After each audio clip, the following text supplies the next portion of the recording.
Mr. Combs said he was waiting on me. He was ready. So I'd like to call the meeting to order at this time for the Nash County Board of Commissioners for April the 5th. It is customary for us to begin each one of our meetings with a prayer by a sitting commissioner. During this time, you're welcome to join us, stand and join us in the prayer. You're welcome to use it for your own prayer if you like, or you're welcome to use it for a moment of silence.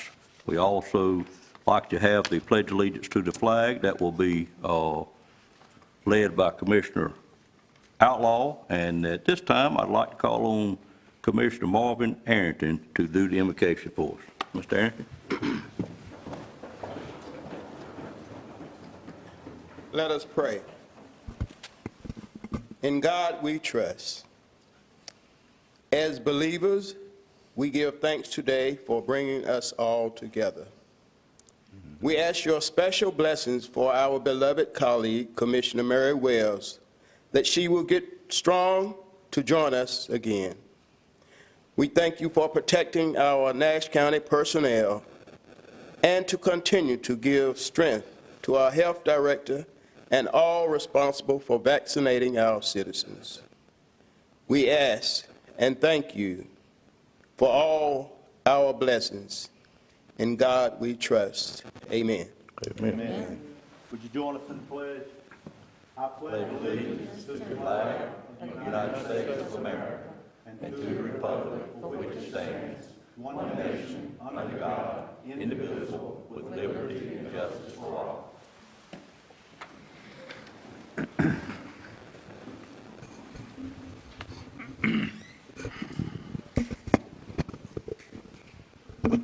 Madam Clerk, if you would note in the record that Ms. Wells is out today with an excused absence due to health reasons.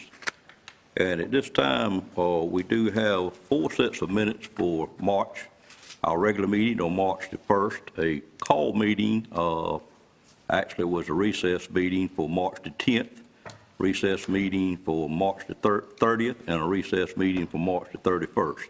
You have those minutes in your packet, and at this time, I'd entertain a motion for approval or any changes to it or any addition to either of those 4 minutes. Move for approval.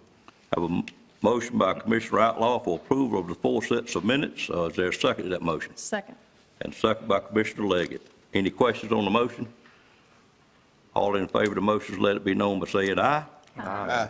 Any opposed by a like sign? Minutes stand approved, and thank you, Madam Clerk.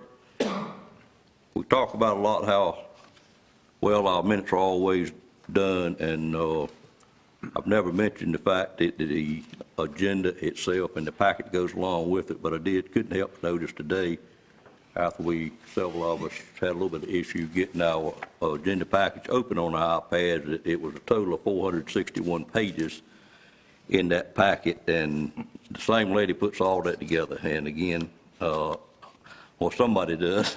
Stacy. Stacy puts it all together, okay? Not the same lady. Done got in trouble and just getting started. Thank you, Assistant County Manager Stacy, because it's got to be a daunting task to put all that together and keep it straight, which it always is. But I certainly appreciate what all of you do in the administration office to get us ready for these meetings. We're now on item 5, which is public comments, and during this time, the Board of Commissioners is pleased to hear from anyone that has anything they'd like to bring to the Board of Commissioners that's not otherwise on the agenda. We do ask if it's on the agenda later, like a public hearing maybe, or something of that nature, that you would wait until that particular item comes up, and we'd be glad to hear from you now. We do ask that you sign up out front before our meeting, but if you happen to miss that, didn't realize, and you were here today, didn't realize you were supposed to do that, we would certainly be glad to hear from you at the appropriate time anyway, because the commissioners always like to hear from their citizens. I do have 2 people that signed up this morning, and I will call on those first. And the first one is a Jane Flowers Finch, and I'd ask Jane to come forward at this time. If you would state your name and your address for the record, Commissioners will be glad to hear from you.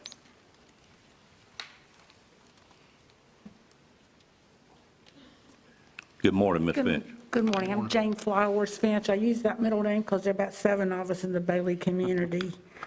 I'm from Raleigh, but I grew up in Nash County. My mother is Pearl Finch. She's 93 years old and lives out in Nash County. My sister-in-law is elderly Louise Finch, who lives in Nash County. I'm here. I wanted to ask the board this morning to consider conducting research and investigating for a regulation of the firing of firearms in the rural areas of Nash County for public safety, public health, and emotional well-being of the residents. We've recently had two bad instances of people shooting off automatic weapons in the backyard of my mother's home out in the country, and then also at the backyard of my sister-in-law's home. We knew who the landowners were, and we contacted them, and in one case, the people were very nice, and they were target shooting. It was in the afternoon, and it was handled very amicably, and they agreed to let my mother know when they were going to target shoot so she would not be sitting in her chair just with jitters, because it echoes right through the woods, and the distance was pretty significant. At my sister-in-law's house, we had a totally different reaction when we contacted the neighbor. And that was also a much scarier situation. It was in the dark of the night, shooting guns off their back porch, automatic weapons over and over for 45 minutes to an hour, and they only own a lot. And so they're shooting to my sister-in-law's woods, and it's not that deep of a woods, and they just went on and did it, and it's very unnerving. I researched, the sheriff's department was called and spoken. They came one time, and they were at least called and consulted on another time. The only thing I think that you could argue to use there would be the noise ordinance, and that's pretty subjective. I started researching it, and most all your municipalities in the state of North Carolina, even your small towns, have ordinances to prevent the firing of firearms within the city limits. But in Nash County, I couldn't find anything. If y'all have something, I called Mr. Lamb to ask him if he knew of something, and he referred me to the wildlife and hunting guidelines and that sort of thing, but I really couldn't find anything.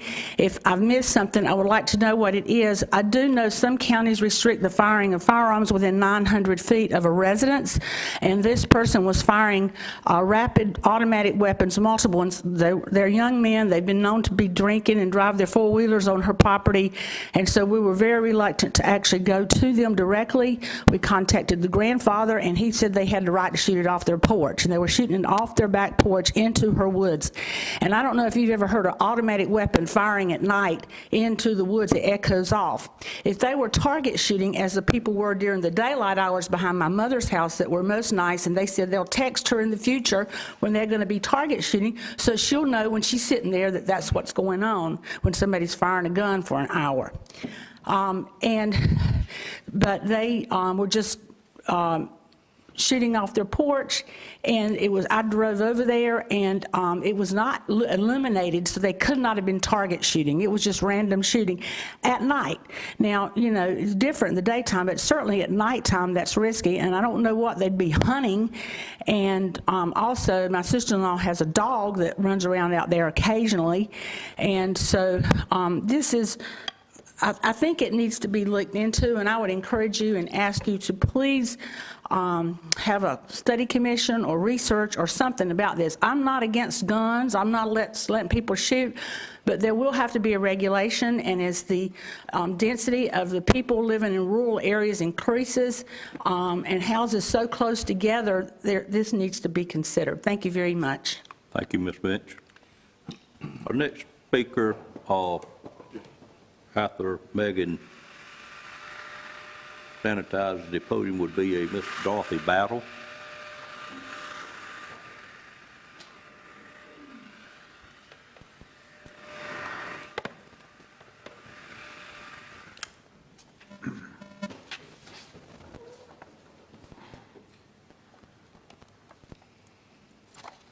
Good morning, Miss Battle. Morning. Good morning.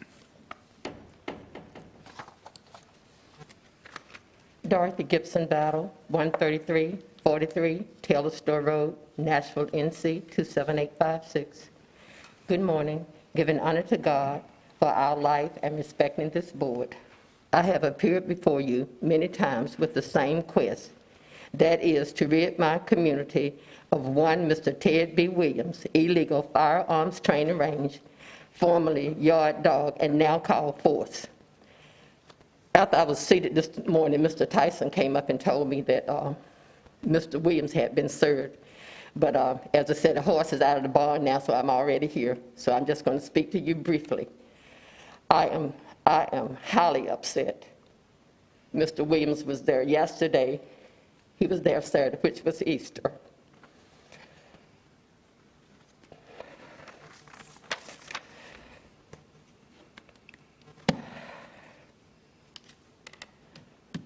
You just take your time, Ms. Bowden.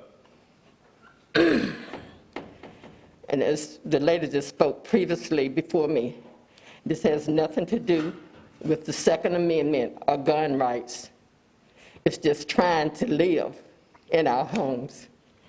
But I'm just gonna pray briefly for you what I had to listen to. I recorded this on the 27th of March from my back porch. I'm not gonna play the whole thing.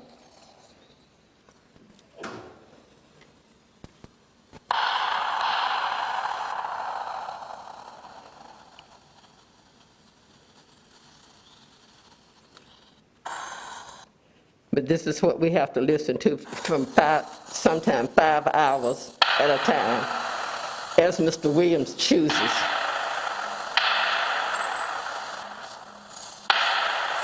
If I come out to work in my garden, if I come out to sit on the back porch or the front porch, this is what I have to hear.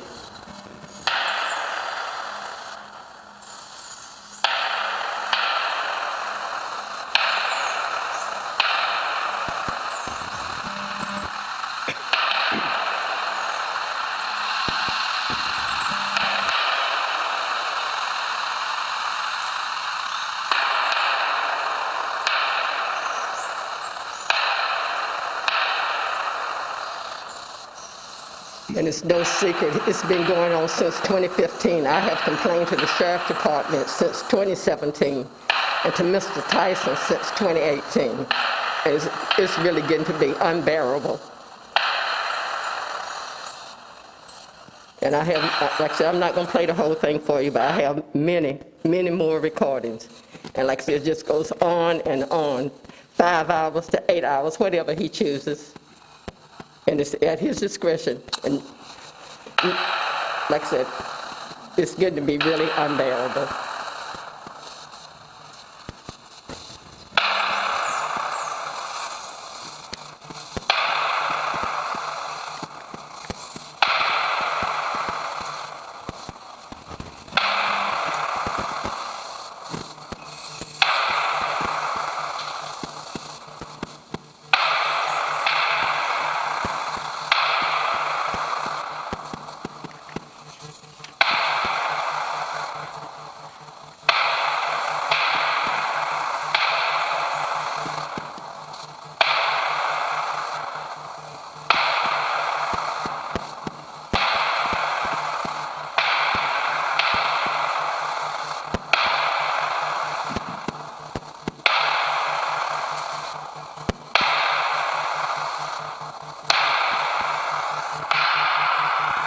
Thank you.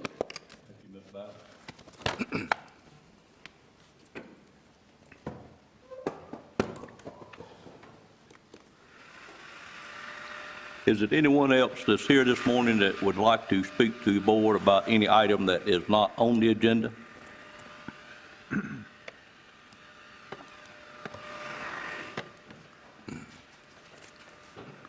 Mr.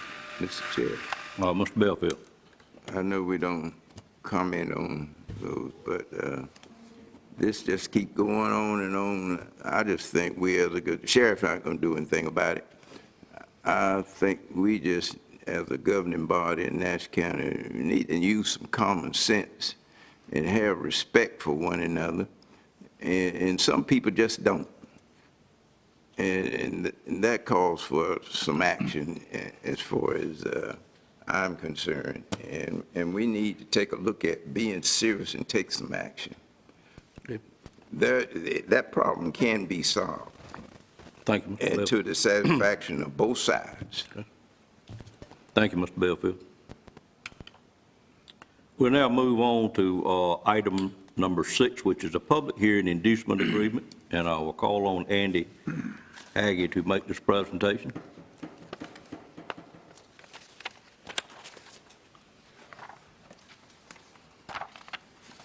Andy, I understand you have some guests with you today. I do. Whenever you would like to introduce them in your presentation, Yes, I will. typical to have them here this morning. Yeah, I will. I do. Okay, good morning, and I hope everyone had an enjoyable Easter's weekend. I am excited to announce today that a large and important corporate citizen, Cummings, Inc., located in Nash County, has plans to initiate a major multi-million-dollar expansion and investment. As a part of that expansion, Cummings has requested the county to offer an incentive to induce their commitment to perform this expansion and upgrade in machinery and equipment. Cummings is a mid-range diesel and natural gas engine plant, which produces engines for more than 500 customers and is a major employer in the county, going on now 40 years, with more than 1,800 people employed at their location. Cummings is undergoing a $42 million multi-year transformation to modernize their facility to become more flexible and efficient and ensure future success. The investment will also help retain 30 positions at the Cummings facility. Building a pipeline of talent through local community colleges, especially Nash Community College, is a priority for the Cummings leadership. And current employees will be offered training opportunities if interested in the new roles. John Judd, plant manager, and Ray Anderson, finance director, are present this morning. And we'll be saying hello and available for any questions from the board. And also, if you want further information, I could turn it over also to Vince Durham, our county attorney, who has invested a good amount of time and hard work on this inducement agreement, and he's available for any questions as well. So we can bring John up now, or do you want to open the hearing? I'd be glad to have him come up now. Okay. He and Ray to come up now would be great. Okay.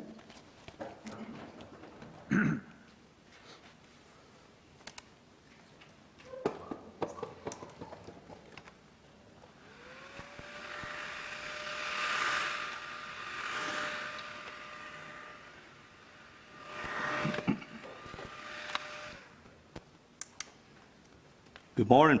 Good morning. Glad to have you, sir. You too. Thank you.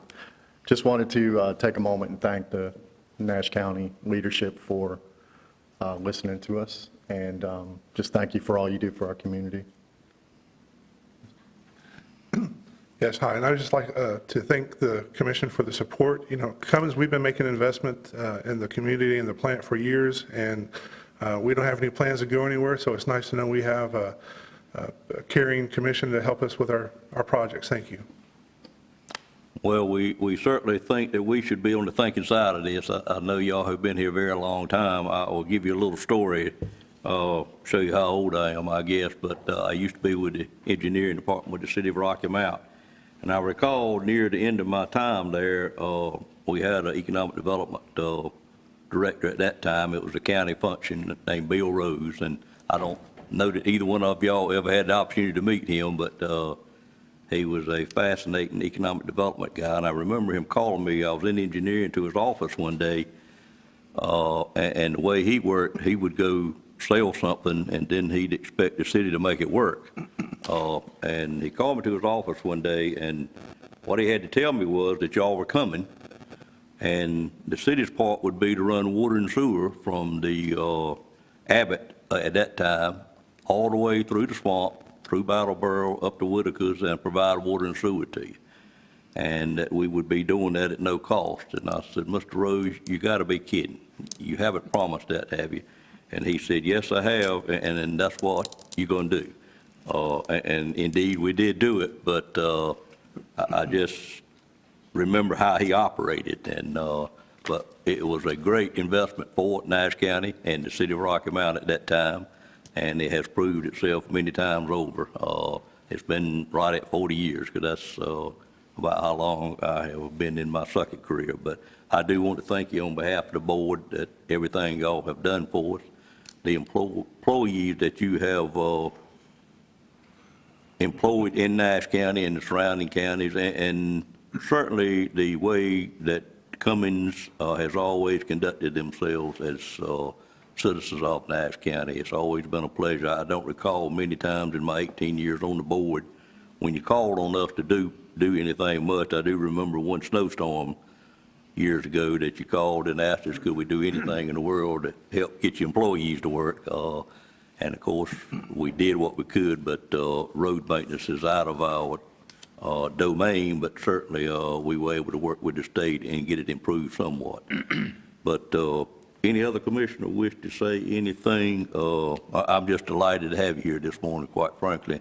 And John, on your behalf, and Ray, I don't know your background. I do know that John is a Nash County native and attended high school here, and it's just great that you're still here. And Ray, you may be the same, and I apologize for not knowing that if that is the case. 7 years, I've been here 7 years. 7 years, okay. Well, you're a native of Nash County now. We officially declared that this morning.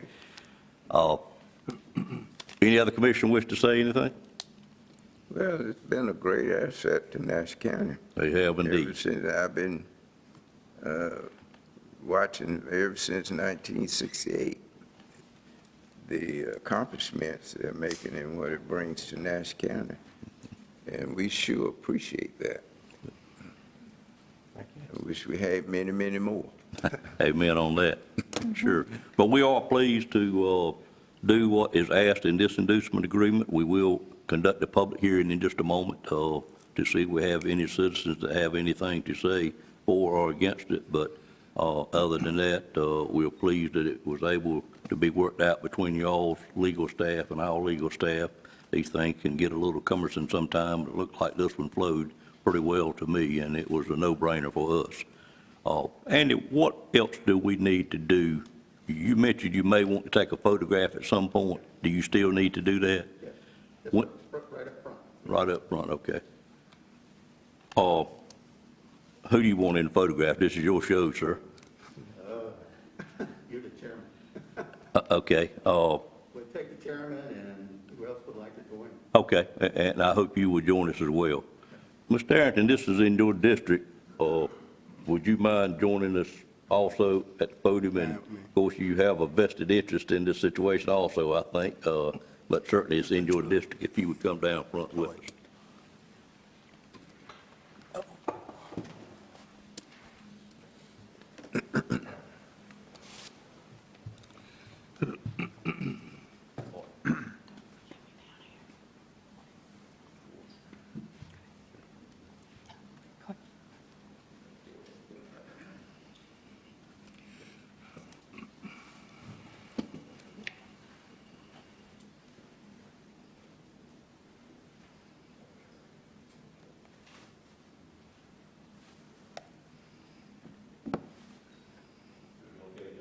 You look good.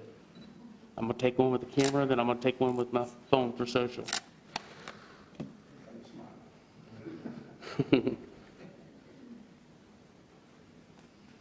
And Amelia's gonna get one here too.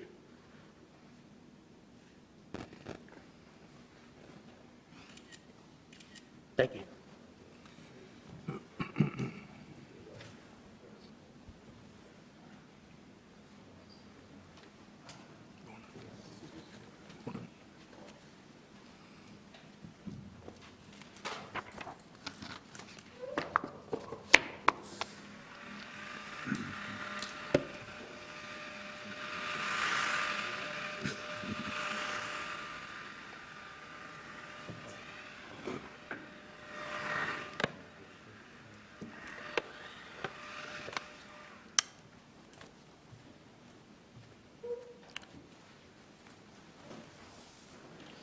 Mr. Chairman, would you like for me to bring up any of the details of this agreement?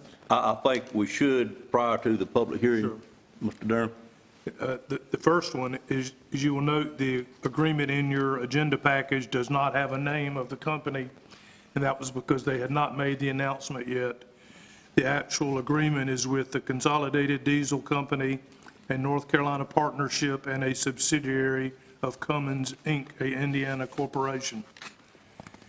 The initial investment will be made this year or by the end of this year, and we have agreed to make rebates on up to $42,088,000.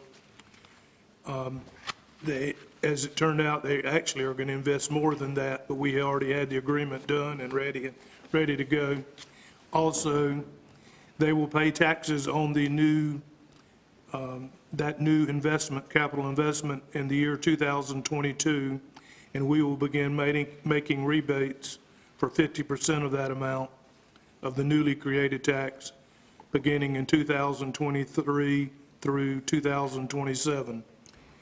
The agreement also provides that the company may, at their option, invest an additional $41 million in capital expenditures before December 31, 2025.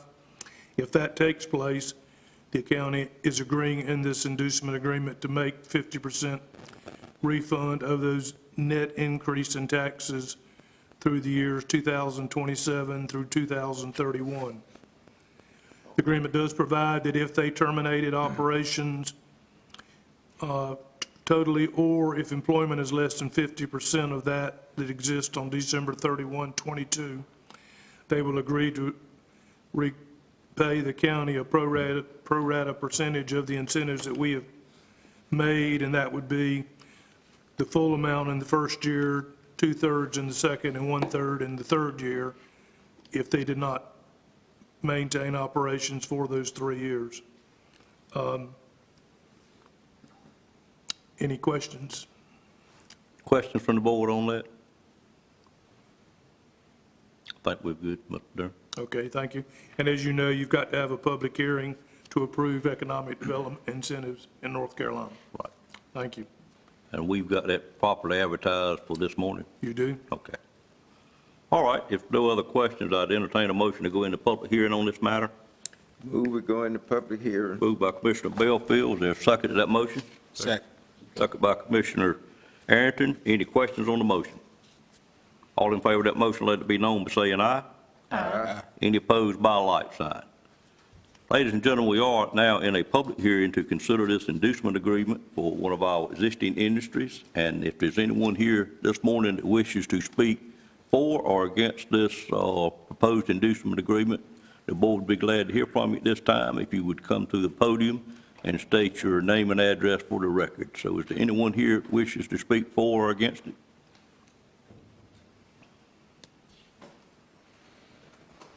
Seeing no one moving to the front, I'd entertain a motion to close the public hearing at this time. So moved. Moved by Commissioner Leggett, is there a second? Second. Second by Commissioner Belfield. Questions on that motion? All in favor, let it be known by saying aye. Aye. Any opposed by a like sign? The public hearing is now closed. Comments or questions from the board?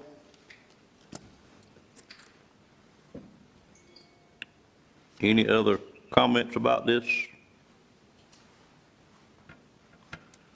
Seeing none, pleasure of the board, or to entertain a motion for approval. Mr. Chairman, Ms. I Belfield, offer motion to approve the agreement. I have a motion to approve the inducement agreement as stated in the agenda. Is there a second to that motion? Second. Second by Commissioner Outlaw. Any questions on the motion? All in favor, let it be known by saying aye. Aye. Any opposed by a like sign? The board is pleased to approve that inducement agreement, and thank you again for being here this morning, but more importantly, thank you what you've done for Nash County for the last 40 years, and look forward to a portion of the next 40 years. Personally, I do, and many other citizens do. Any other questions about this or comments? Just thanks to Cummins for being a great community partner and economic partner. Amen. Thank you, Ms. Leggett. All right, with that done, Vince, have properly taken care of everything? Yes, sir. Okay. Moving on to item number 7 is a 2020 Community Development Block Grant concerning Corona. And we'll call on Patsy McGee at this time to make this presentation. Good morning, ma'am. Good morning. Nash County has been awarded $900,000 in Community Development Block Grant coronavirus funds by the state of North Carolina. The North Carolina Department of Commerce Rural Economic Development Division requires that the Nash County Board of Commissioners adopt certain plans and policies which must be signed and returned to the state per our grant agreement by April 17th. In addition to my brief memo included in your packet is from the grant administrator, the Wooten Company, memos, a program manual, and analysis of impediments to fair housing, which includes attachments and related resolutions. So our recommendation will be to adopt these resolutions, but before you do that, I'd like to introduce Kyle Touchstone, the Economic Development Coordinator with the Wooten Company. And also with him today is George Collier, the Funding Programs Advocacy and Strategy Lead with the Wooten Company. And Kyle is going to talk to you, give you some more details about the program manual and the assessment of fair housing, and then we can answer any questions you may have. Okay. Thank you, Mr. McGee. Good morning, sir. Good morning. Kyle Touchstone from the Wooten Company, 120 North Boylan Avenue in Raleigh. Really appreciate you taking a look at these today. I know I was just here last month for some initial approvals, and as Ms. McGee stated, these documents are due to be signed and returned to the state by April the 17th so that we can hopefully get this funding rolling from the state into the local hands. As Ms. McGee stated, what you have before you is a program manual with all of the required plans by the federal government, including language access plans, equal opportunity plans, fair housing activities, procurement standards, local job initiatives, and so on. There are so many that I won't go through all of them, but ultimately these are requirements by the federal government to ensure that there is no discrimination and that there is equal opportunity for all residents of Nash County. Also for approval this morning is the analysis of impediments to fair housing. This is a document that has to be, if you are under Community Development Grant Program funding, you have to update this every 5 years. And so the last one that we have on record as being approved was in 2012. So we had to adopt or create a new one that we have for you for adoption. And ultimately, it looks at any fair housing issues that you may have in your community. As in 2012, it was shown that you had a lack of affordable housing, a lack of availability of rental units, and a lack of home buyer education services. For this 2021 analysis of impediments for fair housing, we found that it was consistent with 2012 and identified goals to continue expanding outreach to the community as far as fair housing education, continue to have public hearings and public meetings regarding fair housing, and to continue researching and seeking funding opportunities for whether it is the direction of the county to build new fair housing or find funding to help update housing to meet today's standards. So, and as part of that, and as a part of this grant agreement, there will be fair housing activities that take place each quarter to make sure that you're in compliance, but also to make sure that residents within Nash County are aware of the fair housing opportunities for each of them.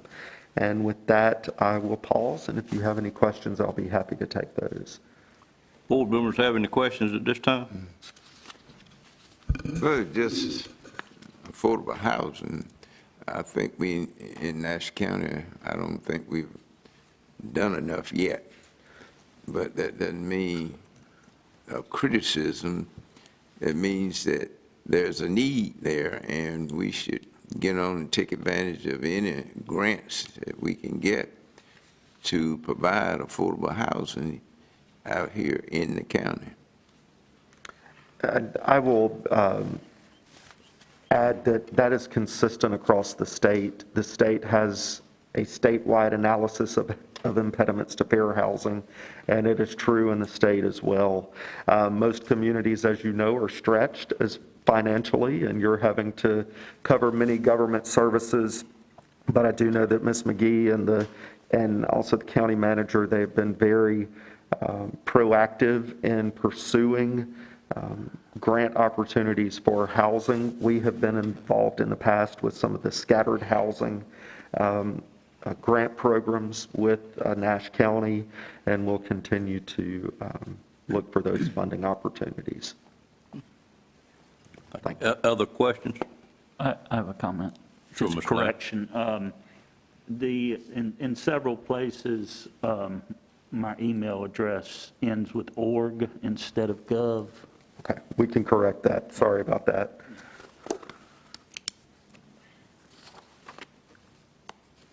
Other questions for board members?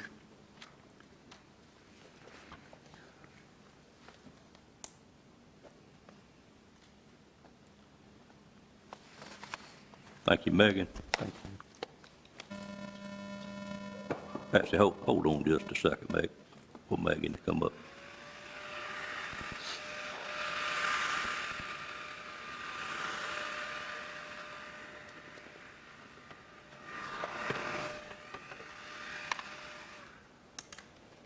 Okay. So in order to adopt these two, the program manual resolution and the assessment of fair housing resolution, and that will include adoption of all the plans and policies that we need to do for this program. Is it permissible to do this in one motion, Mr. Durham? Yes, I think it'd be fine. But, well, the two resolutions, I think we'd probably do both separately. Do them separately? Okay. Anything else, Ms. McGee? No, sir. Okay. Other questions from commissioners? If not, I'd first entertain a motion for adoption of the program manual resolution. Move approval. Have a motion by Commissioner Belfield, second by Commissioner Arrington. Any questions on the motion? All in favor of that motion, let it be known by saying aye. Aye. Any opposed by a like sign? That motion carries, and we adopted the program manual resolution. And the next motion would be to adopt the assessment of fair housing resolution. Entertain a motion for that. Move approval. Moved by Commissioner Belfield, Second. second by Commissioner Outlaw. Any questions on that motion? All in favor of that motion, let it be known by saying aye. Aye. Any opposed by a like sign? Motion carries as well, and the assessment of fair housing resolution is hereby adopted, Ms. McGee. Thank you. And I would note that that particular item included 148 pages, as was mentioned, quite a bit in here. We'll be moving on to item number 8, which is the new replacement elementary school financing resolution. Ms. Wood, are we going directly to the, do you have anything to say first or not? Okay, I'm fine. Just want to give you the opportunity. Mitch, come forward, and I'm going to ask you to give us your last name so I won't mess it up, sir. Yes, sir, I'd be glad to. Mr. Chair, Mitch Bergoglio with Davenport and Company, represent the county's financial advisors, and I think we have a couple items before you this morning. The first is related to the new elementary school financing that you all have considered in the past. You've adopted an initial resolution for this financing to move forward with the Southern Bank proposal for a 1.65% interest rate over 15 years. This is the county's match, the county's contribution to activate the $10 million needs-based school lottery grant. for the replacement elementary school. So this will be a financing, $10.15 million, 1.65% over 15 years. This is the board's final action on this financing. There is a school board approval and an LGC approval still required prior to the closing of the financing, which is scheduled for April 22nd. So I'm happy to answer any questions regarding the financing. If you all choose to move forward with your action this morning, there is a resolution in front of you, a single resolution for adoption.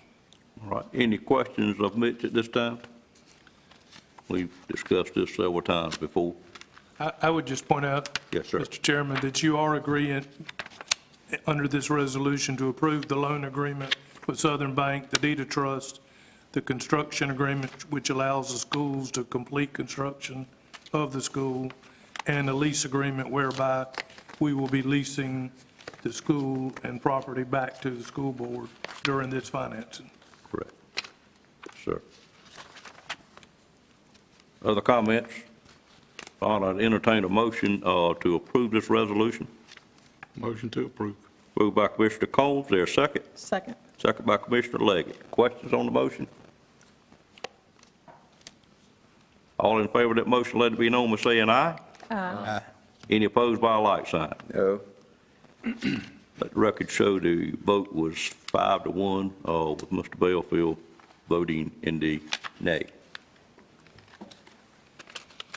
Okay, with that approved, we'll move to item number 9, which is Central Nash Water and Sewer District refunding discussion, preliminary finding resolution, and a sworn statement of debt. And Mitch, I'll let you continue while you're at the podium, sir. Yes, sir, I'd be glad to. And so y'all have a memorandum, a hard copy of the memorandum in front of you in case it's helpful. Some of the numbers get a little small. But my thought is I'd like to give you all a summary of what we've done here, working with staff related to a potential refinancing for existing Central Nash Water and Sewer District obligations. And then if you all choose to move forward with any of the action items this evening, I think Mr. Durham will need to go into, I guess we'll need to adopt a motion to go into session as the Central Nash Water and Sewer District Board. Correct. So, working with staff, we identified a potential opportunity to refinance existing Central Nash Water and Sewer District obligations. 6 USDA loans are outstanding for the Central Nash Water and Sewer District. 4 that were put in place in 2009, a 2012, and a 2014 loan obligation. Those loans have final maturity dates that range from 2048 to 2054. So USDA loans are longer-term obligations, typically beginning at a 40-year term. Those loans carry an interest rate of 3% to 4.5%. Given the current low interest rate environment, we worked with staff, prepared a request for proposal for banks to see if we could get a lower interest rate and shorten the term of the amortization of these loans, pay them off more quickly, get them off the county's books, and save interest without increasing the payment too much. We went through this process, submitted RFPs to various banks. The county received 5 responses for a general obligation refunding bond of the Central Nash Water and Sewer District. Responses were received from First Bank, Capital One Public Funding, and Truist Bank. First Bank provided the lowest interest rates at a 2.07% for a 15-year final maturity and a 2.20% for a 20-year final maturity. So First Bank was the lowest interest rate provider. They will allow the county to, in the district, to prepay that loan in whole or in part at any time without penalty. So that is the same prepayment provisions that the USDA loan has, which is the most flexible prepayment you can have. You can choose to prepay it in whole or in part at any time. There were no closing fees associated with the First Bank loan, and I think probably the most important thing to consider here on page 3 is a potential, is the summary of the potential savings results. And what we see is for the 20-year option, total savings over the life of the loan because we're shortening the term of the financing, total savings would be about $4.25 million. Those savings, however, are not realized until fiscal year 2042 and beyond, when the old loans would have still been paying debt service, but they are now gone. During the first 20 years, while this financing would be outstanding, the payment for these bonds would be about $80,000 higher. So your payment would be increasing by about $80,000 over the first 20 years of the financing, and then after that, you would be done making payments. You will paid off the entire obligations, and you would achieve about $4.25 million of savings after that. In discussing with staff, we understand that the Central Nash Water and Sewer District does have cash flow available, will be able to cash flow the additional $75,000 to $80,000 annual payment within the current budget, so there would be no need to change revenues in order to cover this increase under the 20-year option. The 15-year option does come with a slightly lower interest rate, and the savings would be higher, $5.1 million over the life of the existing bonds, but that annual payment, shortening it further to 15 years, would mean it would be about $250,000 more per year, which is a little more of a burden on the cash flows of the district. So in working with staff, bond counsel, our recommendation would be to consider the 20-year financing option, which would result in savings of about $4.25 million over the life of the loan.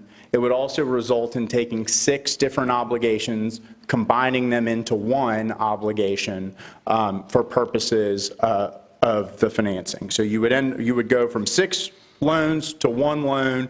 Your payment would be about $80,000 higher for the first 20 years, but then after that, you would be done. You would have paid off all of the obligations, and through the life of the existing bonds, you will have saved about $4.25 million in interest. I know I hit you with a lot of information this morning, so I'm happy to answer any questions that you may have. Questions from board members at this time?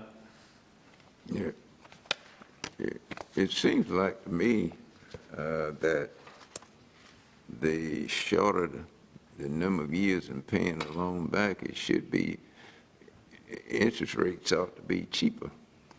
But the length, you end up actually, to me, I look at it, you're paying more. And that's even individual loans. The shorter the number of years, the better the interest rate. Yes, sir, absolutely, and that's where we're going from the current loans. They're 3 to 4.5% interest rate. Under the 20-year option, it's a 2.2% interest rate. So you are receiving a lower interest rate under this approach. Mr. Belfield, if your question was between the 15 and the 20 that we're looking at, the 15 is less. I'm not sure I fully understand your question, maybe. Maybe I need to put my glasses on here and we can. I would certainly need to put mine on to see it. Yeah, your 15 is 2.07 and your 20 is 2.20. That's on page number 2. Yeah.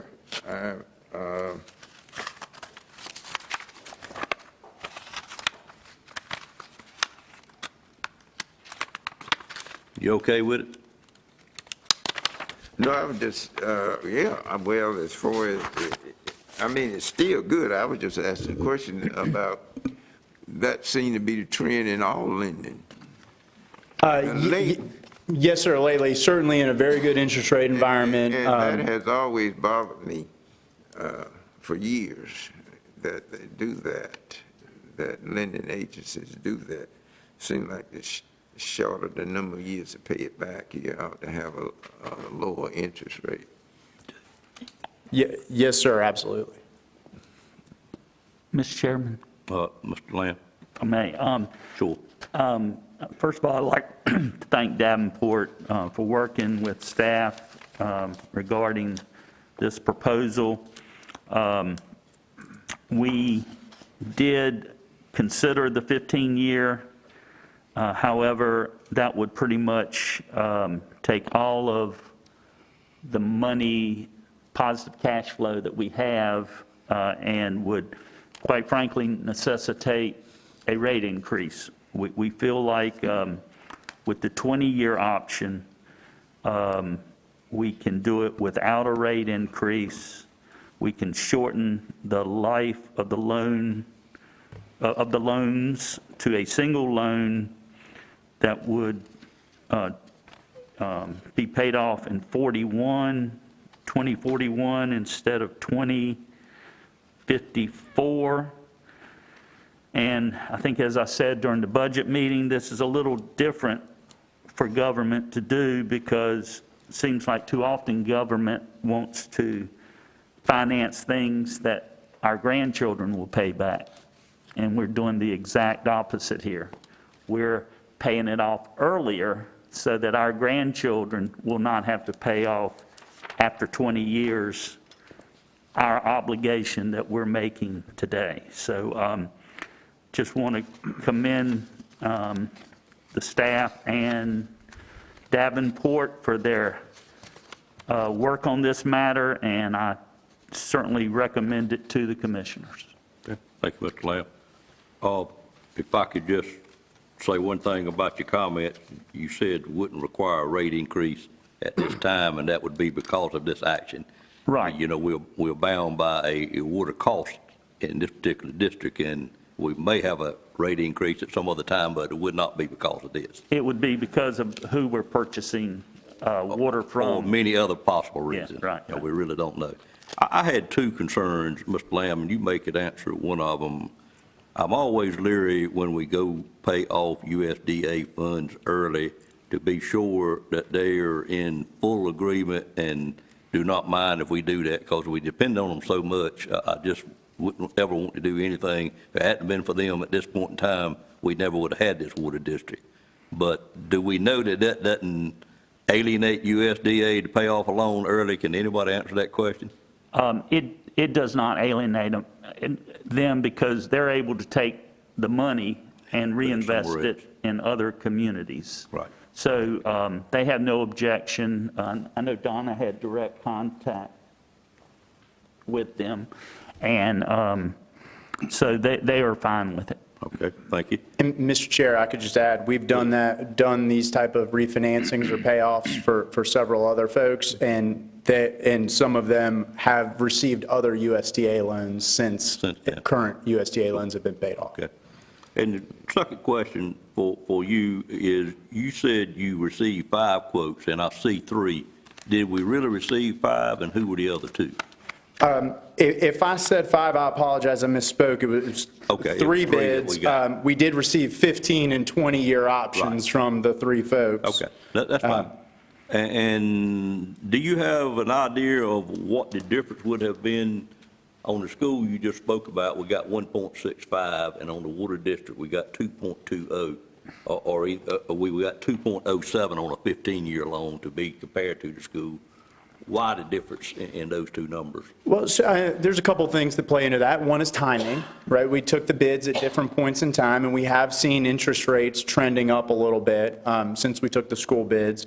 The other is different credit. The school is an installment financing secured by the school, subject to appropriation by you all as the Board of Nash County, but it is a loan with Nash County.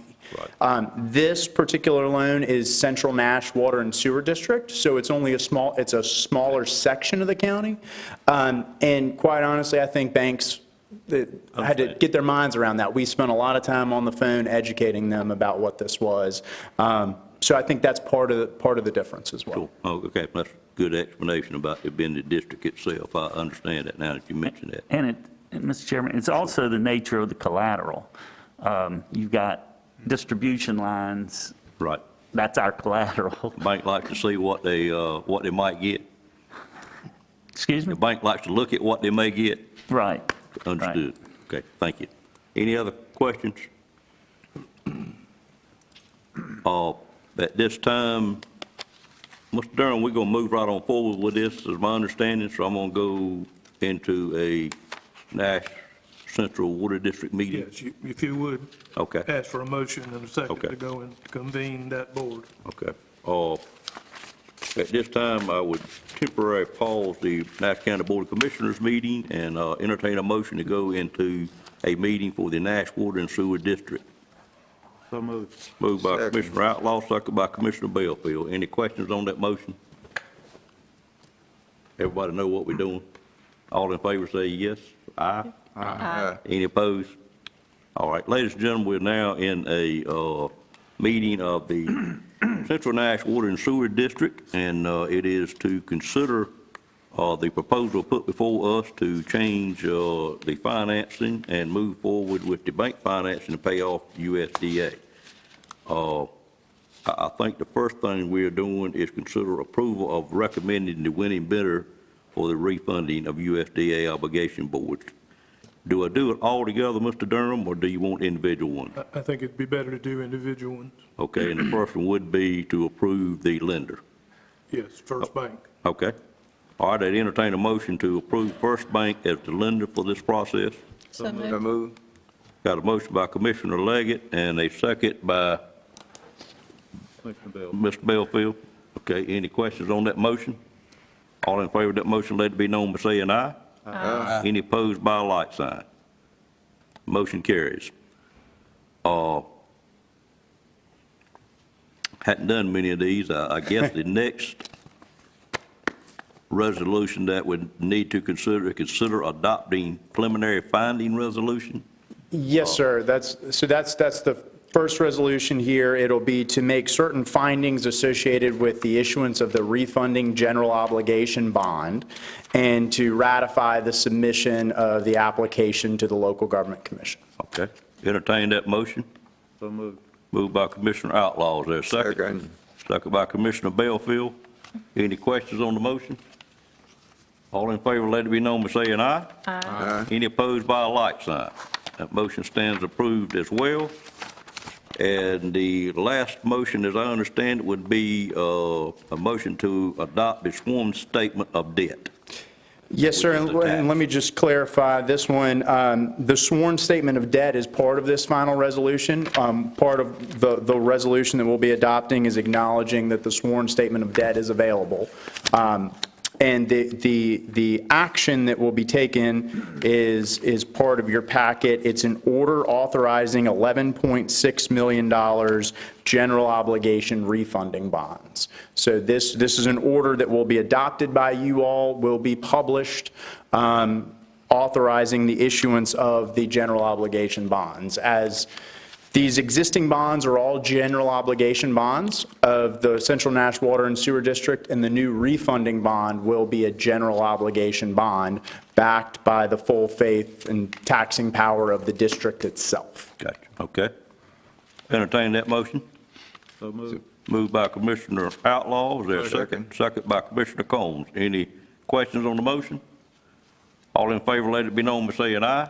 Aye. Any opposed by a like sign? That motion stands approved as well. Mitch, anything else the board needs to do?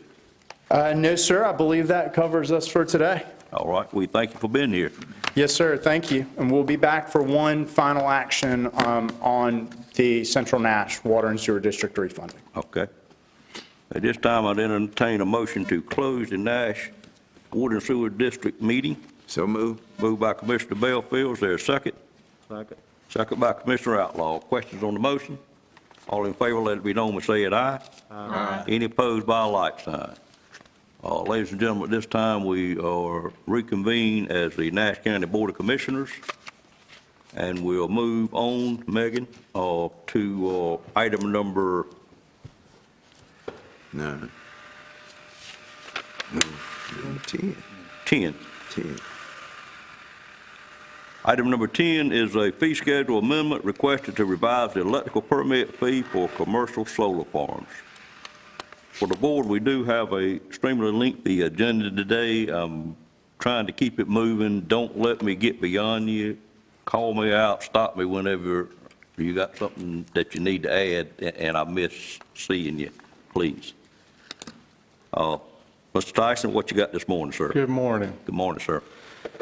As you said, this is a fee schedule amendment. The current electrical permit fee for commercial solar farms is set at $5 per solar panel or string of individual solar modules. That's the definition of a panel from the National Electrical Code. That fee was established approximately 9 years ago with the adoption of our first solar farm project, has not been adjusted since. And so what you see on the screen before you is the current fee schedule for both residential solar panels and commercial. You see they have the same fee, $5 per panel, with a minimum fee of $55 per project. While the early solar farms that were approved by the county were relatively small, they tend to be increasing in average size over time. Our most recently approved solar farm, the Phobos Solar Farm, to be located on both sides of Frazier Road, east of Highway 231, takes up or will take up approximately 1,057 acres and will be by far the largest solar project in our county yet.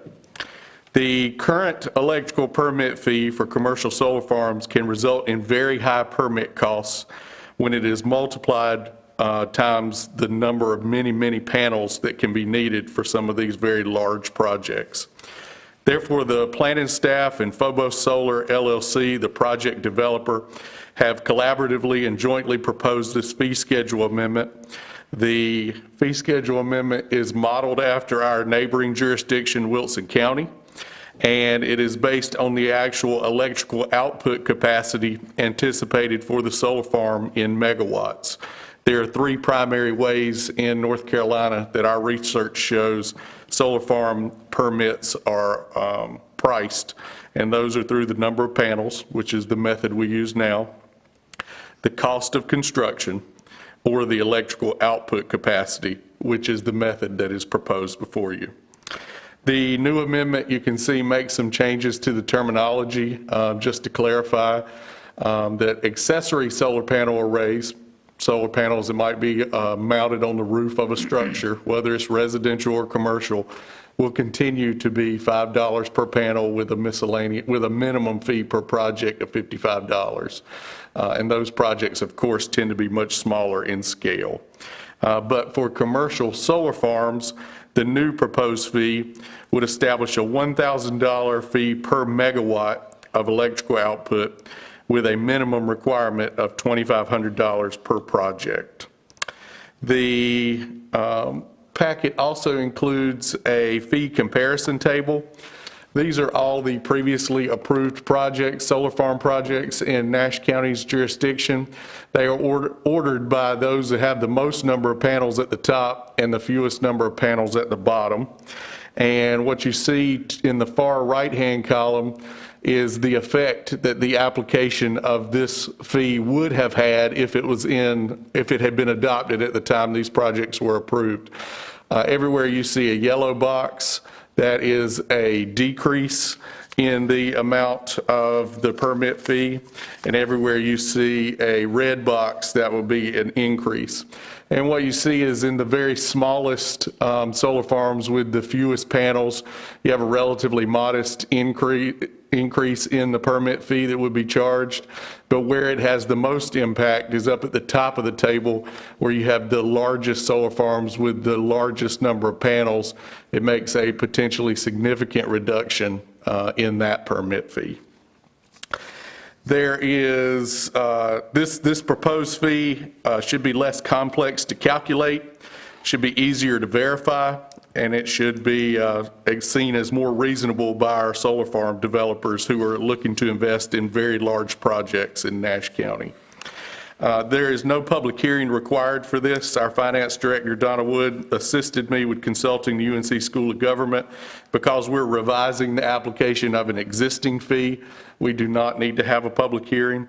Mr. Brett Hanna is on hand this morning with Phobos Solar LLC, and I'm sure he'll be glad to answer any questions that the board may have in addition to myself. And so with that, I'll take any questions that the board has on the staff report. All right, board members, this is a rather significant change that we're considering, and I have been involved in it a little bit along the way, so understand it pretty well, but I know most of you have not, so please ask any questions that you may have of Mr. Tyson at this time. I've got several All right. questions, Mr. Tyson. Ms. Leggett?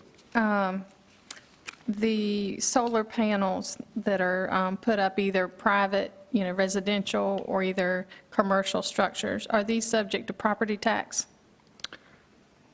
You're talking about accessory solar panels, like on the roof of an existing structure or a new structure? Both residential and commercial? I am going to have to refer to our tax administrator. At this time, I don't think the residentials are, but the commercials are.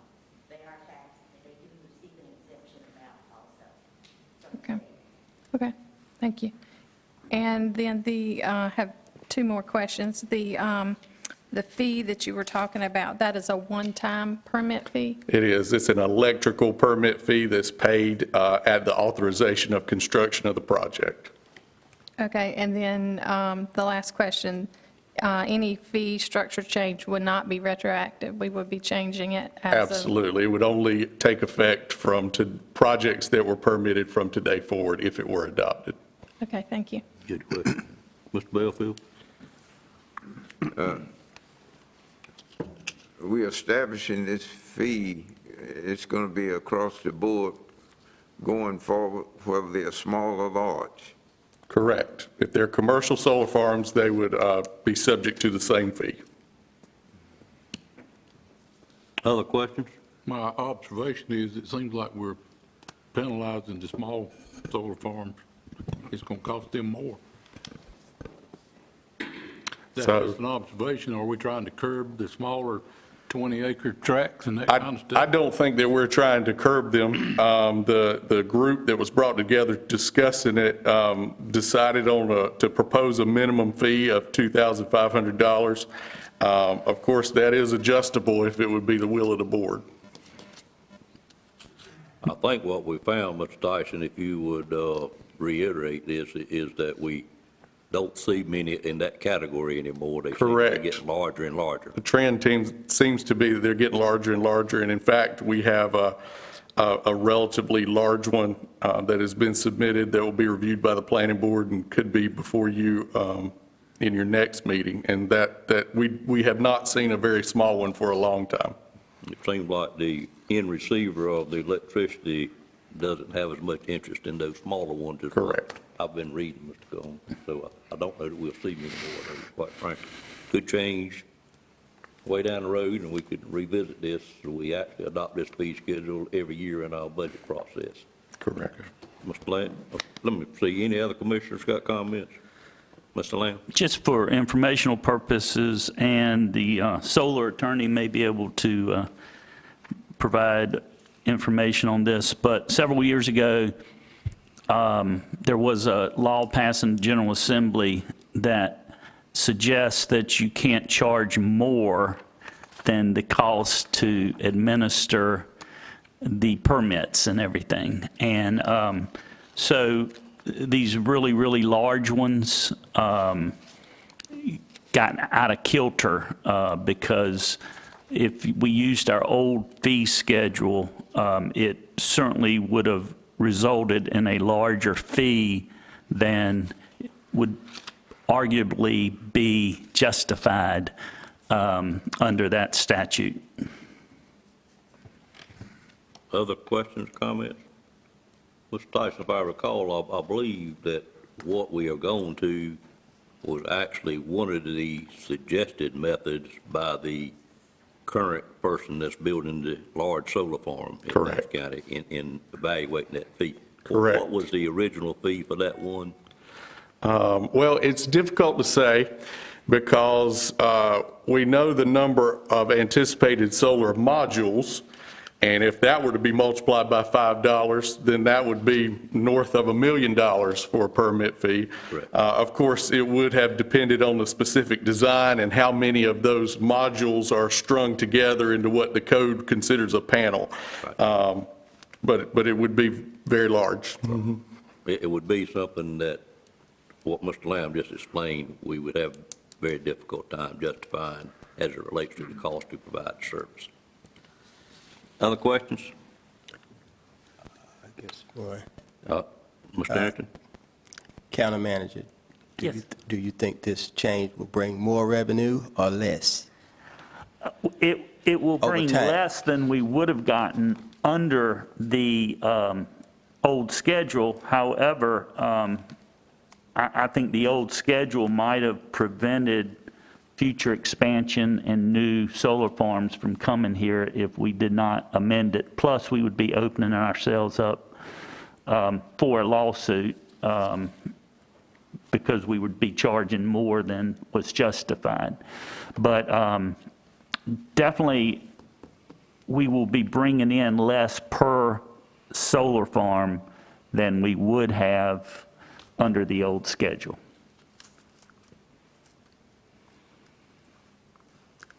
So anyway, we'll try and invite larger farms. All right, other comments or questions?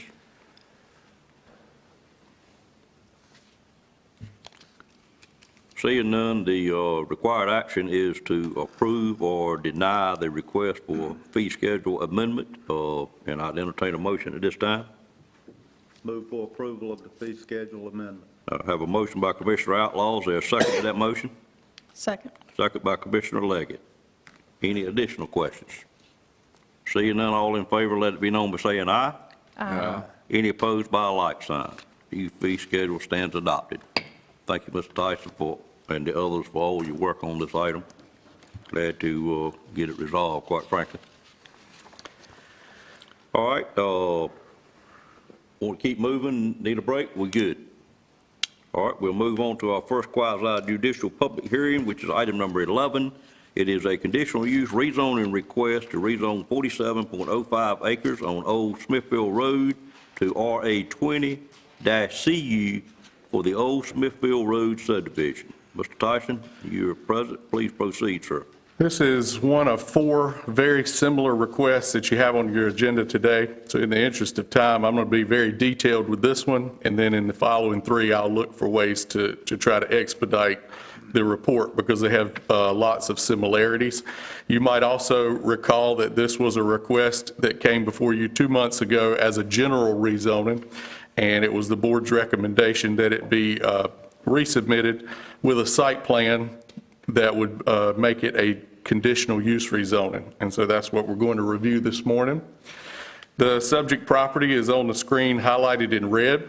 As you said, it's 47.05 acres of land owned by Ned B. Coleman and the EMA Land Development, LLC.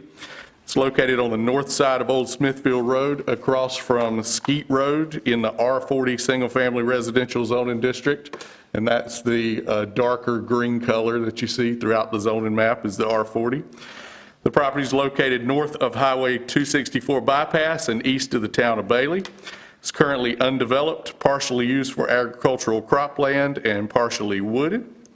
The property is not in a regulated floodplain.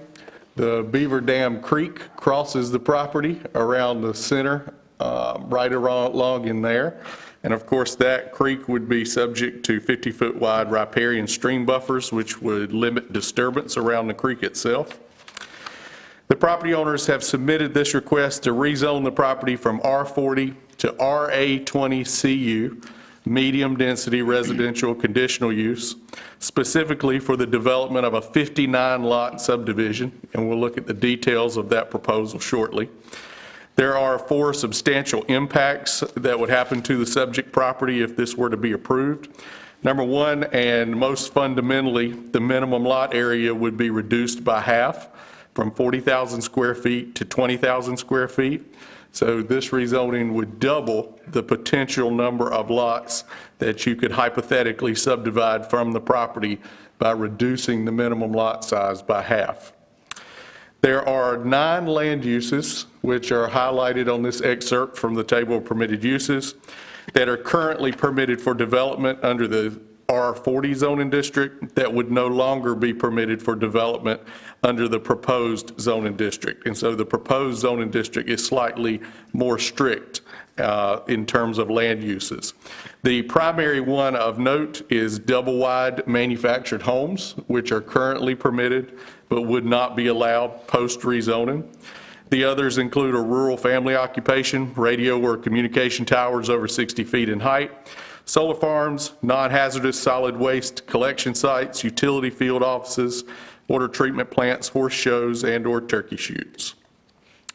Thirdly, if approved, the property could only be developed in accordance with the proposed site plan, which in this case is the sketch plan for the subdivision that we'll review shortly. And because of the conditional nature of the rezoning, there is the opportunity to attach conditions that would address the development's compatibility with the surrounding properties and its compliance with the applicable ordinance requirements with the consent of the applicant. If we can go back to the zoning map, I just want to review the existing zoning situation in proximity to this property. There is an R20 zoning district to the south of the property that has long been established for Perry's Mobile Home Park on Cedar Tree Drive. And so R20, that's a general rezoning, but this would be the same density that is permitted in that zone. And then very similar to this request, there's 5.5 acres to the east on the right-hand side of the map that the intersection of Old Smithfield Road and Friday Road that the board rezoned in 2018 to this proposed same zoning district, R20CU, and that property was subsequently developed for 10 residential lots that were subdivided from that property right there. As I've mentioned previously, on February 1st, this board denied a request to rezone the same subject property from R40 to RA20, and instead recommended that the applicant resubmit as a conditional use rezoning with a proposed subdivision sketch plan to serve as a required site plan.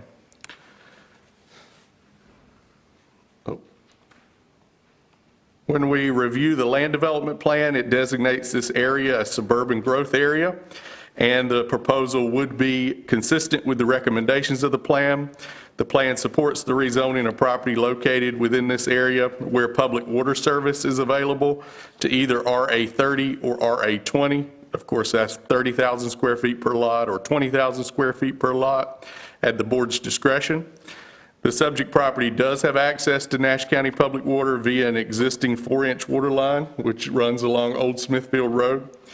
And permitting higher density residential development is consistent with the plan to accommodate significant residential growth in this area. It would not be considered spot zoning because the subject property already is and will continue to be zoned for residential use, similar to the adjacent and surrounding properties. Approving the request will permit smaller minimum lot areas and increased density, but the new zoning district, as we discussed, is more restrictive in terms of land uses that are allowed. The large size of the property means we're creating a new zoning district and not an isolated lot of distinct zoning. The property has access to public water. It's consistent with the land development plan. And because it's conditional, the development would be limited to the approved sketch plan only. And if we can turn our attention to that sketch plan, in order to show more detail, this is oriented 90 degrees from what you've been looking at. North would be to the right-hand side. It's such a long piece of property. This is the best way to show the detail on the screen. But this is Old Smithfield Road, and then again, this is the north of the property. This sketch plan was proposed by Stocks Engineering. It proposes 35 new residential lots in Phase 1, which is from Old Smithfield Road up to the Beaver Dam Creek, which cuts through the middle of the property. And all those lots, and 24 additional lots in Phase 2, which at this time, because there's no road frontage to the north, would require a stream crossing there permitted by the state, but 24 additional lots on the north side. The plan includes one stub road to the property to the north. As you can see, the main road there continues on to the north to provide for future connectivity. There are 2 stub roads from the property to the east, one right here and one right there, and 2 stub roads to the property to the west, one here and one there. And all of that is to provide for interior connectivity when there's future development. Nash County has a maximum 1,200-foot block length.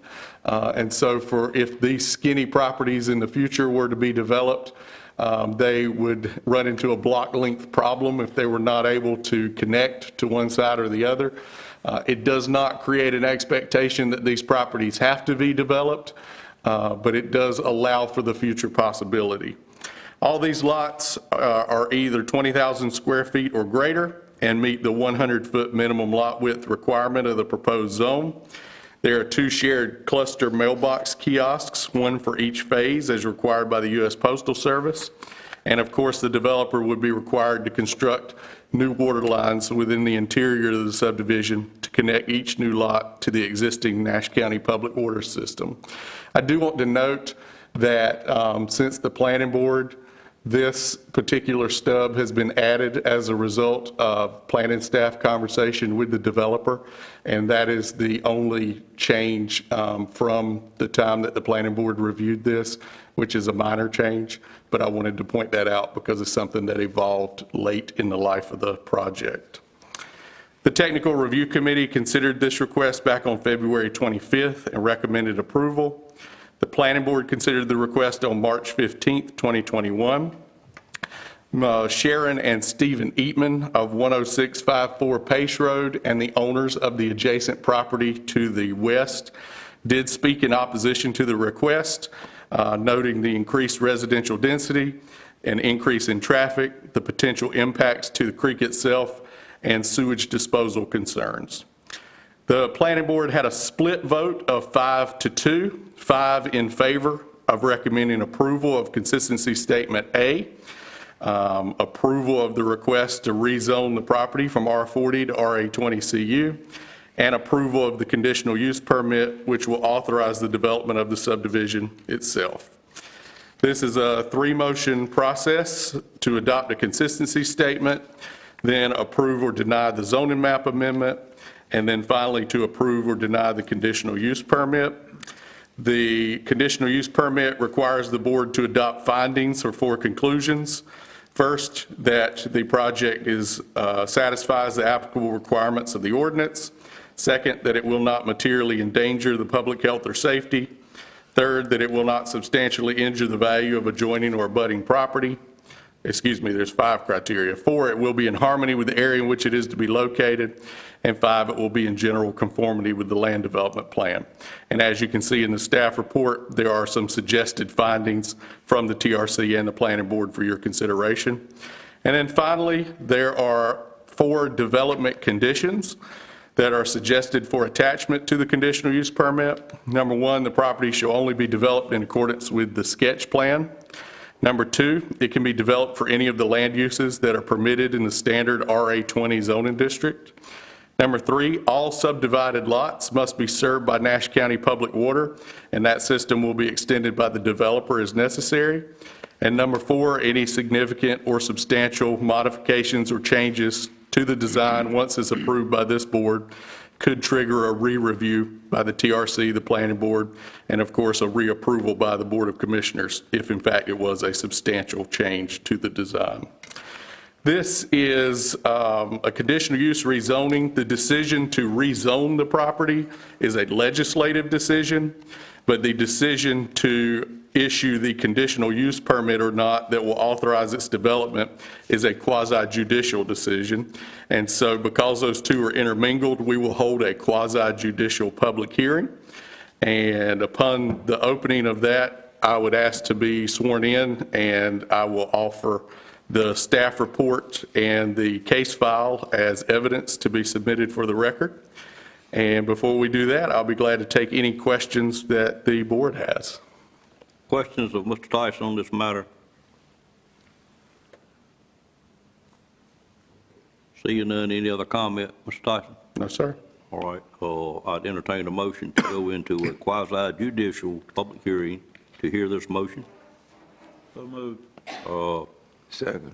Moved by Commissioner Outlaw, second by Commissioner Belfield. Any questions on that motion? I will point out that this was in Commissioner Combs' district. Mr. Tyson may have said that, I'm not sure. All in favor of the motion, let it be known by saying aye. Aye. Any opposed by a like sign. The motion carries. Ladies and gentlemen, we are now in a quasi-judicial hearing to hear anyone that wishes to speak for or against this particular Rezoning request, conditional use, we will need to swear you in individually, as we have done since COVID times. And prior to coming to speak, we'll catch you when you come up to the podium to speak for or against it. And at this time, I'd ask the clerk to swear in Mr. Tyson while he is at the podium. And I will need to pause between each speaker to have the podium sanitized. Madam Clerk. Thank you. Good morning. Good morning. Do you solemnly swear or affirm that the testimony you're about to give will be the truth, the whole truth, and nothing but the truth, so help you God? I do. Thank you. And Mr. Chairman, I would just ask if the board would accept the staff report and the contents of the case file as evidence for the quasi-judicial public hearing. So done. Thank you, sir. Thank you. Megan.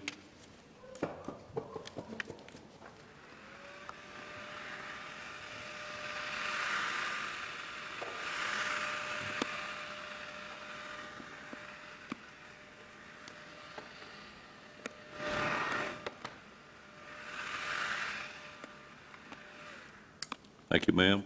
First speaker, either for or against this item, can come forward. And if you would place the clerk and have her swear you in. Yes. Yes, ma'am. Your left hand on the Bible, raise your right hand.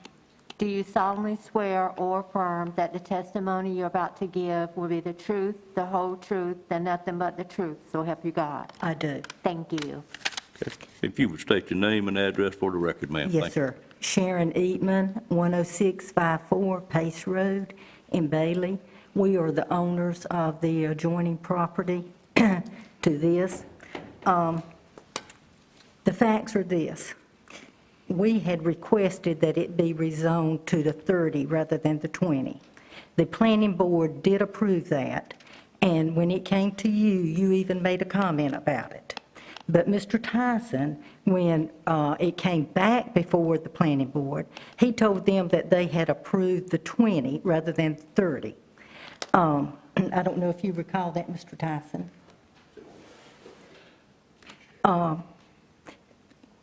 Now, the property on this side is being asked to be rezoned, which I'm sure it's by the same people who would then again want to do the 20. And that is going to make the traffic and everything else a tremendous burden for Old Smithfield Road. Then we've got the old Beaver Dam Creek. It has a lot of water that goes through it. Putting a bridge over it, I feel like will do tremendous damage to it, besides all the trash and everything else that this amount of people will cause. And cutting the timber on that property, which I think will cause additional erosion. In the last time that we were here before you guys, it was, they wanted to, the people that are asking for this rezoning, agreed to the 30 so that they could go ahead and get it done. And I just feel like the 30 would be much better for the community, for the property, and everything else if it were left at the 30 rather than the 20. Thank you. Ms. Eatman. Megan, other speakers at this time that for or against this item?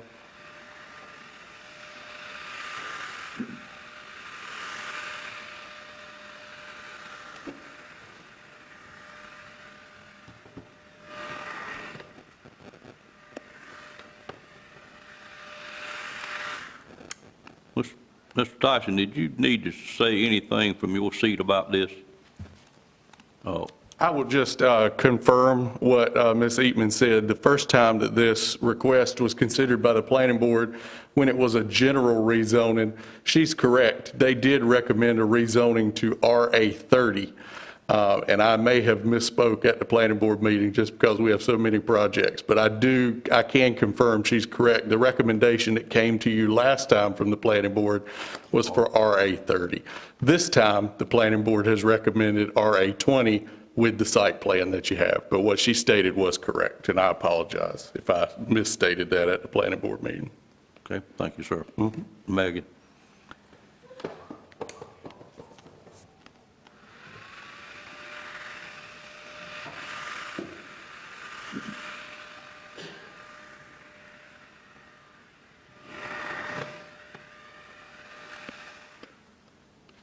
Next speaker, name and address. Yes, my name is Kevin Varnell with Stocks Engineering, representing the owner, and our address is 801 East Washington Street, Nashville, North Carolina. Good morning. Morning. Do you solemnly swear or affirm that the testimony you're about to give will be the truth, the whole truth, and nothing but the truth, so help you God? I do. Thank you. Good morning, Commissioners, Mr. Chairman. Again, my name is Kevin with Stocks Engineering, and we have been representing the owner for a couple of months now, trying to go through this process. And just a few things I did want to point out. I think Mr. Tyson has given you a pretty good summary of the piece of property itself, but the plan that we proposed does follow the existing land use plan that you guys have adopted. We have had extensive conversations with DOT. They're part of the TRC process, so they've evaluated the driveway location and the traffic on that road and have made their recommendations, and we've incorporated all of their comments and recommendations into the site plan that you have before you today. Any concerns that you or the neighbors have with environmental or erosion control will be addressed throughout the design process. So we have to go through extensive permits when we are developing the property, and North Carolina Erosion Control will certainly be involved and have to issue a permit for that, as well as if we do cross the creek, we will have to get permits from the Corps of Engineers and the Department of Environmental Quality. I also would like to point out that at the first planning board meeting that we came before you, the adjacent property owner to the east did recommend approval and was in favor of this property being developed as well. So I did want to point that out. So, and again, I'll be happy to answer any further questions you guys have about it. Any questions of Mr. Stocks? In Mr. this Gomes? first phase, I'm assuming is down to lots 19 and 17? That's correct. So the first phase will really be from the main road out front up to the creek crossing.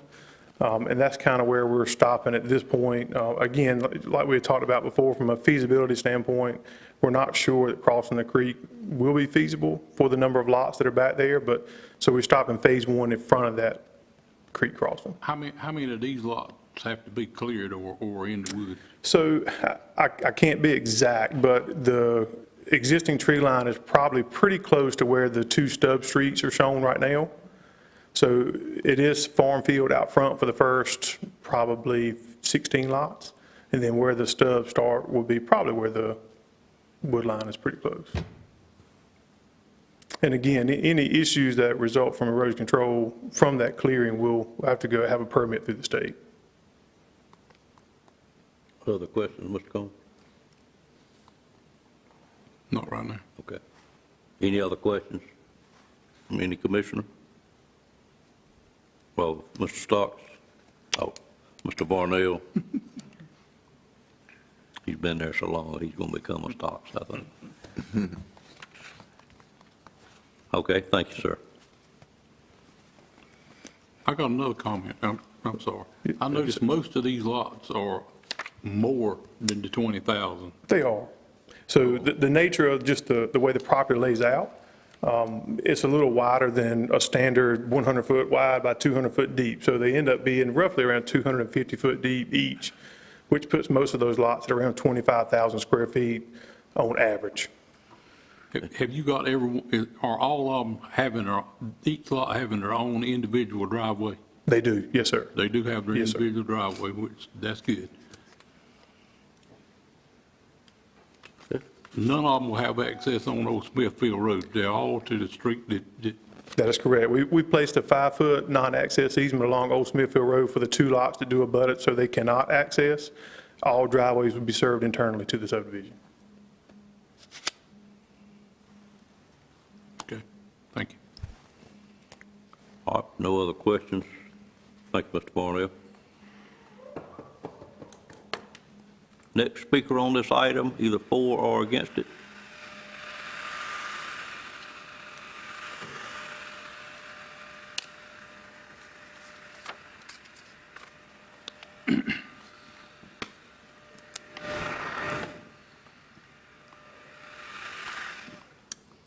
Anyone else?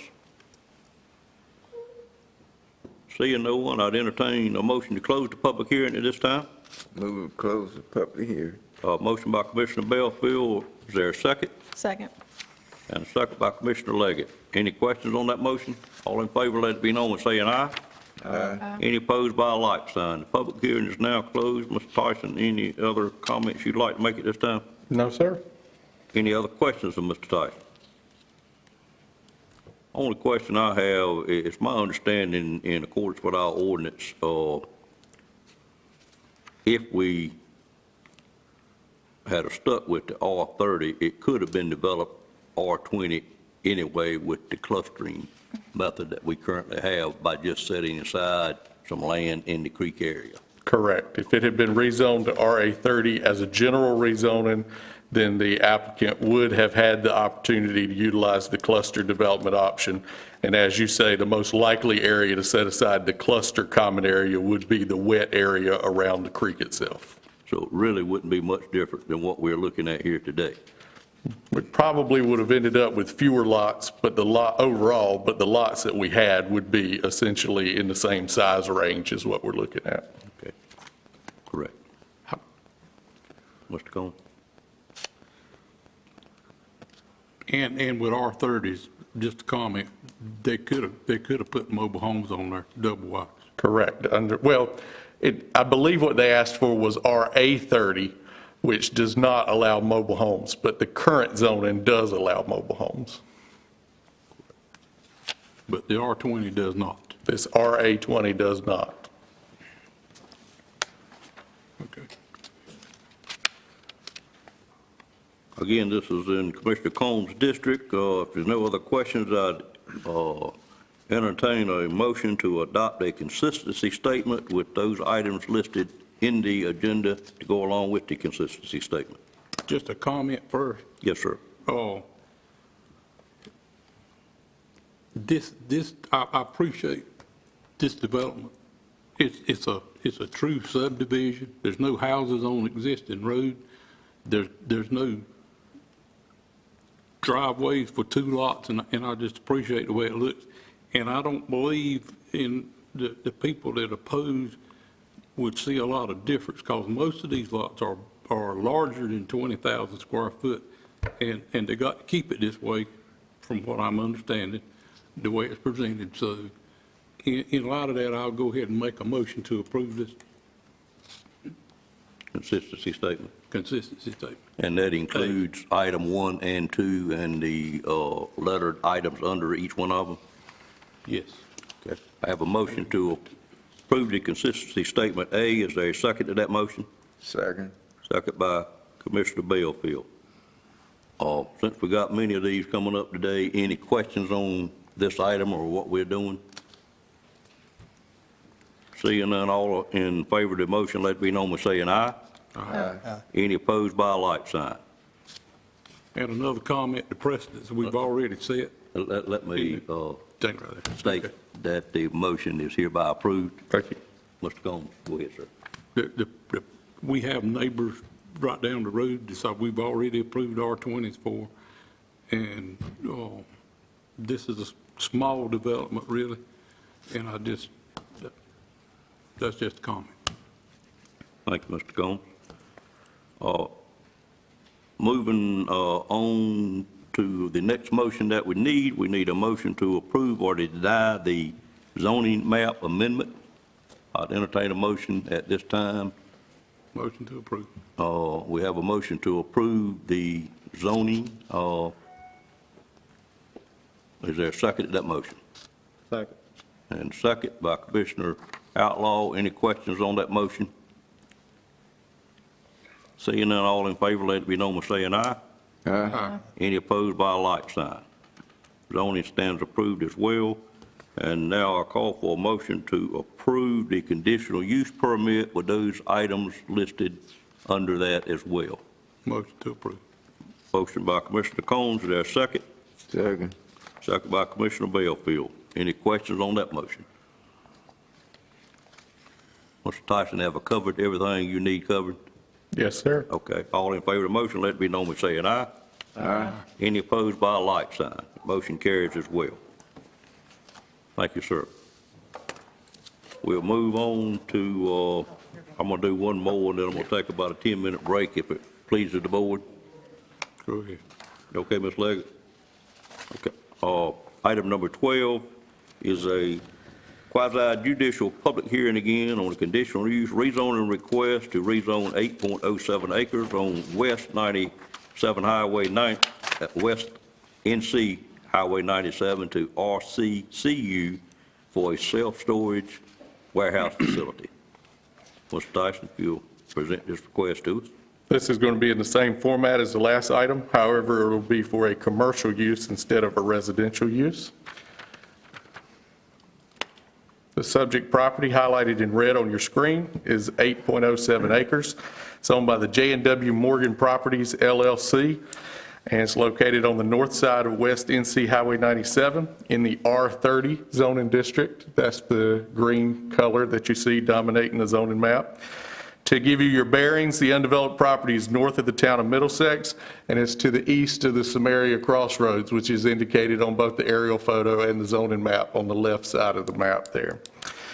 It is immediately adjacent to an existing manufactured home park, which is owned and operated by the same owner of this property, and that's along Rich Lane right here. It's in the Neuse River Basin, is not in a regulated floodplain or a designated watershed protection overlay district, and it does not appear to include any riparian stream buffers.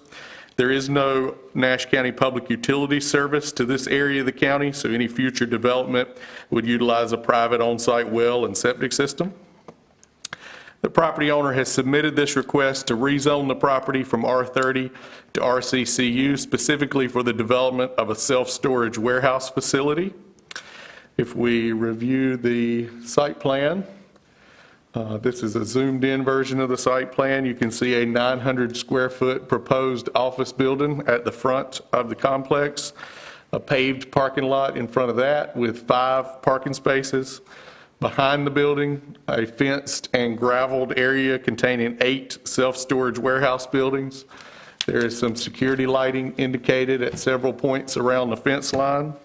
And there is a required 25-foot wide buffer on both the eastern and western sides of natural vegetation that will be required to be preserved by the developer to visually screen the facility from those immediately adjacent residentially zoned or used properties to the east and west.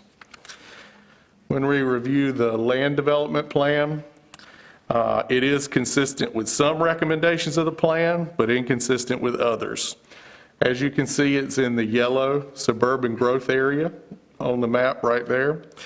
The land development plan does support the development of very limited commercial land uses within the suburban growth area if they meet 4 criteria: frontage along and access to either a major state highway or secondary road, location at a major intersection, proximity to similar land uses, and spatial separation from non-compatible land uses such as existing residences. First of all, because this is a conditional use rezoning, that would qualify this as a limited commercial land use because the development of the property is restricted to just a self-storage warehouse facility, if in fact it is approved, and it can only be developed in compliance with the specifically approved site plan and any attached conditions. It does meet the criteria of having frontage along and direct access to a major state highway, West NC Highway 97. It is not located at a major intersection. However, it is about a quarter mile east of Samaria at the crossroads of Highway 97 and Highway 231, which you can see in this orange color has been previously identified by the plan as a rural commercial area. And that is an area that is a key road intersection where the development of small-scale commercial and business services should be encouraged to serve the local customer base. So it is not actually within that area, but it is within a quarter mile of the center of that intersection, which is the center of that node of commercial area. The subject property is not located in direct proximity to other commercial or non-residential land uses, with the closest being back at the Samaria Crossroads itself. And it does not have significant spatial separation from the already existing residential development that's located across the road. It's also very close to the mobile home park, but as I noted, that is owned and operated by the same developer. But it does have proposed screening buffers that should help mitigate the impact of that facility to the east and to the west. In terms of spot zoning, this may be considered spot zoning because, as you can see, it's not immediately adjacent to the rural commercial zoning that's already established around the crossroads. However, it could be considered reasonable spot zoning because, again, it is on a major state highway and it's only a quarter mile east of that intersection. It's a relatively low-intensity commercial operation compared to other things that are permitted in a rural commercial zoning district. It's been determined to be appropriate for highway development, and of course, a mini storage like this serves a local customer base. The commercial use would be restricted to just that use, and what really weighed on the minds of the TRC and the planning board is the fact that previous self-storage warehouse facilities have been approved and successfully developed in similar rural highway locations within our zoning jurisdiction, specifically the Spring Hope Mini Storage on South NC Highway 581 and the 58 North Mini Storage on Highway 58. Both of those have similar profiles and were located in similar areas and have been successful and in fact have been expanded by this board in recent months in at least one case.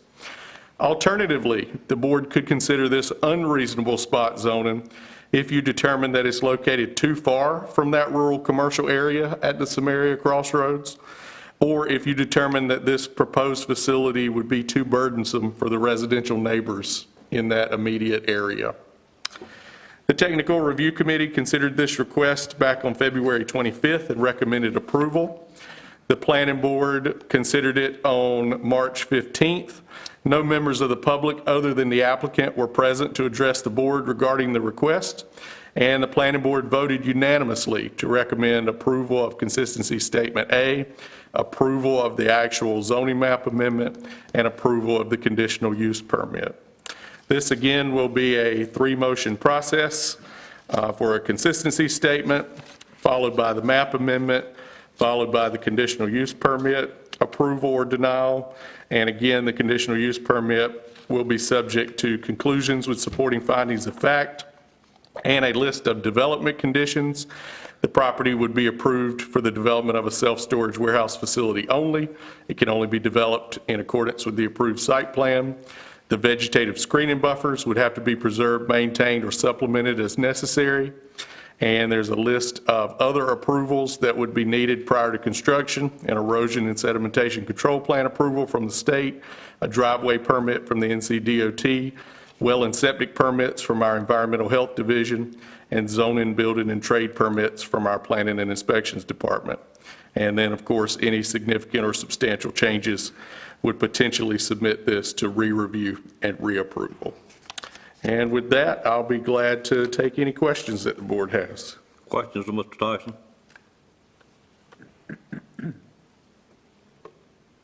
Seeing none, I'd entertain a motion to go into a quasi-judicial hearing on this matter. So moved. Moved by Commissioner Leggett. Is there a second? Second. Second by Commissioner Bellfield. Questions on the motion? All in favor of the motion, let it be known by saying aye. Aye.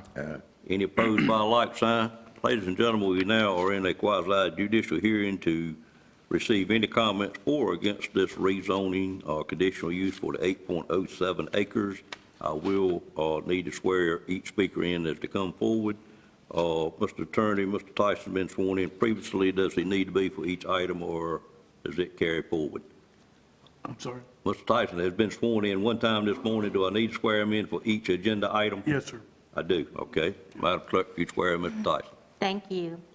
Do you solemnly swear or affirm that the testimony you're about to give will be the truth, the whole truth, and nothing but the truth, so help you God? I do. Thank you. And Mr. Chairman, I would like to submit the staff report and the contents of the case file to the board for acceptance as evidence in this quasi-judicial public hearing. All right, so done, sir. Appreciate it.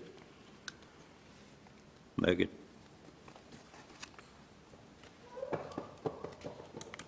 Is there anyone here that wishes to speak for or against this agenda item number 12 at this time?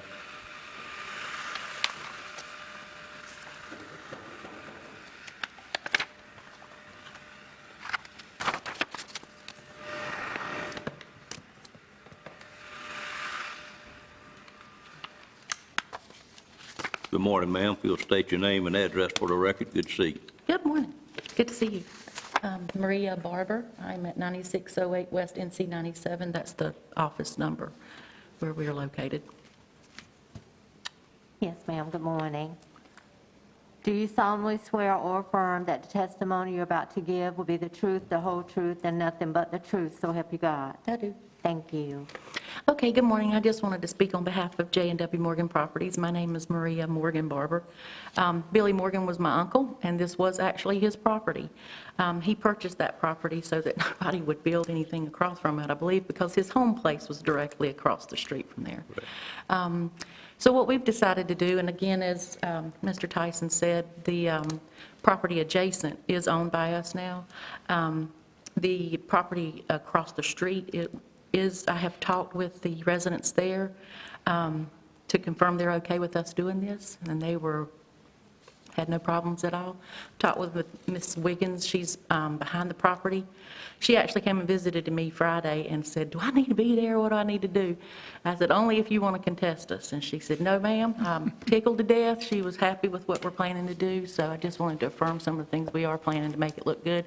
It's an ugly piece of property right now, so we're trying to make it look a little bit better. So just thank you for your time.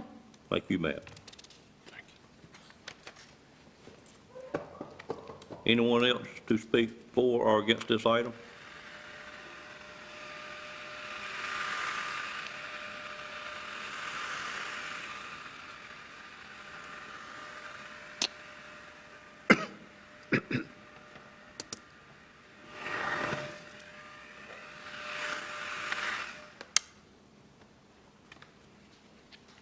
Farnell, if you'll be sworn in again, please, sir.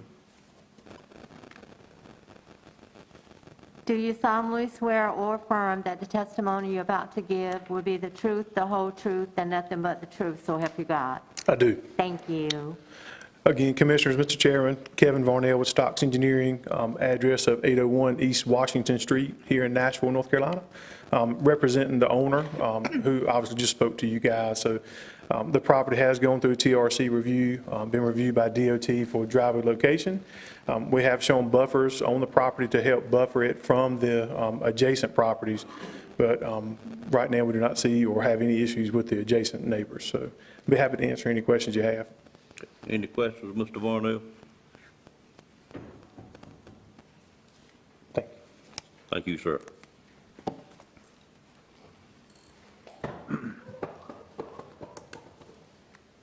Earn your money today, Megan. Anyone else wish to speak for or against this item?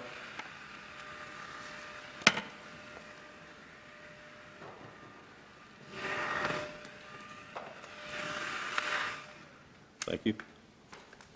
Seeing none, I'd entertain a motion to close the public hearing at this time. So moved. Got a motion by Commissioner Combs and a second by Commissioner Leggett. Any questions on that motion? All in favor of the motion, let it be known by saying aye. Aye. Any opposed by a like sign. The public hearing is now closed. Mr. Tyson, any following? No, sir. Comments from you, sir? Any questions, Mr. Tyson? I've got a question. Ms. Leggett? Let me get her, Mr. Belford, then I'll be right back with you. Go ahead, sir. All right. Mr. Tyson, I wanted to know if, in this situation, after this piece of property was developed, if the developer wished to expand or add more buildings, for example, would they have to come back to us to do that? They would. Any development beyond what's shown on this site plan would require action by the planning board and by this board. So they're restricted to the 8 buildings that they have now. And once they constructed those, if they wanted to expand, they would do an amendment to this, much like the one we did last month, I believe. So yes, they would be, to go beyond this plan, they would have to come back to the board. Okay, thank you. Mr. Belfield?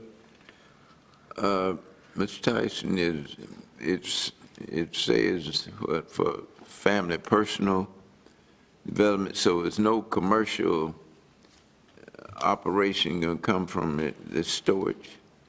This will be a commercial operation. They'll be renting the mini storage units.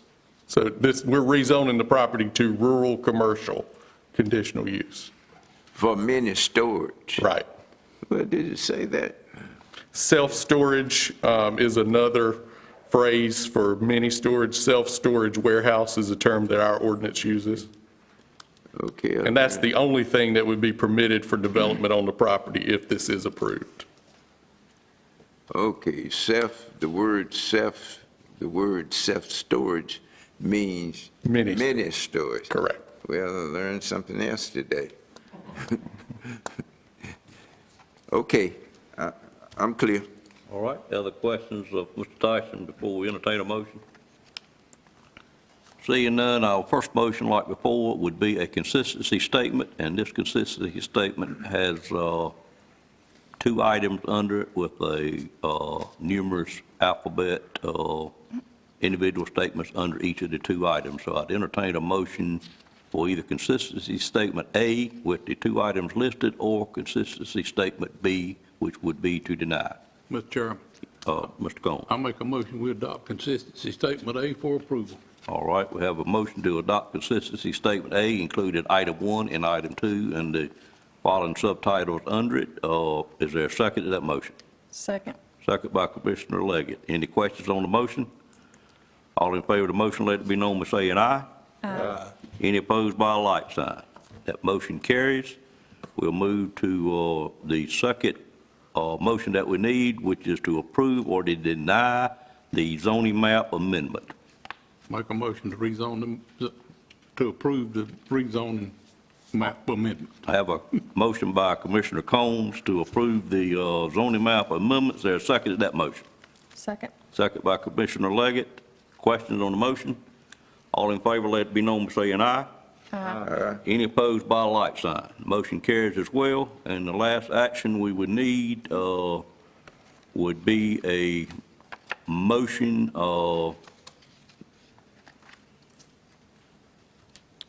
to find the conclusion with supporting finding acts, and they are listed under that particular thing. There are a number of them, a total of about 9. Conclusion with supporting finding of facts. Motion. And development conditions. And development conditions. Thank you. Make a motion. All right. All this, all of it. Okay, we have a motion to. Conditional use permit. Approve the conditional use permit, I think. Okay.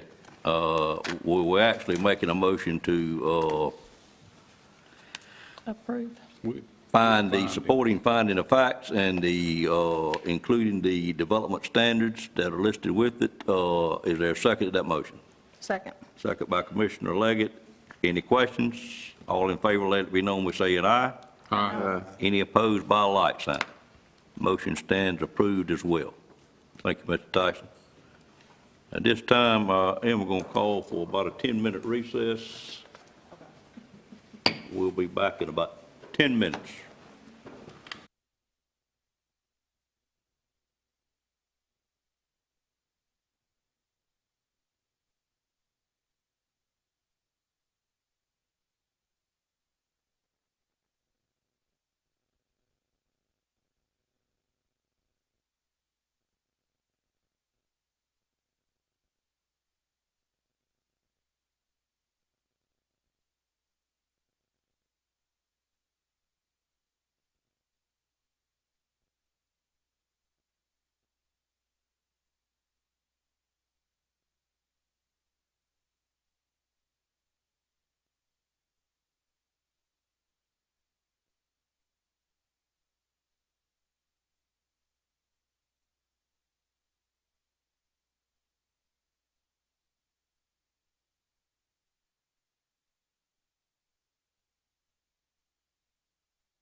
I'll call us back to order at this time. During the break, I received a request through the clerk for the board to consider, we're now on item 13, to consider going ahead and moving to item 17 and take care of that item, which will be just a few minutes, and then go back to 13. Is there any objection from a board member to be making that move? Seeing none, item 13 is the Sheriff's Office awarding service record for retired detention transport officer. And I'll call on Major Wilson at this time and anyone else he may have with him. Major, if you would introduce the people you have with you, sir. Yes, sir. Good morning. Good morning, sir. Good morning, board. Thank y'all for letting us go ahead and do this. Miss Walker, did you come up?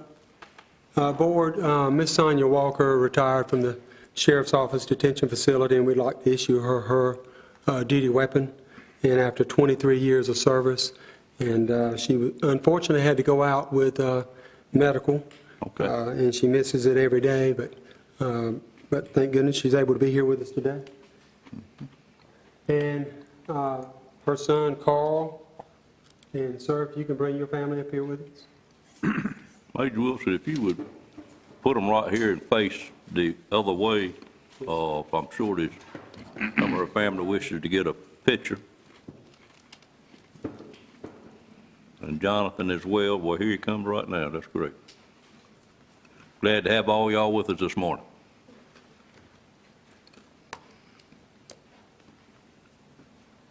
Sir, would you like to come down and take a picture with us? Y'all go ahead. I do want you to let her introduce who's with her before you sit down. I would. Ms. Walker, board, this is Ms. Sonia Walker. This is her son, Carl Walker Jr., and his wife, Danielle, and have the 3 grandchildren. This is Ms. Patsy Lewis. She's a corporal in the detention facility that worked with Ms. Walker for years. Ms. Walker started in 1998. She worked for 23 years as a detention officer and a transport officer. From the time that I met her, just outstanding personality, positive every time, and working in that environment to stay positive every day that you see someone says something about somebody's character. She's just a very positive person, and unfortunately, she had some medical issues and had to go out. And she just told me a while ago that she misses it because she's bored, because for 23 years that was her family across the street, and she misses her family. But she knows if she needs anything, she can call on us and we'll take care of her. So to issue her weapon to her is Captain Bowen, who's the captain over the detention facility. Let me get in the picture and we can take a picture while you do that. Hold on just a minute, Don. Get them pulled together there. There we go.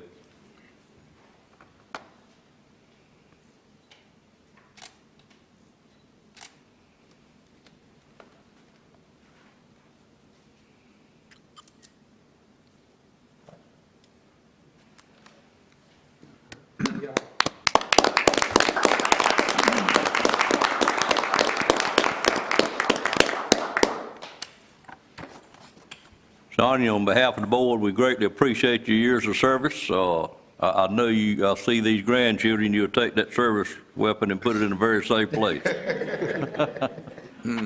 Thank you, ma'am. Thank you, Major. Thank you, sir.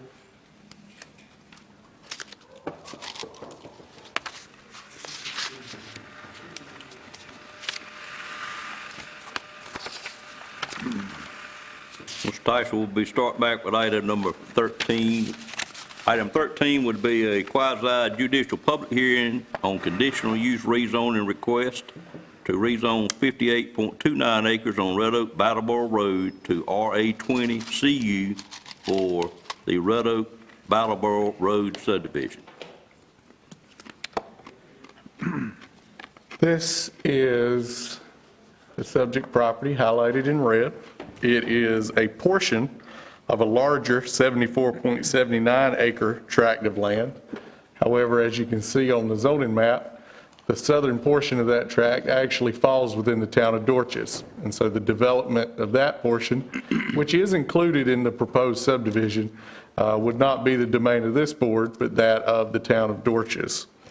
The property in question here is owned by Claudette D. Regis. It's located on the south side of Red Oak Brattleboro Road in the R30 zoning district. So you can see that green color there that dominates the property. It's located between the town of Red Oak to the west, which would be over here, and as already stated, the town of Dorches to the south, and that's where those 16.5 acres fall right there. It's immediately adjacent to the Dean's Mobile Terrace subdivision, which is inside this blue line on both maps to the west. That is a subdivision established around 1973. The subject site's undeveloped, has been used primarily for agricultural cropland. There is a pond and a ditch on the eastern side that will have to be evaluated to see if it will be subject to a riparian buffer that would limit development in the immediate vicinity of those features. The property owner has submitted this request to rezone from R30 to RA20 CU, specifically for the development of a 68-lot subdivision. The request would reduce by 1/3 the minimum lot size and therefore increase by 1/3 the number of lots that could potentially be subdivided from the property. Currently, it requires 30,000 square feet per lot, and the request would change that to 20,000 square feet per lot, slightly increasing the permitted residential density. There are 9 land uses that are permitted for development under some circumstances in the current zoning district that would no longer be permitted under the current proposal. Again, most notably, double-wide manufactured homes and duplexes are permitted in the current R30, but would not be permitted in the proposed. Also, rural family occupations, radio or communication towers, non-hazardous solid waste disposal sites, utility field offices, water treatment plants, horse shows, and turkey shoots would also no longer be permitted. The subject property, its development will be tied to the subdivision sketch plan directly that we'll look at shortly. And because this is a conditional use, there's the opportunity to attach conditions. The board will recall that you considered this same property back on February 1st as a request to rezone from R30 to RA20 as a general rezoning, and instead the board voted to deny that request and recommend that the applicant resubmit as a conditional use rezoning with a proposed sketch plan, which is what we're reviewing today. The land use plan designates this area that is outside of the town jurisdictions. The county area is designated as suburban growth area. It supports the rezoning of this property to either RA30 or RA20 because of the availability of county public water service. There's a 6-inch water line installed to the west of the property within extension distance along Red Oak Brattleboro Road, as well as 2 4-inch water lines installed inside the adjacent subdivision on Pine Street and Dogwood Drive. And so there are 3 opportunities for connection to the existing public water system. Spot zoning, the subject request would not be considered spot zoning because the property is zoned for residential now, and it will continue to be zoned for residential use.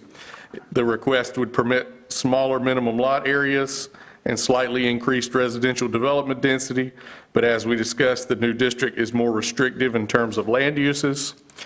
The 20,000 square foot minimum lot area requirement is consistent with many of the existing lots that are already subdivided immediately adjacent to the property inside the Dean's Mobile Terrace subdivision, particularly the connecting lots along Pine Street and Dogwood Drive that hover right at and around 20,000 square feet per lot. The large size of the lot would create a new zoning district, and we've already discussed the availability of water, the consistency with the land use plan. Let's turn our attention to the specifics of the actual subdivision sketch plan. This plan was prepared by Stocks Engineering that proposes 68 new residential lots on the subject property. 15 additional lots would be proposed within Dorches jurisdiction to the south And of course, again, in order to show more detail, this is turned sideways from what we were looking at. So north is toward the road back here. This would be the southern or the bottom end of the maps we were looking at. But these 15 lots would be within the town of Dorchester to be approved. 4 of the lots would be accessed directly along Red Oak Brattleboro Road, and the remainder would all be accessed from the proposed new interior roads, including extensions of Pine Street, or an extension of Pine Street and Dogwood Drive going into the adjacent subdivision, as you can see at the bottom of the screen. All these lots meet or exceed the 20,000 square foot minimum lot area, the 100-foot minimum lot width requirement. Lot 46 up here is reserved for any stormwater control measures that might be required as we go further into the development of this property. The design includes a shared cluster box mailbox kiosk near the subdivision entrance as required by the Postal Service. And of course, the developer will be required to construct new water lines within the interior of the subdivision to connect each new lot to our existing public water system. The TRC considered this on February 25th and recommended approval. The Planning Board considered this on March 15th. There were several members of the public opposing the request or speaking in opposition to the request, including Graham Perry of 5365 Red Oak Brattleboro Road, William Bill Davis of 5762 Red Oak Brattleboro Road, Eddie Lewis of 4870 Dogwood Drive, and Al Williams of 5586 Red Oak Brattleboro Road. The concerns that were expressed involved the increased residential density, some existing drainage issues that were observed with the property, concerns about sewage disposal, traffic safety, noise, and the proximity of the immediately adjacent livestock pasture land. This vote from the Planning Board was a split vote, 6 in favor and 1 opposed, ultimately recommending approval of Consistency Statement A, approval of the zoning map amendment, and approval of the conditional use permit. You have a 3-motion process for the consistency statement. I will point out, and I probably should have pointed out on the previous, that if you decide to vote against it, you'll need to make a determination that it is either not reasonable, not in the public interest, unreasonable spot zoning, or incompatible with the specific proposed location. Then a second motion to approve or deny the zoning map amendment, and then finally a conditional use permit motion with supporting findings of fact and development conditions that are extremely similar to the other residential rezoning we've already reviewed this morning. And so I'll pause there and take any questions from the board before we open the public hearing. Questions of Mr. Tyson on this matter?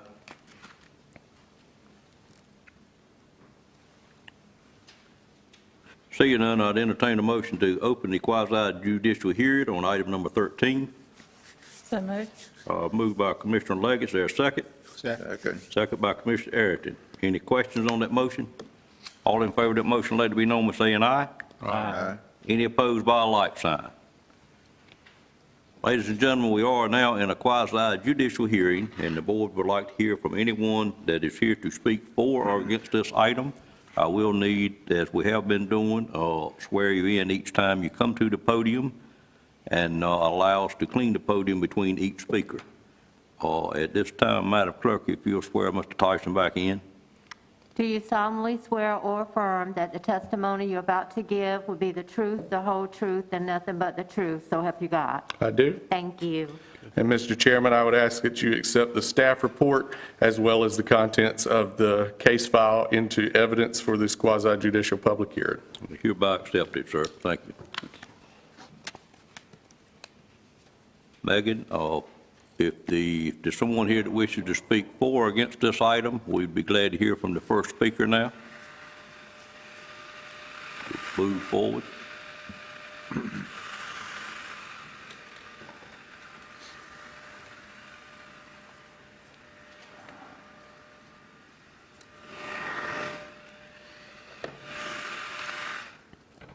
Thank you.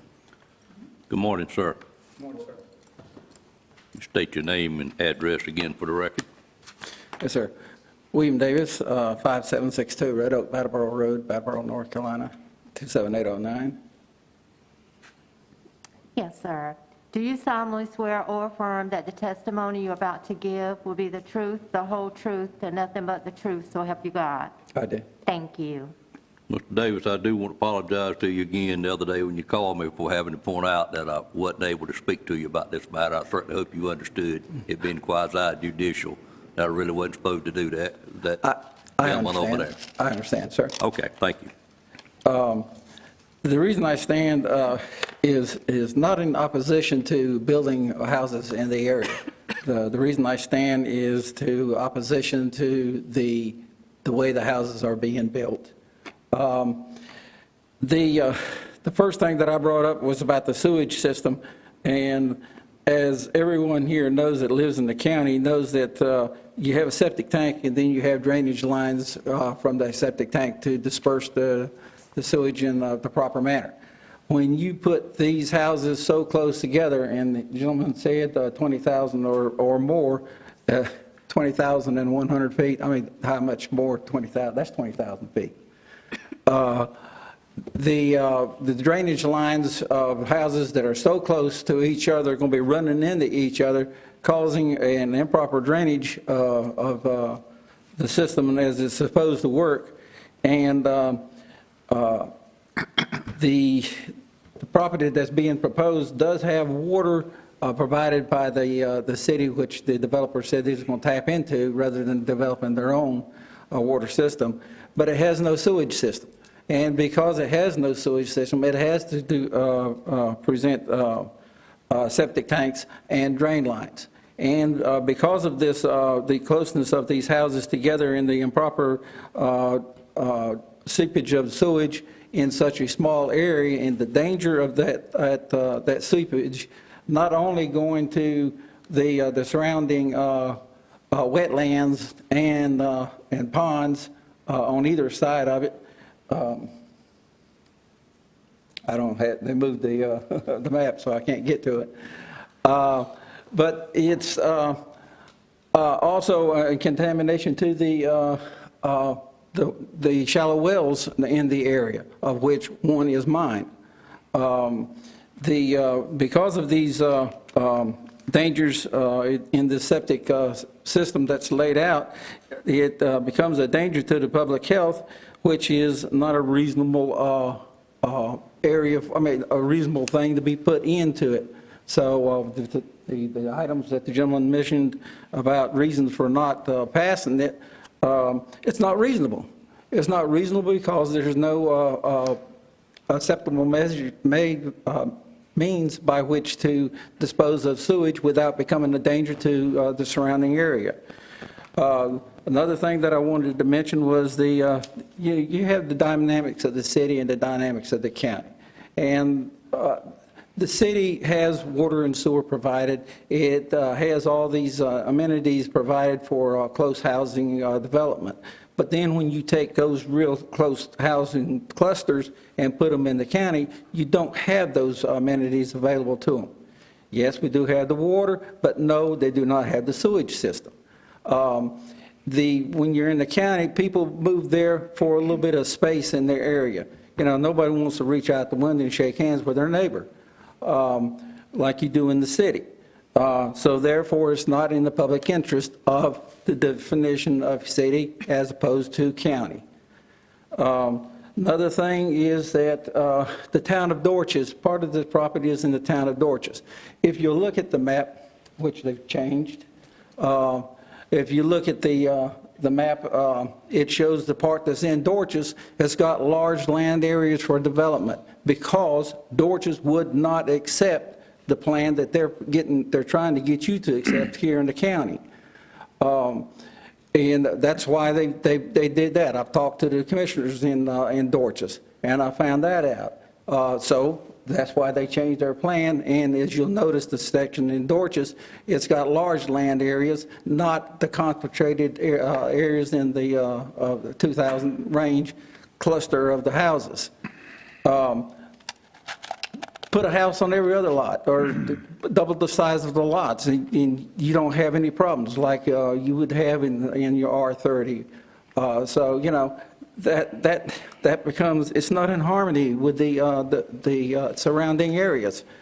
He mentions about the Dean's Trailer Park. There's a couple of lots over there that are small lots in the 20,000 range, such as they're trying to build on this property, but those are small trailers in a trailer park. They're not houses in a clustered area that's packed on top of each other, or nearby packed on top of each other. Again, it's the harmony. Those three things alone are violations of what required, according to the gentleman's statement, to object the building of this particular spot. If they wanted to increase it and put double the lots and put a house on it, there's no problem. Nobody's got an argument with that. We got the argument with the danger to the area, the harmony of the area, and public interest of city-county life. You got wetlands. They're talking about their drainage system. Their drainage system that they're proposing is going into wetlands. As you look at the property, the property on the west side has got drainage lands, which they'll have to build a, they're proposing their roads going into Dean's Trailer Park, going over wetlands. I would assume you're going to have a bridge, and they'd probably have to get in touch with DOT about that. But their roads, just an assumption now on my part, because it doesn't say on the map, but for an area like that, you've got to have a two-lane road for the cars going past each other, coming in and going out. But going into Dean's Trailer Park, they're going into one-lane roads. It's a trailer park. They're only one-lane roads. We've been into it, looked at the roads, and you don't have that privilege to it, and the gentleman didn't mention about it, but you got two-lane roads going into one-lane roads, so you got a congestion problem there. You've only got one road going out into a heavily traveled road, which I think the gentleman mentioned the other day, over 1,000 cars. I think he said over 1,000 cars go over those traffic, so you got heavy traffic, and you only got one lane going out into it.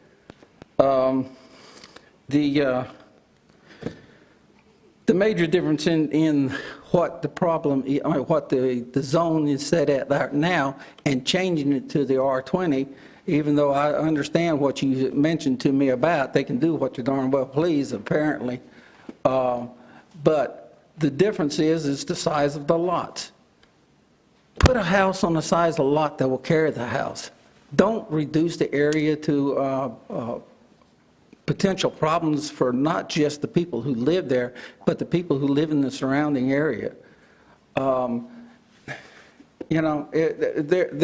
problem that they're creating causes my well to go bad. Now, I've got to go out and spend an astronomical amount of money to try to get a deep well to compensate for the loss that I've got after my health goes bad because they find out that it's contaminated, because, you always find those problems out later, not sooner. I beg the commissioners to consider all the situations that this proposal is.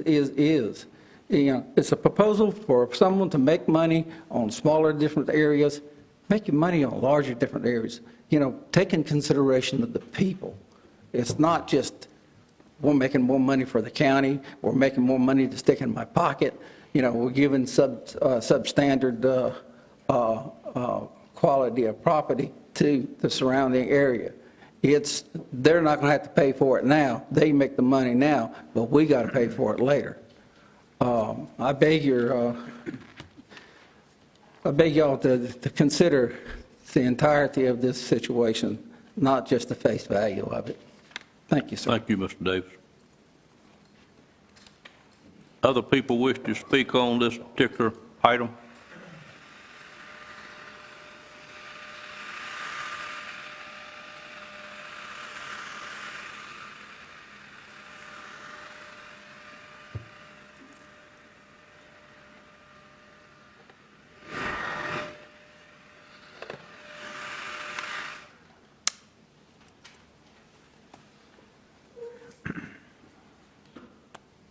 Good morning, sir. Good morning, sir. You'll let the clerk swear you in, Clint.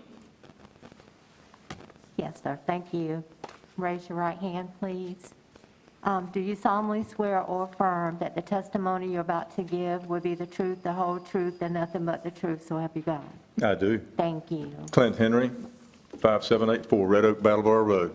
Mr. Chairman, committee, I'll be short and sweet.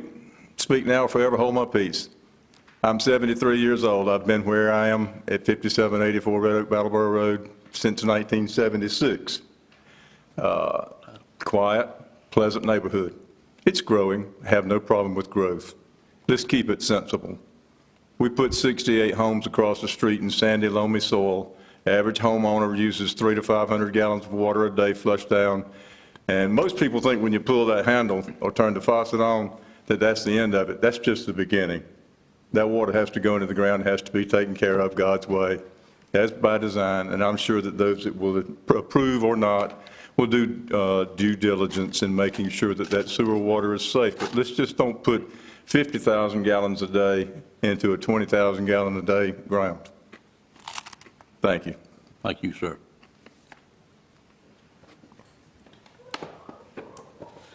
Other speakers on this item?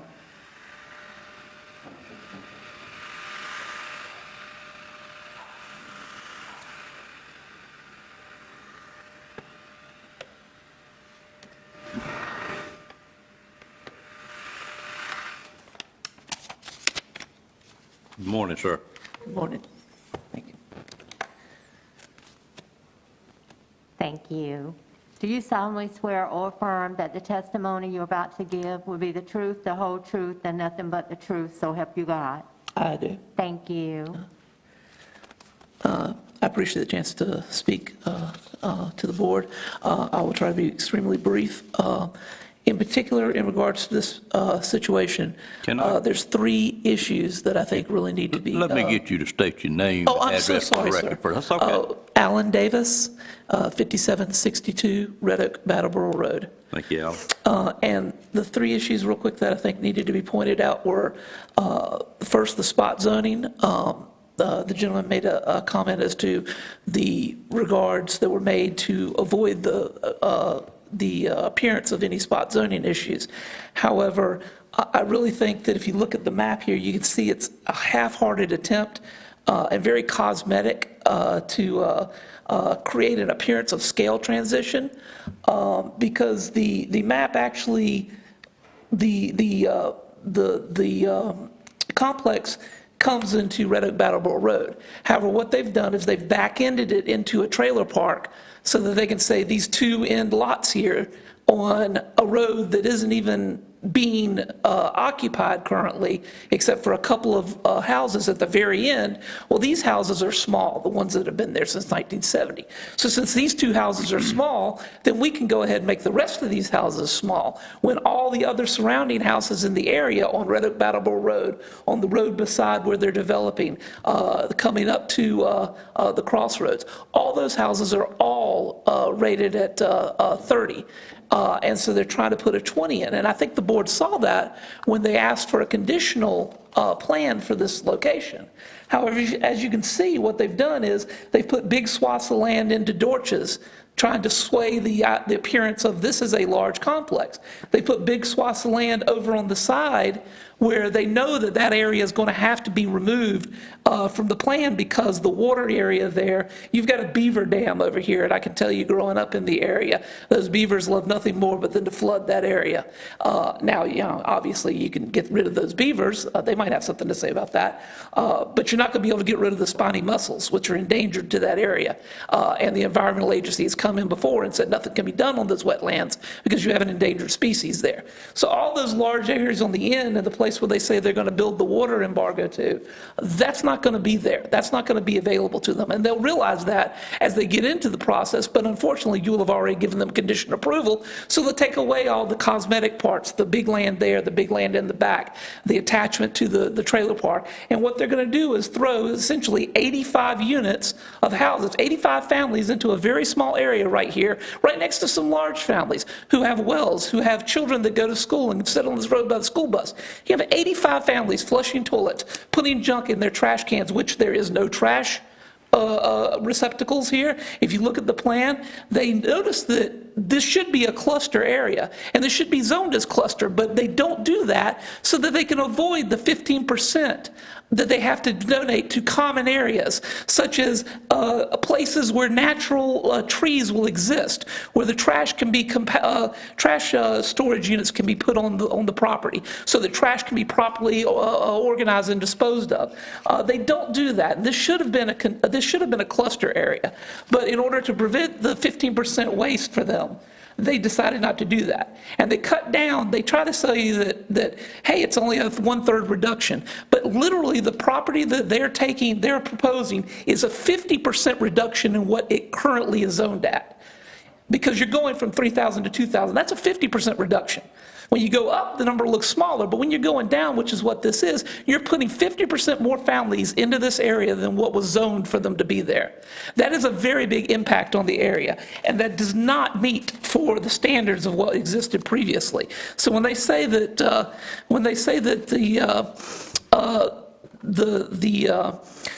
I apologize, one second. But when they say that it needs to be consistent with what exists already, it's not consistent at all. And these cosmetic changes that they put on the paper do not relay the truth of the matter to that area. Second thing I wanted to address real quick is the compatibility. This is very incompatible. These gentlemen have already talked before me about the issues with drainage and sewage and some very bad issues for the health of the community there. But that doesn't get into the thing like I mentioned about the trash. The increased residential density of 50% to this area, which is what they're proposing for you to give them, is going to put a lot of problems and a lot of strain on an area that is not ready. I mean, the land is not ready for medium to high density abatement. What it needs is the low-level it's low-level land, it's low-density level land, and that's what it needs because the soil can't contain that. And if you take all these properties, there's no room for any vegetation or natural growth that already exists there. I mean, it's property up to property up to property. You see no trees, no plants, no common areas, no greenery, no anything that a cluster would have allowed. So you don't see any of that. So what you've got is taken away all the issues that would even help with the drainage. So that stuff is a problem. And you've got sewage disposal concerns, traffic safety, one road going in for 85 families, because I can tell you nobody's going to be using that dead-end trailer park. I mean, it's property that's not even being used currently. So everybody's going to be coming on that one road, that one outlet, that one little drive right there. And they realize that because they put the mailbox. They put a cluster mailbox there knowing this is a cluster situation. And so they put a mailbox at the end of the street saying this is where everything should be because this is the only common area we give you. One mailbox for 87 families. Now figure out how you're going to get to your school bus. Figure out how you're going to get your trash out of there. Figure out how many you're going to get to work at 9 o'clock in the morning with all those cars running and only one road accessing it. You're going to have stormwater runoff impact. You're going to have trash refuge piling up. You're going to have the natural vegetative and natural state of this area is going to be destroyed. And that's going to have a large environmental impact. And if the spiny mussel doesn't stop them from development, which, they'll have to address that in the Army Corps of Engineers with the beaver pond, all these other things should already draw pause and say, look, we've already registered it for the proper level of housing that it can sustain, giving it a lower designation and letting it be, even under circumstances where you have to have the approval beforehand. The plan, I mean, it includes houses that the Dorches have said they won't even give you, so you're already cutting that off. The last thing I wanted to do was mention the conditions in which you said that it cannot be acceptable, and it can only be developed in accordance with the approved subdivision sketch plan. That's what a condition is. You say, okay, we'll give you what you want. We'll make this sustain more houses than it should, but only if you give us an exact plan of what you're going to do. Well, they're showing you with this plan that they have no interest whatsoever but in making those as small as you can. And they proved that with lot number 16, that y'all even had to go back and ask them, hey, it needs to be round there. It's a cul-de-sac. You put a square into there because it's the only way you could get 2,000 square feet legitimately into it. And they've cut these properties so razor thin that there's no area for any greenery, for any natural anything. And there's no conditions being given by this board to say, hey, we need to have answers about what you're going to do about trash. There's no dumpsters on this. There's no room for any dumpsters on this. Are all 84 families supposed to just throw their trash onto the street in bins that nobody's coming to pick up? Are they all supposed to take it down to the dump over by Hubbard School? I mean, you know, what's going to happen with the trash here? What's going to happen with all this stuff? Where's the common area that's going to give these people the answers they need to what they need to do with the common good of this area? So because the spot zoning issue, I think, is muddy, because the compatibility is definitely incompatible with the existing people and the existing land itself, and because the conditions that the board is giving them as far as building this are not direct enough. They're not saying, you've given them, hey, cut number 16 correctly, but you haven't given them enough conditions that they need to meet to prove that they're willing to stand up to the responsibility of taking this property and making it into this kind of an issue for the community. And I ask you to take those three considerations, which are all three individually enough to deny this appeal, but individually they're enough. Together, they're massively enough. And I think you should take that into consideration and not accept it as it is, and make them come back with a better plan that addresses all these issues and addresses everything and puts it, even if you're not going to do the R30, that's fine, but they need to do a cluster plan, which gives the 15% of the allotted area that it should be to common area maintenance and common area stuff, and make this into a community, not just a place where you're piling houses on top of houses. Thank you so much for your time. I appreciate it. Thank you, Mr. Davis. We have someone else that wishes to speak for or against this rezoning matter?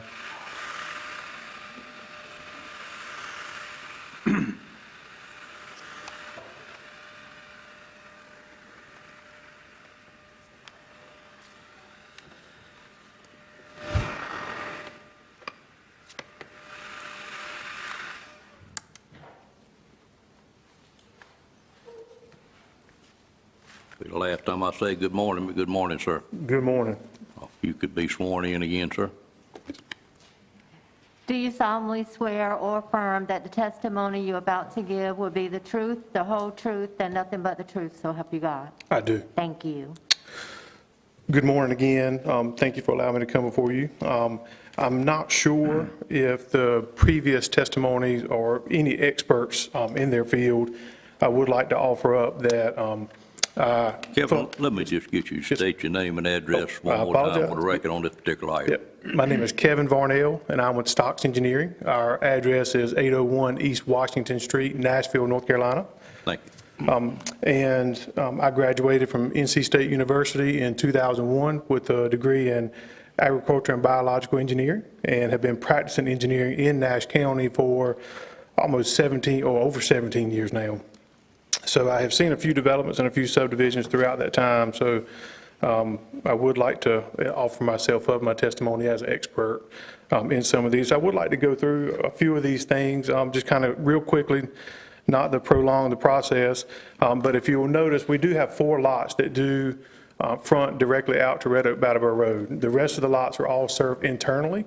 But we did take those 4 lots that do directly access Red Oak Brattleboro Road and made those almost 1-acre lots. So if you look at them, they're well over 40,000 square feet.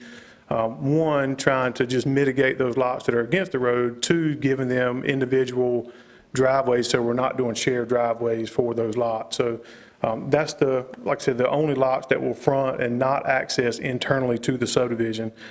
As far as the septic systems, long throughout this county and surrounding counties, the 20,000 square foot has been an adequate size for lots that have good soils. These soils will be evaluated by not only a private soil scientist, but by the county as well when they issue the septic permits. And I just want to point out that when they are approving and reviewing for the septic permits, they're not only allowing enough area for just that house and its septic permit, but also for a repair area in the event that that specific system failed. So there's not only the primary septic system, but a backup as well. So when we're talking about septic systems and if they fail or not, there's already a built-in backup plan on top of 2 consultants and the county looking at the soils for each lot. So I did want to make that clear and point that out. And when in regards to sewer, typically when you see sewer for a neighborhood, we're talking about city subdivisions, city neighborhoods, city lots, and we're getting down to around 6,000 square feet. So 20,000 square feet lot is a very large lot compared to a typical sewer lot that you would see in the city limits. As far as the size of the lots and the reason that most of the developers are trying to push the 20,000 square foot lot, there's 2 things going on. One, the cost to produce the subdivisions are going up. Just like you guys have seen, a lot of the house costs and things like that are increasing as well. So when we're trying to provide an affordable house, a house that's in the lower tier and not the higher end houses, you're having to make the lots to the size that the property owners can actually afford to buy them and afford to purchase. So we're trying to keep that cost low. Another reason that we want to reduce the lot size and keep them 20,000 square feet, we have the same number of people coming to Nash County annually. So the number of people that want to live here is going to be about the same. And the biggest difference is we can actually take and concentrate those on a smaller amount of land and not eat up as much farmland as we would if we were trying to make larger lots.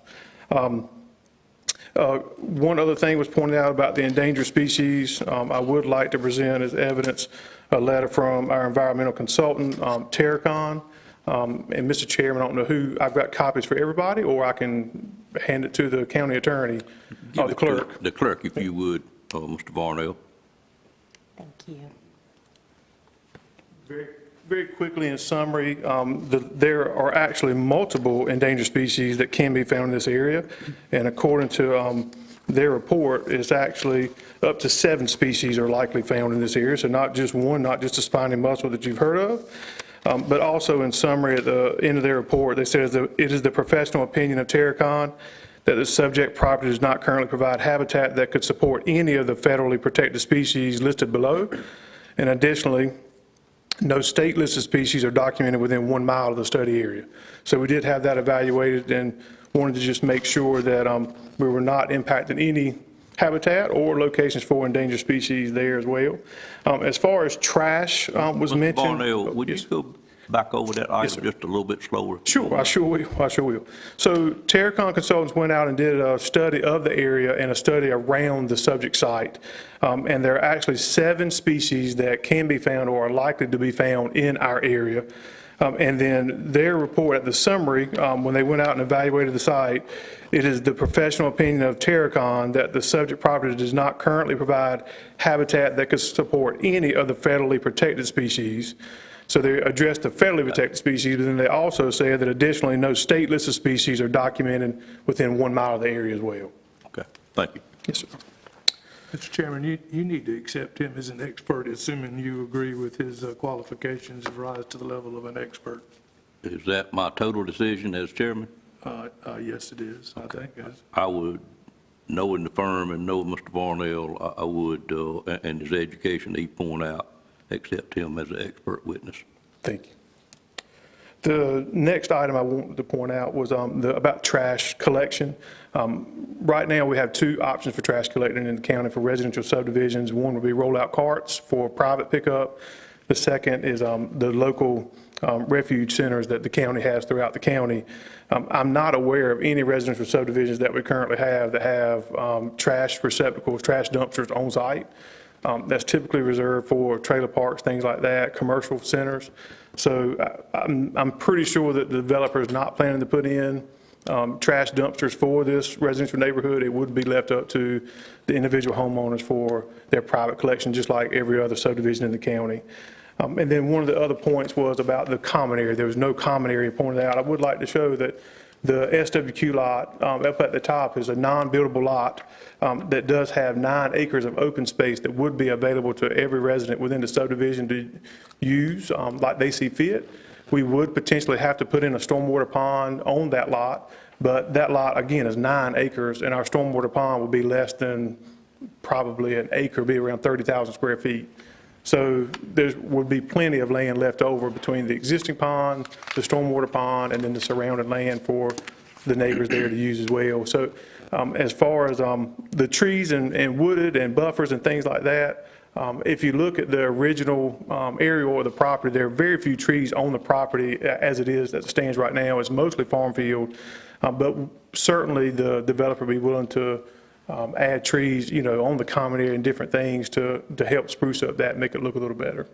So I'd be happy to entertain any questions that you guys have.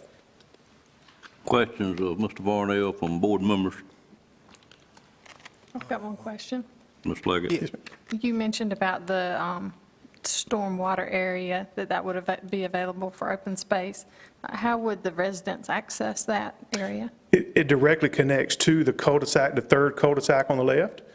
That lot actually has a direct connection to the cul-de-sac, so it goes from public right-of-way straight to the lot. And that's not an actual house lot, so the one that's at the very end of 3 is actually a portion of that, the big main lot. Other questions, Ms. Leggett? And the road in the neighborhood, the proposed neighborhood, that would become a publicly maintained? Yes, ma'am. All roads will highway? be public right away. Okay. Thank you. Thank you. Mr. Harrington? Did you have information on environmental impact study of possible, like they say, sewage drainage into that area? Yeah, well, the sewage and drainage is a soils issue, and so obviously, once we get into the design, the county actually reviews and approves septic permits. So that's when the soils would actually be evaluated and looked at, would be at that stage of the process. So at this point, we're not quite ready for the county to look at the septic permits, but that would be addressed when it's time.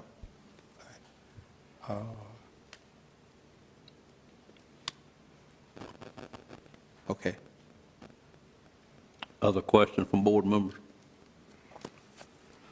Mr. Parnell, on your layout, the road, the lots that front Red Oak Brattleboro Road, which I see you made a frontage such that you don't have to have shared driveways, but behind those lots, you got a proposed 20-foot wide access easement. What is that about? That was a request of TRC to be able to access and get to the mail kiosk if the residents did want to walk. And the mail kiosk goes on which lot? The mail kiosk is actually on we're in front of lots 65 and 66. It's a pull-off, just like the Postal Service and DOT have proposed. And it's right across from, I guess, the first street to the left. Give me just 1 second. Can't find my mouse.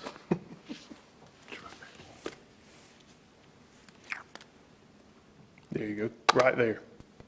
The black areas on the screen. What went away? I think they did it. Oh.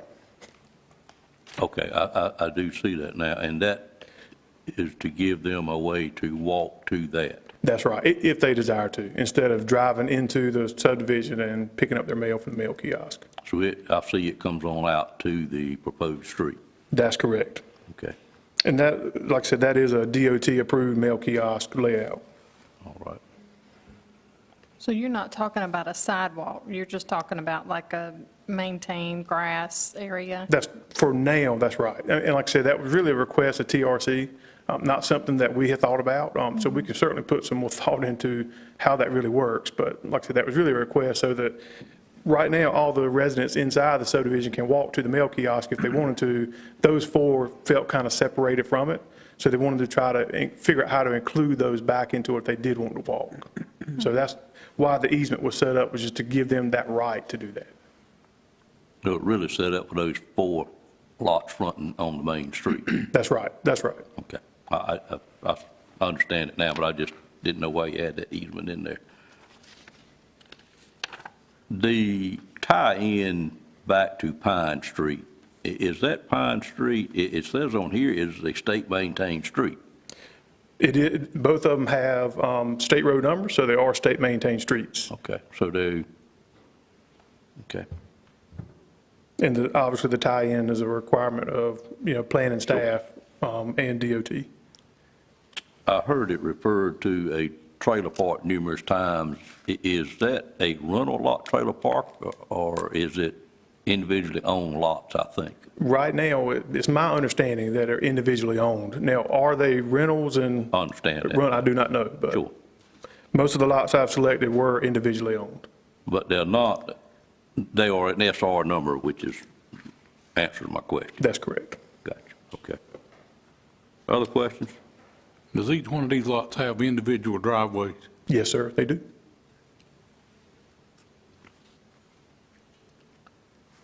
Other items? I've got one more question. Sure. The road front lots, I think there's 4 of them. Would they be able to have their own mailbox? Or are they part of the subdivision? They would be part of the subdivision the way the postmaster looks at it. So that's why they would come back and use the mail kiosk that we have internal to the subdivision as well. Now, Okay. the postmaster may allow those 4 to have their own, but for right now, we just included it as part of the mail kiosk. Thank you. Thank you, Mr. Barnett. Thank you.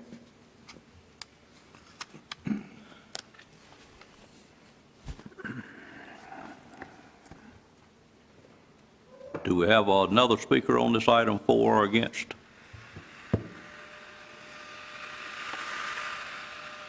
Seeing no one coming forward, I'd entertain a motion to close the quasi judicial hearing at this time. Motion to close. Motion by Commissioner Leggett, is there a second? Second. Second by Commissioner Arrington. Any questions on the motion? All in favor of that motion, let it be known by saying aye. Aye. Any opposed by a like sign? Public hearing is now closed. Mr. Tyson, you got any further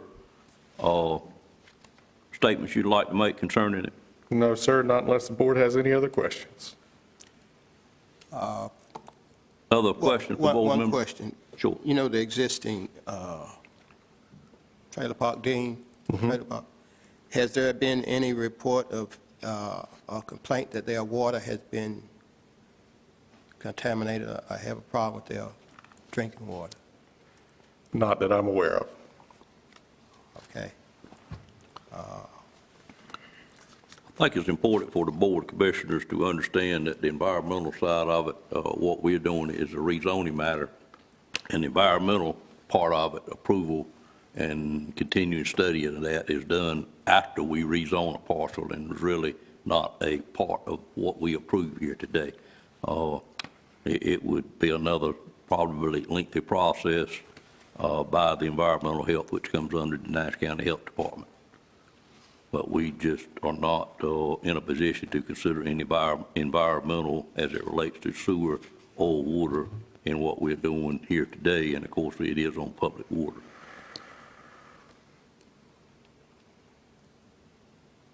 Adam, when I look at the consistency statement B,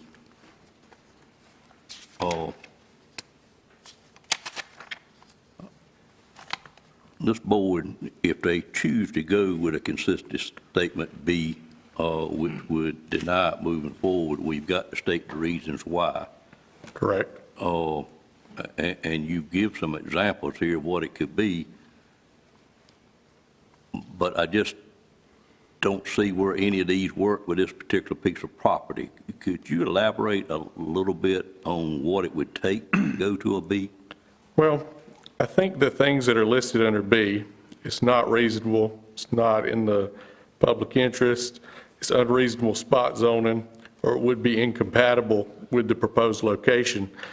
Those are categories for reasons why you might deny this request, but you would have to choose which of those or one or more that you're citing, and then the board would have to give an example of what you mean. So you wouldn't just say it's not reasonable, you would say it's not reasonable because the RA20 will allow residential density that is not compatible with the adjacent area, which in this particular case would be a difficult case to make because of the mobile home park lot size next door. But these statements alone provide you the avenues that you need to go down to deny it, but you would have to provide, or you would need to provide a reason underneath them. Now, having said that, the rezoning of the property is legislative. It's not quasi-judicial like the issuance of the conditional use permit. So you're free to go down any of those avenues you want to, but you will have to state a reason why. Okay. All right, and again, the question that I asked earlier, I think would apply here. If we were to use R30, had been requested by a couple of speakers, it would still allow them the avenue of clustering this and go to R20 lots. Correct. And with the large amount of land they've set aside already, I just don't see where it would change the layout any. Right. I do think you would potentially end up with fewer overall lots, but as I said before, the number would depend, like you said, on the amount that's already set aside for that stormwater lot. And of course, those lots would be no smaller than what we have proposed here because they could go to the same 20,000 square foot rate through clustering. I'd really, looking at the 9 acres, but I don't see where it could potentially change anything, but that would need to be decided by a designer. Right. Mm-hmm.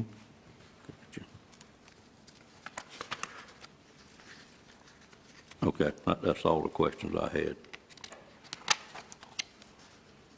And I'm not sure where the number 85 comes from. This is 68. Well, I guess that's the additional Dorches. Yeah, that must include that, is what I summarized. Yeah, I think that's 83. Mm-hmm. Okay. All right, any other questions on this particular item? If not, our first action we would need to take is to adopt a consistency statement A or consistency statement B. And I entertain a motion for one of those at this time. And A would include the 2 items that are listed along with it, with the alphabetical items under each one of those 2. Mr. Chairman, at this time, I'll recommend consistency statement A. And yes, with the understanding that this will all be stick-built homes. Okay. And the environmental study, like I said, will come in, and I make that motion. All right, we have a motion to adopt consistency statement A, included the 2 numeral items under it, and those alphabetical items listed there. Is there a second to that motion? Second. Second by Commissioner Outlaw. Any questions on the motion? All in favor of the motion, let it be known by saying aye. Aye. Any opposed by a like sign? That motion carries. The next motion that we need to adopt is to approve or deny the zoning map amendment. And I'd entertain a motion to approve or deny the zoning map amendment at this time. So moved, Mr. Chair, we approve the All right. zoning map. Have a motion by Commissioner Arrington. Is there a second to that motion? Second. I got a second. Mr. Belfield, by Mr. Belfield. Any questions on that motion? All in favor of the motion, let it be known by saying aye. Aye. Any opposed by a like sign? That motion carries as well. And the third action we would need to take is the one that confuses me most of the time, is the development conditions. Conclusion of supporting facts, findings of facts, which includes there are 5 of those, and it would include the development conditions. So I'd entertain that motion at this time. We approve the conditional use permit. Okay. What we need, Mr. Arrington, is conclusion of supporting finding of facts and development standards. I'm sorry. Is that what your motion was, I think, is it? Yeah, okay. Okay, is All there a right. second to that motion? Second. Second by Commissioner Outlaw. Any questions on that motion? Mr. Arrington, we good with your motion, right? Yes, sir. Okay. All right, all in favor, let it be known by saying aye. Aye. Any opposed by a like sign? That motion carries as well. Thank you, Mr. Tyson. That takes care of item 13. We're now on item number 14, Number 14 is another conditional use rezoning quasi judicial to rezone 9.7 acres on Chapman Road to RA20 CU for the Williams Ridge Phase 4 subdivision. Mr. Tyson? And I'll note that this is not one that you considered back in February. This is the first time for this particular request. Correct. Which makes it distinct from the other residential rezonings we've looked at this morning. The property consists of 2 adjacent tracts of land totaling 9.7 acres. You can see the area in red is what is up for rezoning, and this blue line divides it. It's a portion of this parcel right here, and then a portion of that parcel right there. The properties are owned by the C.T. Williams Corporation in the case of this portion, and then this portion is owned by the Williams Ridge Homeowners Association. They're located on the west side of Chapman Road, which runs right here. It's currently zoned RA30, single-family residential. Property is northeast of the town of Bailey in the area known as the Green Pond community. The site's mostly undeveloped, has been used primarily for agricultural cropland. The property owners have submitted this request to rezone to RA20CU for the development of 16-lot subdivision within the red area, and we'll look at the detailed site plan in a moment. The request would reduce the minimum lot size from 30,000 square feet to 20,000 square feet, increasing slightly the permitted residential density. The land uses would stay primarily the same. There's one minor exception, or 2 minor exceptions. Radio or communication towers over 60 feet in height would no longer be permitted, and a nursing or convalescent home could potentially be permitted in that zone.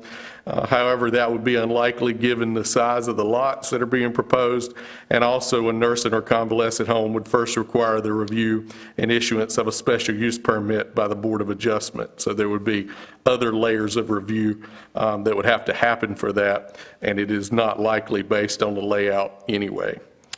Number 3, the subject property could only be developed in accordance with the proposed sketch plan, and of course there's the opportunity to add conditions.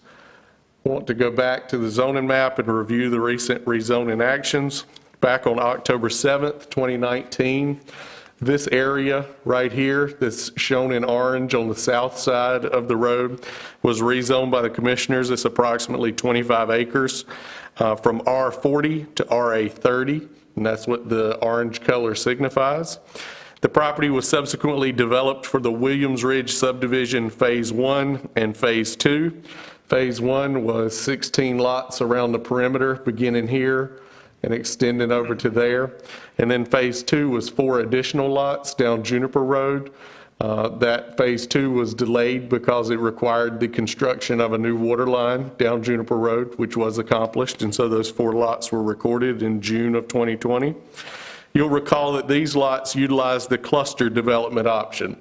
So even though it is zoned RA30 for 30,000 square foot lots, these lots that have been subdivided hover around the 20,000 square foot minimum lot size. And in exchange for that, they have established a common area, which is over here. It includes the cluster mailbox that supplements those smaller lot sizes and is owned and maintained by the Homeowners Association.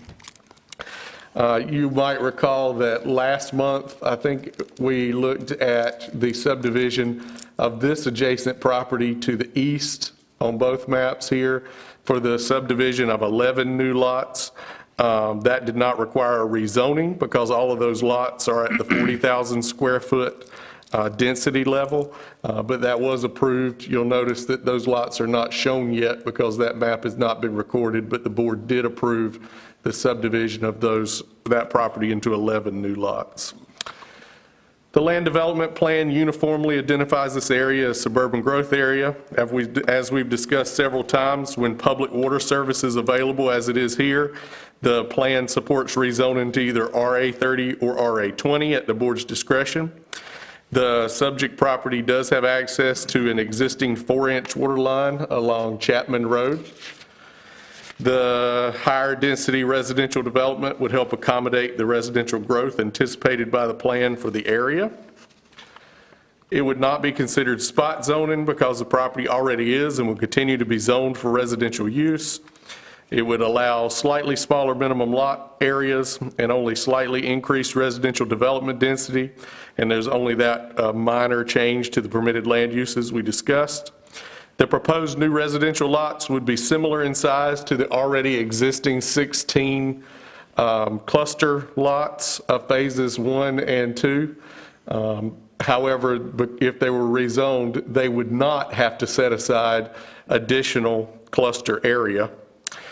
The size of the lot would create a new zoning district. It has access to public water. It's consistent with the land use plan, and it has a conditional nature. If we'll look at the details of the actual proposal, the area that is to be rezoned would include these 16 lots here around this new proposed road off of Chapman Road that would end in a cul-de-sac. None of these lots would have access off of the existing state road. They would all be accessed off the interior proposed new road. They would all have individual driveways. All the lots either meet or exceed the 20,000 square foot minimum lot area and the 100-foot minimum lot width. The developer, of course, will be required to construct a new water line from Chapman Road into the interior of the property to serve all the new lots. One thing of note is that you'll notice that this portion of the subdivision is currently tied up in the common area that is owned by the homeowners association and used to offset the cluster lots. So this does create a reconfiguration of the cluster area.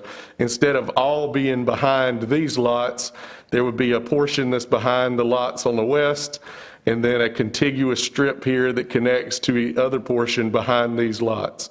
It will slightly reduce the amount of area that's in the cluster common area, but it doesn't reduce it beyond the minimum of what's required by the ordinance. So it would take it from the current 4.5 acres to 4.13 acres, but as long as it remains above 4.09 acres, which is the calculated minimum required by the ordinance, it could be approved. But it does change the shape of the common area. It stretches it out, which could be seen as a negative. What could be seen as a positive is that more of the lots actually have direct access to the common area, or more of the lots that are owed direct access by virtue of them being cluster lots. The Technical Review Committee considered this request on February 25th and recommended approval. The Planning Board considered this request on March 15th. No members of the public addressed the board regarding the request. It was a split vote of 6-1, with 6 members of the Planning Board recommending approval of Consistency Statement A, approval of the rezoning map amendment, and approval of the conditional use permit. This is the same three motion process that you have pursued all morning long, so you're very familiar with that. And the conditions are very much similar to the other residential rezonings that we've looked at. And so I'll be glad to take any questions that you have before we open the public hearing. Any questions from a board member for Mr. Tyson at this time? Any commissioner? Mr. Lamb? Yeah.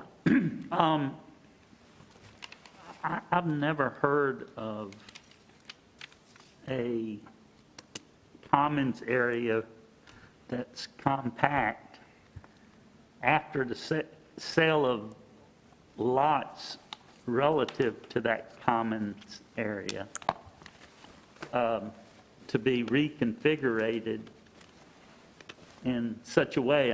It may be normal, may be case law that allows it, but it's highly unusual. I've just never seen it. And the question I asked the developer is, does he still retain full authority over the homeowners association at this point to authorize the reconfiguration?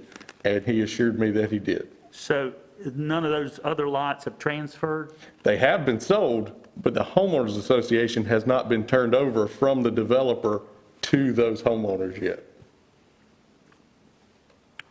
Normally, that's tied to a number of lot sales. Correct. Some trigger point. Okay, I have no further questions. Good question. Other questions? Thank you, Mr. Tyson. Entertain, if no other questions, entertain a motion to go into quasi-judicial public hearing on this matter. It's Ms. Leggett's district. Second. Well, I don't have a motion yet. I'm looking at a motion to go into the public hearing. So moved. She did. Motion to open public hearing. Okay, I have a motion by Ms. Leggett, a second by Commissioner Belfield. Any questions on that motion? All in favor of the motion, let it be known by saying aye. Aye. Any opposed by a like sign? Ladies and gentlemen, we are in a quasi-judicial public hearing, and as we have done all morning, as you come up to speak on this item, we need to have the clerk to swear you in, and we'd be glad to hear from anyone that wishes to speak for or against this item. And at this time, while he's at the podium, first ask the clerk to swear Mr. Tyson in on this particular item, number 15. Excuse me, number 14. Thank you. Do you solemnly swear or affirm that the testimony you're about to give will be the truth, the whole truth, and nothing but the truth, so help you God? I do. Thank you. And Mr. Chairman, I ask that you accept the staff report as well as the contents of the case file into evidence for this quasi-judicial public hearing. All right, so done. Thank you, sir. Thank you. At this time, we'll be glad to hear from anyone in the audience that wishes to speak for or against this quasi-judicial public hearing. If you would come forward and have the clerk to swear in first, and then state your name and address for the record.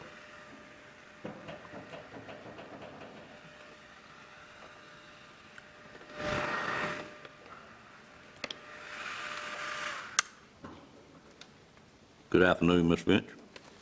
Good afternoon. I'm Jane Flowers Finch. My address is 1810 Craig Street, Raleigh, North Carolina. Now, let's have the clerk swear you in then. Okay, well, I'm happy to be sworn in. I'm here as an attorney to argue, and I'd like to ask questions of your expert witness if I could, or cross-examine them, or I'll testify, if that's what you call it. I don't have an expert witness on this item yet. You just swore him in. I didn't swear him in as an expert witness, but Okay, well, he was still a let's witness. get you sworn in. And It's then okay, if he's not an expert, he's a witness, so I could ask him questions. let's swear you in, then we'll Okay. work through the procedure. Yes, ma'am. Thank you. Well, I guess you placed your left hand. Thank you. Do you solemnly swear or affirm that the testimony you're about to give will be the truth, the whole truth, and nothing but the truth, so help you God? Yes, ma'am. Thank you. First of all, Mr. Chairman, I've done this before, but it's very important, having been involved in some matters. I would like to state, to preserve an objection if there's been any ex parte communications by any members of the county commissioners with any of the developers or the attorneys or people affiliated with that. If in fact that should become out evidence in the future, I would like to preserve objection now. I state that because I have been involved in a matter previously, and it was stated the parties did not object at the hearing, so therefore I want the objection on the record, Sure. Mr. County Attorney, that in case that should be revealed at some time in the future. So done, ma'am. I want to say, Mr. Tyson, you said this development in item number 14 is right across the road from the next development, right? And how many houses is number 14 going to put in there? I didn't get the information on that one. Adam, if you could answer from your seat, I'm going to try to keep y'all separated. Yeah. So when you're saying item 4, I don't have the agenda, is that the next No, item? the one Chapman Road, the one you just talked about. How many What we houses? just talked about will add 16 new lots. 16 new lots, and how many there now?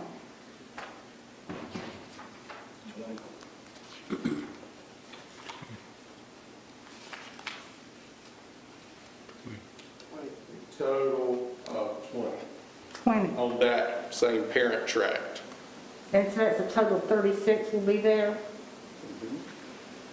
And you stated in your statement that it would only slightly increase the residential density? Now, the rezoning will change it from 30,000 square foot lots to 20,000 square foot lots, which would allow 1/3 change in the residential density. And this Chapman Road development is right across the road from the Stony Hill Church and Whitley Road development, isn't it? Correct, which is next on the agenda. Yeah. And the developer for the development on Chapman Road and Stony Hill Church Road is the same person? Same property owner, same developer. Okay, that's all I have at this time. Thank you. Thank you, ma'am.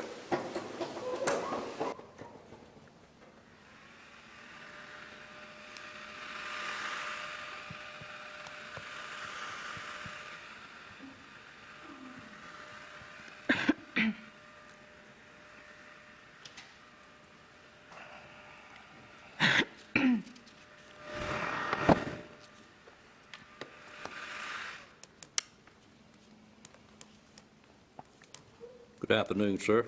Good afternoon. My name's William Ferris. Okay, you have. I'm at Ferris and Thomas Law in Wilson, North Carolina. I will swear in, but I am speaking on behalf as an attorney for Mr. Williams. Thank you. Do you solemnly swear or affirm that the testimony you're about to give will be the truth, the whole truth, and nothing but the truth? So help you God. Yes, ma'am. Thank you. Mr. Chairman. Yes, sir. And commissioners. Thank you. I represent C.T. Williams in this particular matter, and one of the things that I think Ms. Finch did a very good job of pointing out was that there is development around, which makes it consistent with the surroundings. And that's one of the things you look at when you're making a decision in this matter.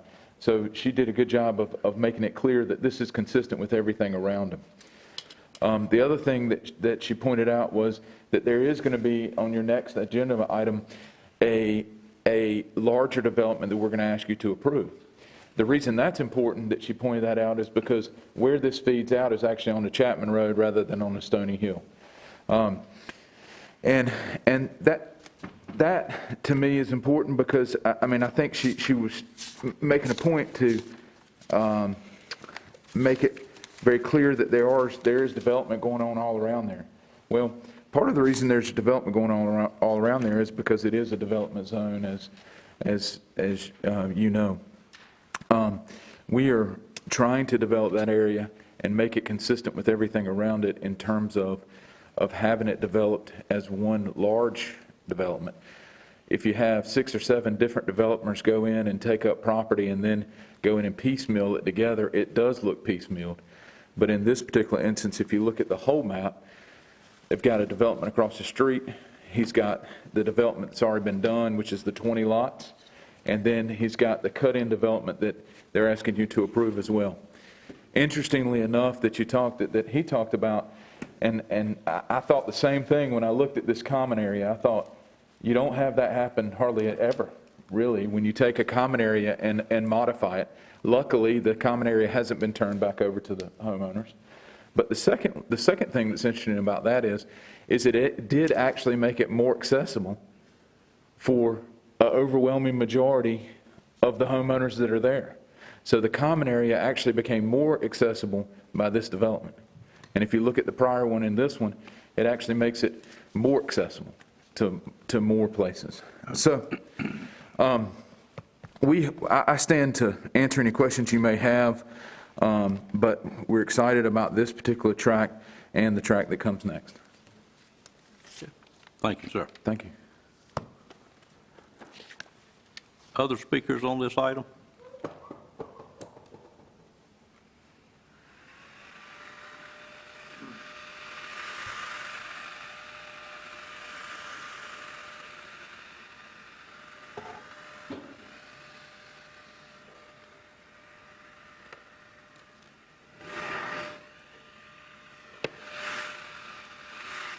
Thank you, Megan. Anyone else wish to speak on this item? Seeing no one, I'd entertain a motion to close the public hearing at this time. So moved. Moved by Commissioner Leggett, second by Commissioner Belfield. Any questions on that motion? All in favor of the motion, let it be known by saying aye. Aye. Any opposed by a like sign? Motion carries. So, Mr. Tyson, we'll give it back to you. Got any additional comments for the board? No, sir. All right. Any other questions from the board for Mr. Tyson at this time? I've got just a couple, Mr. Sure. Tyson. A couple of similar questions as we have from the previous topics. Are there going to be shared driveways within this access here? There is no requirement for any shared driveways because all the lots will be required to have their driveway on the new road, and obviously that small new road will not exceed 1,000 cars per day. So it'll be individual driveways for all new lots in this section. Okay. And also the mailbox access for this section will be on the main road, Stony Hill Church Road, Yeah, or else this pedestrian access easement? Right, there'll be a pedestrian access easement to the common area, or there's a driveway here with a circular drive for vehicular access to the mailbox kiosk. Is Chapman Road paved at this time? Chapman Road is not paved at this time, is my understanding. It is also my understanding from the NCDOT district engineer that in order for this road to be approved as being constructed to the state road standards, that it will have to be paved from the entrance back to Stony Hill Church Road.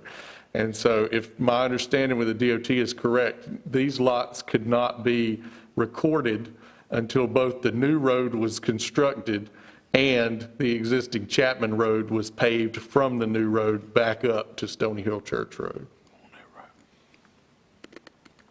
Thank you. Other questions from commissioners?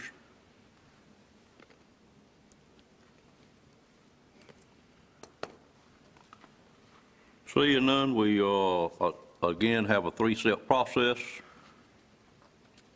And the first one is to adopt a consistency statement A with the related items, or a consistency statement B. The consistency statement A has two numerical items that each have alphabet items listed under it, one A through D and two A through G, and entertain a motion for approval of one of those consistency statements at this time. Mr. Chairman, I move for adoption of consistency statement A and the conditions noted below. All right, have a motion for consistency statement A. Is there a second to that motion? Second. Second by Commissioner Combs. Any questions on the motion? All in favor of that motion, let it be known by saying aye. Aye. Any opposed by a like sign? That motion carries. The next motion we will need is approval or denial of the zoning map amendment. I'd entertain that motion, one of those motions at this time. Mr. Chairman, I move that we approve the conditional use rezoning request. Have a motion to approve the rezoning request. There's a second to that motion. Second. Second by Commissioner Belfield. Any questions on that motion? All in favor, let it be known by saying aye. Aye. Any opposed by a like sign? Motion carries as well.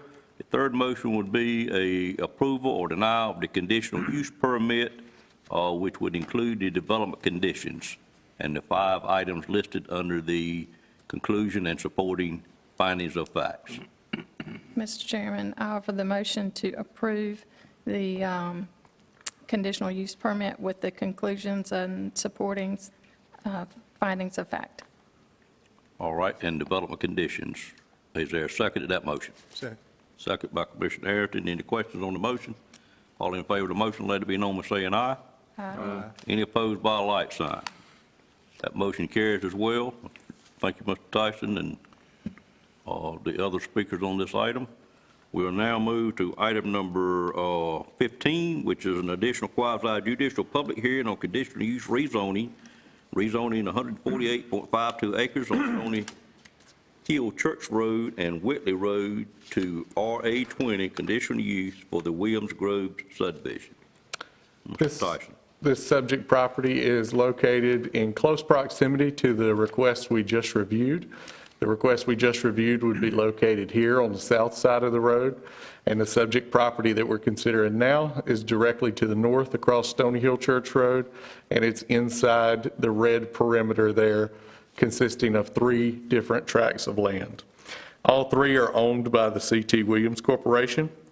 They are on the north side of Stony Hill Church Road and the east side of Whitley.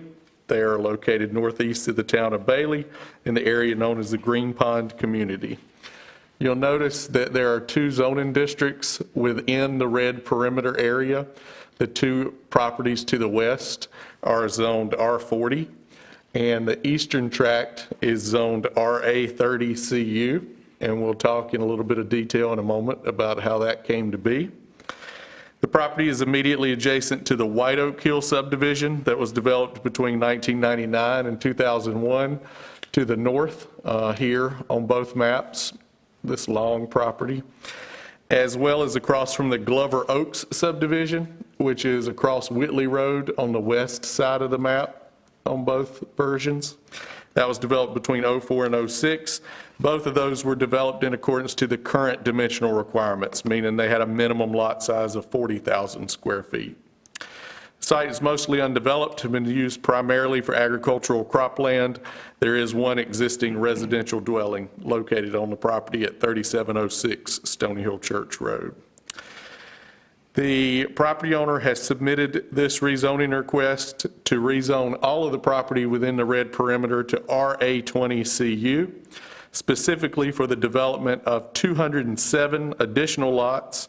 They would be part of the Williams Grove subdivision, and phase 1 of the Williams Grove subdivision is this row of lots right here directly along Stony Hill Church Road on both maps. Approval of the request would reduce the minimum lot size that's required currently from 40,000 in the green and from 30,000 in the orange down to the proposed 20,000, increasing the permitted residential density. There are 9 land uses that are currently permitted in either of those 2 existing zoning districts that would no longer be permitted under the proposed RA20. The most notable, as always, is double-wide manufactured homes, which could no longer be permitted on the property. The others listed include rural family occupations, radio or communication towers, solar farms, solid waste disposal collection sites, utility field offices, water treatment plants, horse shows, turkey shoots. If approved, the property could only be developed in accordance with the proposed site plan, which in this case will be the subdivision sketch plan, and it is conditional, so there's the opportunity to add conditions. If we can go back to the zoning map, on October 7th, 2019, the board rezoned the 25 acres that we were just discussing on the south side of the road from R40 to RA30. And then that property was subdivided for the cluster development of the Williams Ridge subdivision, phase 1 and 2, 16 plus 4 equaling a total of 20 new lots. And then, of course, we just approved a plan for 16 additional lots in the interior of that property and rezoned it to RA20CU. On August 3rd, 2020, the Board of Commissioners rezoned the eastern tract, which is inside the perimeter of the rezoning today, and including the phase 1 lots that run along Stony Hill Church Road from R40 to RA30CU for the development of the Williams Grove subdivision. That was a 78-lot proposed subdivision, and 19 of those lots are the ones that you see running along the road, which have been subdivided and I believe sold. That was recorded on December 3rd, 2020. You'll recall that within this orange perimeter, the board approved a site plan or a subdivision sketch plan at the 30,000 square foot level, and it looked like this.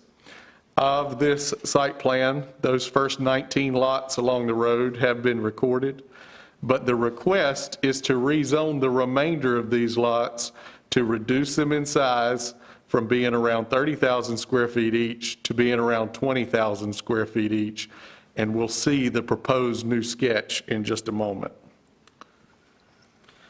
On February 1st, the board was presented with a general rezoning request for these 2 properties that are inside the red perimeter, the 2 western properties in the R40. And of course, you'll recall that you denied that request and recommended that the developer resubmit it as a conditional use rezoning with a proposed subdivision sketch plan, which brings us to where we are today. The land development plan uniformly identifies this area as suburban growth area. Because public water service is available, it supports the rezoning to either RA30 or RA20 at the board's discretion. There's an existing 6-inch water line running along the length of Stony Hill Church Road. There is also an existing 4-inch water line running along Whitley Road right here, both providing, both within reach of the subject property. Furthermore, the Public Utilities Department a while back determined that the existing water system has sufficient capacity to accommodate the new residential lots at either density if they were at 30,000 square feet or if they were at 20,000 square feet. So there's not a capacity concern when it comes to the water system here. Spot zoning, this request would not be considered spot zoning because it's already and will continue to be zoned for residential use. Only the density is changing. The new zoning district is more restrictive in terms of permitted land uses than the current zoning district. It creates a new district within which multiple residential lots will be subdivided. It has access to public water service. It's consistent with the recommendations of the land use plan, and it's conditional, meaning it can only be developed subject to the approved sketch plan. So let's turn our attention to the approved sketch plan. And this is such a large property, the developer has provided an overview map that shows you how all these lots fit together. And then it is broken down into 3 individual maps that provides more detail. This is a total of, it is prepared by Joyner Keeney. It proposes a total of 207 additional residential lots. 16 of those lots would be accessed directly from Stony Hill Church Road. So these 19 lots, which are kind of empty there, they already exist and they're not included in the rezoning. So you would have 16 additional lots along the frontage of Stony Hill Church Road here. 9 lots that will be accessed directly along Whitley Road here. In a previous iteration of this subdivision, we were told by the NCDOT that they would not be allowed to have individual driveways along Whitley. However, the recent traffic study conducted by the DOT revealed a relatively small number of vehicles there, and so it does not trigger the requirement for shared driveways. So there are 9 lots proposed with direct access to Whitley Road that would have individual driveways. Of course, when we looked at these 19 lots here, Stony Hill Church Road is already above 1,000 vehicles per day. So these lots use shared driveways, and there's a proposal that we'll speak about in a minute for the additional 16 lots to use shared driveways because of the high traffic on Stony Hill Church Road. That leaves 182 new lots that'll be accessed exclusively from the proposed new interior roads, and would have individual driveways from the network of new roads that are proposed here. If we go to the detail, you have 1 entrance of the subdivision off of Whitley Road. So this is Whitley Road here. You have the 9 lots at front, 1 entrance here, a stub road to the property to the north, and there is a pending conditional use rezoning from another developer for the property at the north that would connect with that stub if in fact this plan is approved. You travel to the right, you see more connected roads. There's a stub here to the interior, this property here, which would hopefully prevent that from needing additional driveways along Stony Hill Church Road were it to ever develop in the future. When we proceed to the east, you have 1 of 3 entrances off of Stony Hill Church Road. This, I believe, is a continuation of Juniper Road. And so we were right here on our last request looking at those 16 lots. This would be a continuation of Juniper Road. It goes back here. There's a stream buffer that is potentially located here. The developer is hopeful that the state will determine that it terminates here. So this is an optimistic plan.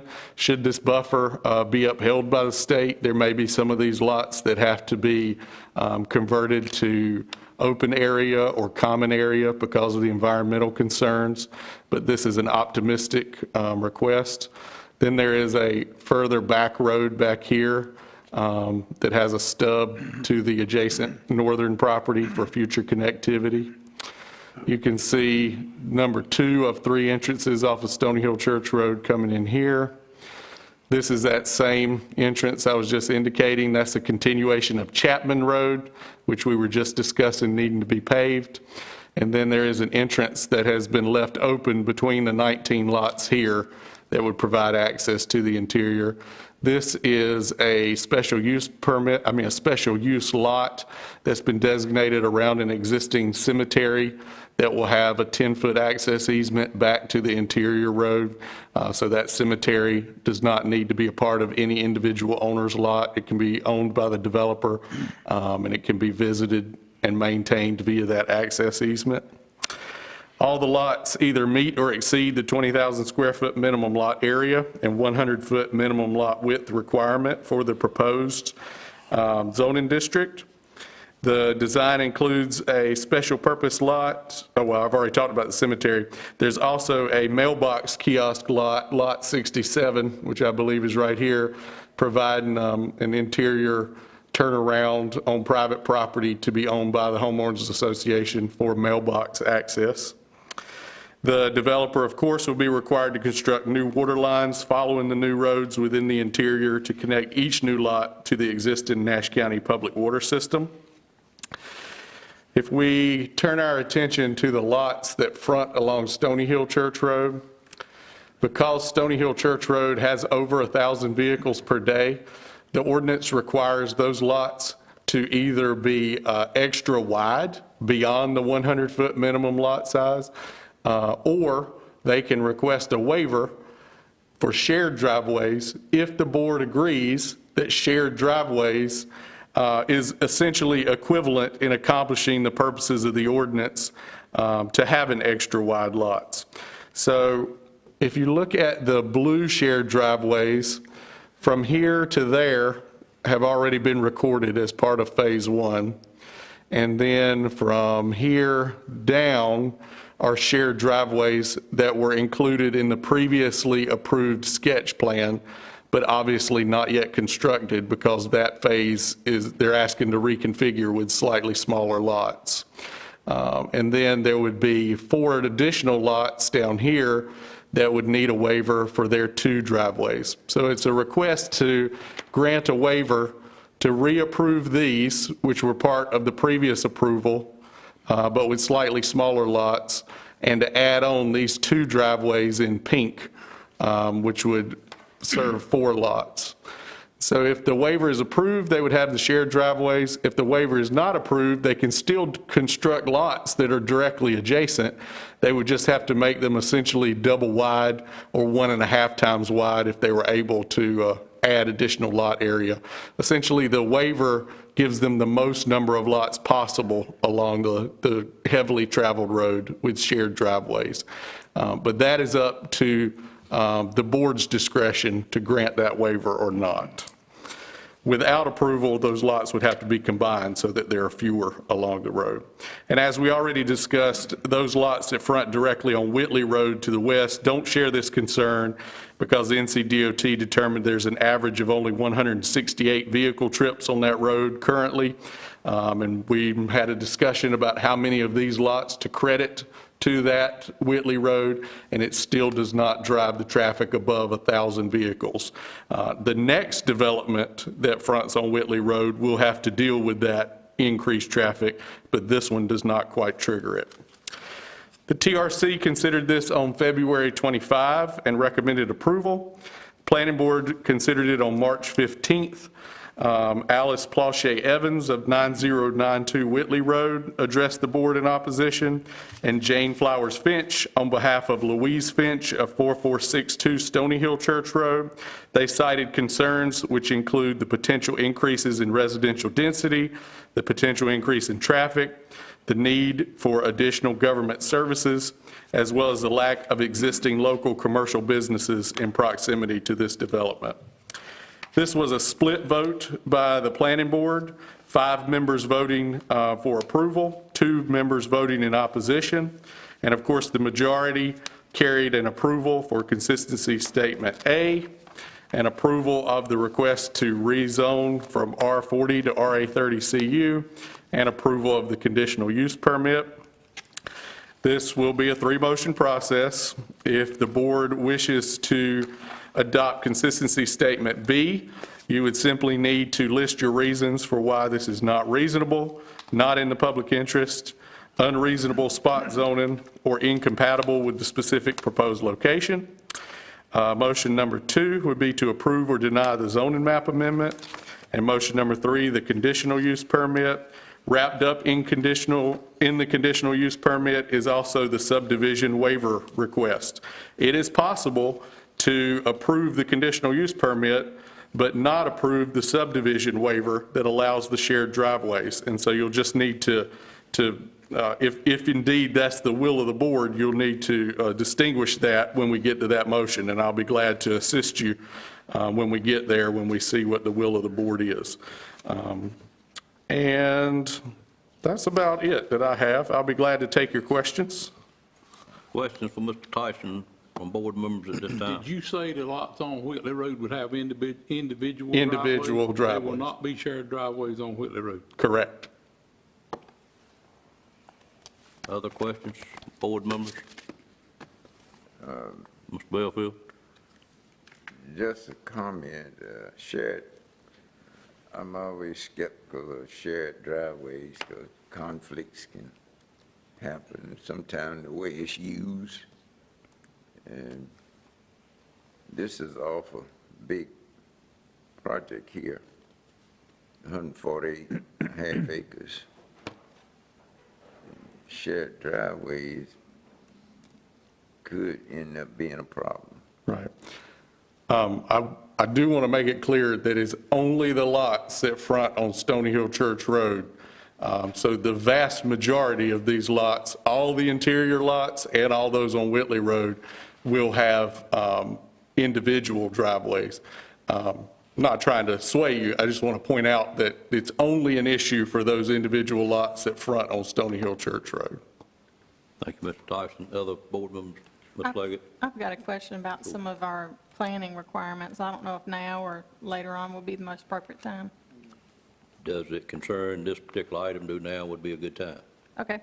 One of my questions is, in our planning requirements, is there any threshold at which, when you pass that, going into a larger development where Nash County requires additional amenities in the neighborhood? For example, whether it be, in an unincorporated area like this. I know cities often require it, but, sidewalks, green space, Right. things like that. Do we have anything in our land development? There is no specific threshold in terms of number of lots where you are required to offer additional amenities. Additional amenities, if requested by the board, could be required by a condition that's placed on the rezoning. But there's no specific number of lots that triggers the requirement of the type of things you're talking about. Okay, and then another question. One thing was mentioned about the need for additional government services. Same type of question. At what point is that become required? The government services, I think, that were being specifically mentioned were additional burdens on law enforcement response for this property. I'm not sure how to, at what point does it become required? Well, I guess that an area would need to look at becoming incorporated. Okay. I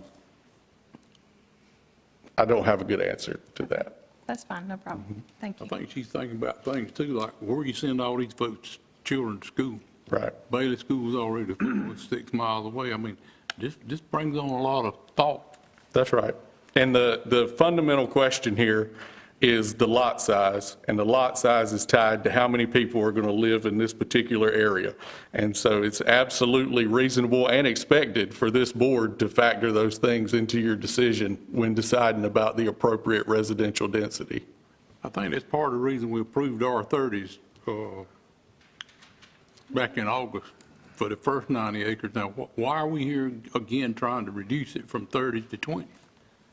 That just throws up a flag in my mind.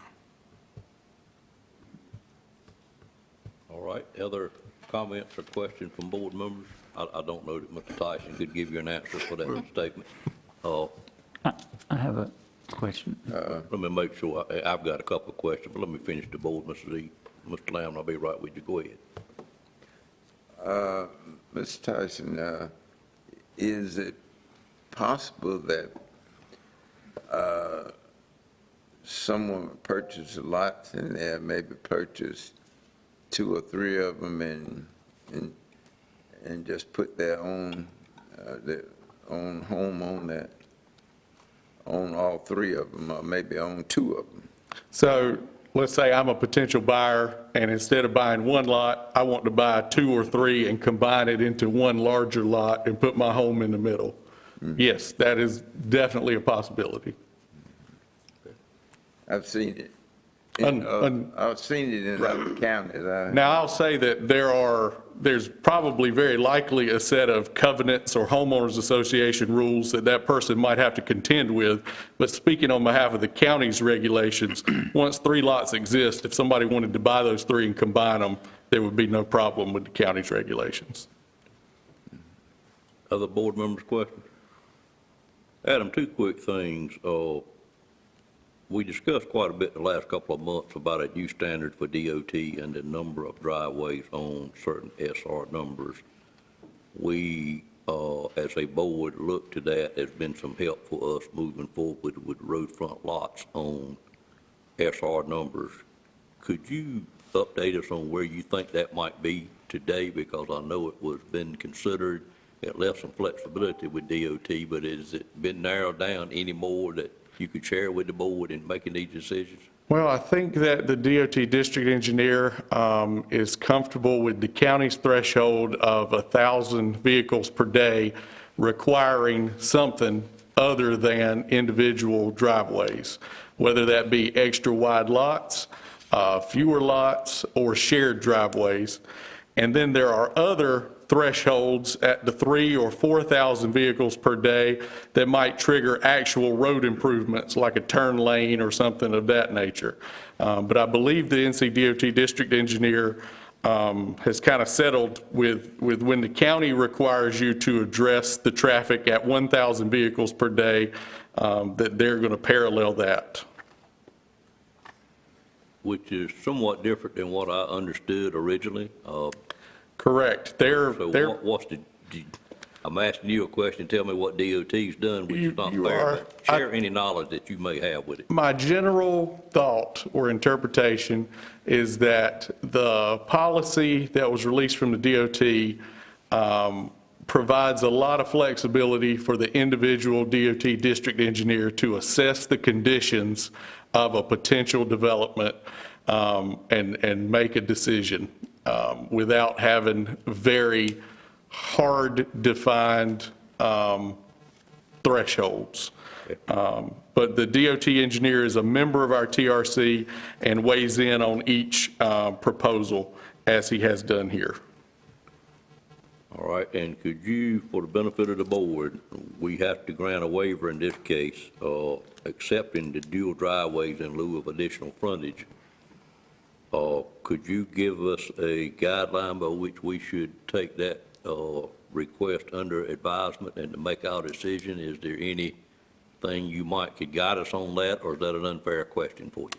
Well, I mean, I can tell you that the TRC and the planning board recommended approval of the waiver for being consistent with how the board has issued other waivers for shared driveways. The DOT has given their approval, provided that each shared driveway is 25 feet wide and will include an access easement, and the developer has accommodated that. So in terms of being consistent with past decisions, an approval would be, but that does not tie the board's hands to not assess this as its own independent project. So in terms of a recommendation, I think I can tell you the TRC and the planning board recommended approval, but you're certainly not constrained by that recommendation. Do you have any further explanation that you could give this board, because we are in growing pains and we're in need of an update on our land development code that take care of some of these, but could you give us any further, and I may ask the attorney the same question, guidelines on what you feel this board's part may be in making decisions that are not in tune with the technical review committee or the planning board? You seem to have a pretty focused idea of that all of us hadn't necessarily agreed with, but I just need to hear it again this morning, if you could do that. Well, I'll give my interpretation, and then I'll let the attorney remark on that. It's my understanding that the decision to change the zoning from a general zoning district that allows 30 or 40,000 square feet lots to a conditional use zoning district that allows 20,000 square foot lots is a legislative decision. And as long as you reference what the land use plan says, you are free to make a determination that is contrary as long as you explain why. There is no obligation to follow the land use plan in every instance. Otherwise, there would be no need for this public hearing process. We would just consult the plan and approve or deny the project. Now, once you rezone it, the decision to issue the conditional use permit is quasi-judicial. And so if you go over the first hump of rezoning it to RA20CU, then it would be difficult for the board to turn down the conditional use permit for this particular subdivision unless you identified something about the subdivision that was deficient. But before we get to that point, I believe the board has the full authority to decide whether or not to change the zoning and to change the lot density, because that portion of the decision is legislative, and as long as you reference the land use plan, you're not obligated to follow the land use plan. Yeah, that made it real clear to me, sir. I appreciate it. I think you can say no. I understood that. Other questions or comments from board members?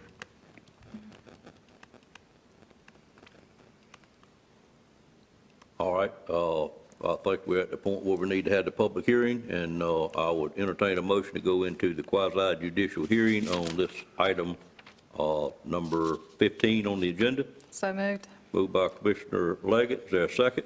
Second. Second by Commissioner Arrington. Any questions on that motion? All in favor of that motion, let it be known by saying aye. Aye. Any opposed by a like sign? Motion carries. Ladies and gentlemen, we are now in a quasi-judicial hearing for this particular item, number 15 on our agenda. You have seen us go through it several times this morning already, and now we're in the afternoon, but we still would need you to come up and get sworn in first by the clerk, and then state your name and address for the record. And we'd certainly be glad to hear from anyone that's here to speak on this item at this time. And prior to doing that, I will have the clerk to swear Mr. Tyson in one more time. Do you solemnly swear or affirm that the testimony you're about to give will be the truth, the whole truth, and nothing but the truth, so help you God? I do. Thank you. Mr. Chairman, I ask that you accept the staff report and the contents of the case file as part of the evidence for this quasi-judicial public hearing. All right, staff report and case file has been accepted, sir. Thank you. Ladies and gentlemen, if you're here today and wish to speak on this item for or against, we would like to hear from you at this time. The first speaker would move on to the front.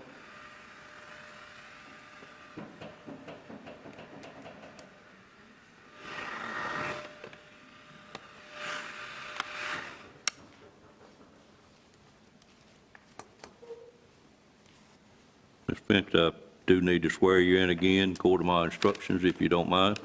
Okay. Mr. Chair, my name for the record is Jane Flowers Finch, 1810 Craig Street, Raleigh, North Carolina. Thank you, ma'am.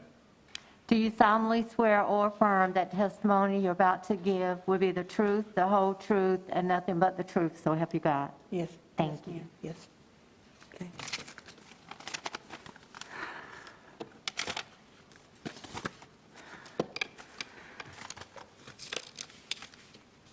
Development and growth can be a good asset for the county, and I very much would like to see that done very, very carefully. But it's very important for there to be proper and sufficient consideration for the planning and management. And you have the privilege and opportunity to do it now rather than 2, 5, or 10 years from now when it's a problem.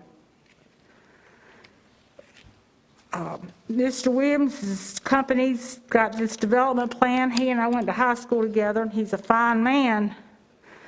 But I have problems with it in that it's very, very high density. If you take the development he's done on Chapman Road and this development that he's doing here, you've got 268 houses.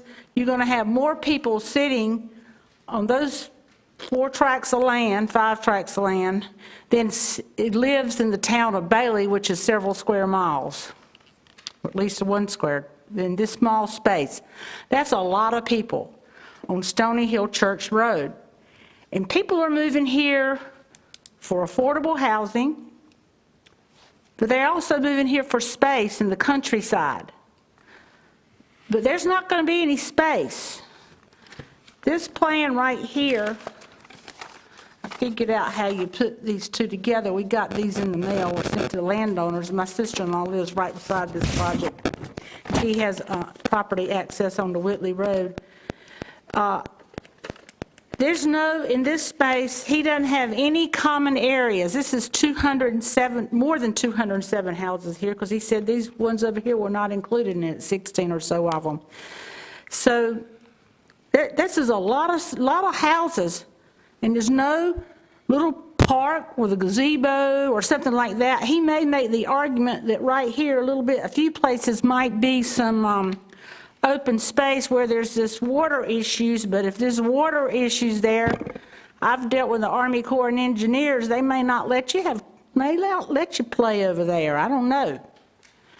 But there's no space, and then we've got the traffic issue, and he said every hearing I've been to, that Stony Hill Church Road has over 1,000 cars per day. Now, at this hearing, it's my understanding that this developer has the burden of proof to show that this development will not materially endanger the public health or safety, that it will not injure the value of adjoining or abutting property, that it will be in harmony with the area, and that it will be in conformity with the land development plan. I don't think it shows you those things, and they have the burden of proof on that.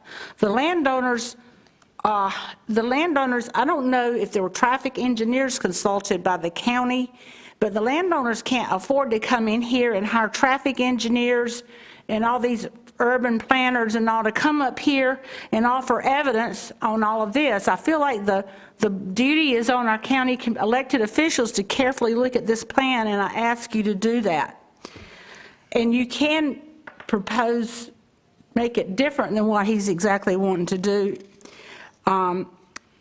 But there needs to be, I would request for you to, I wanted to call you out the court, have reasonable vegetation buffers. I really regret that all the houses are built down Stony Hill Church Road. I could have seen a residential buffer with a fence, a lot like is done on a development on 581 between Green Gables and Flood's Chapel, and it's lovely, and it just kind of creates a better ambiance, and whether we're just going to have packed houses just packed in here. And then they've got to be sure that the trash is dealt with. Is everybody going to have a trash can out there? I mean, in a few years, you're going to have trash cans, and then any requirement that have people have automobiles sitting in their lots that are not operable. In cities and municipalities, you have restrictions on that, so you can't have everybody having a few junk cars sitting in their driveway and trash building up outside because they don't have a trash pickup plan or just trash disposable plan, and it makes it for a very unsightly and unpleasant neighborhood, and this is a lot of people. And then this gentleman in a previous situation talked about, we have septic tanks where you're going to be dispersing the fluids from the sewer system back out into there. Can all that dirt out there absorb all that waste? Are they all going to work, and what septic systems going to be used? I'm sure before they give them permits that they're going to get the right kind of septic tanks in there. And also, but traffic is a big, major concern. Somewhere, I've tried to go back and find it, I read it in something of your materials, that you could figure 10 trips per day per household with cars. 10 trips per day. And I can't go hire a traffic engineer, but you know they're going to have several trips per day. And if there's already 1,000 trips per day on Stony Hill Church Road, and you're going to have 260-some houses out there, and that's, 2,600 trips a day minimum. Even if you cut that in half, you're already at the capacity where he just said a few minutes ago that you may have to do something different to the road when you get to 3,000 trips per day. That's a substantial increase out there. And it's important with all these people out here that you have pedestrian space. Ms. Leggett mentioned about not having sidewalks and stuff. Stony Hill Church Road is already a dangerous place to walk. I have walked Stony Hill Church Road from my mother's house to my sister-in-law's house, and that whole walk on 581 to Stony Hill Church Road, it's a nerve-wrack. Cars come along real fast, and people need to be able to get out and walk. And if they can't get out here and walk along the road, you know where they're going to walk? They're going to walk on my sister-in-law's farm. And you know what? She doesn't want them there. She does not want them there. They trespass, they steal her pine straw and her pine cones. And there just came an article out this week about people stealing people's pine straw, and it's a commodity. And and I need to let y'all know something. I did not know this until yesterday. It is a crime in North Carolina to steal pine straw. I don't know if y'all knew that, but just a little hint. Pine needles are a commodity, and you cannot just take them. So we just don't want people out there taking stuff. And also going on there with their four-wheelers and walking. They need to have a common area that's green and open.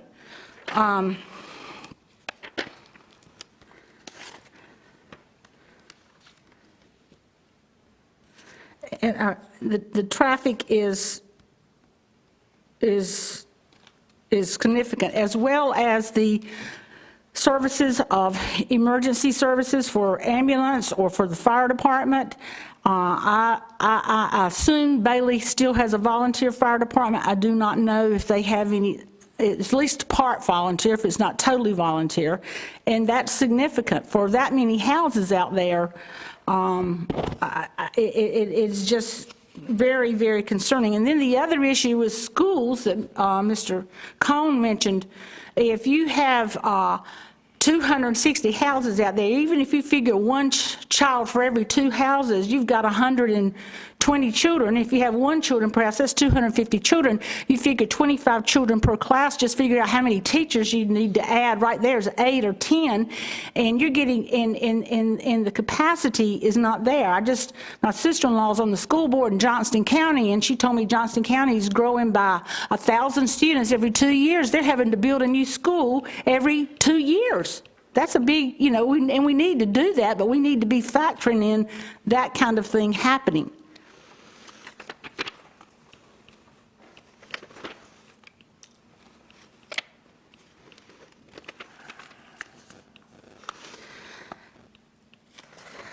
I'm done preaching. I please hope that you will take into consideration our very, very grave concerns about how this is going to impact the community. And like I say, it may be that I think to require more vegetation, to reduce some of the lots and have some green space needs to be considered. And I would prefer to see it go back to R40 and have larger lots. And because I think with the septic systems and all the things we're dealing with, that would be the best. Thank you very much.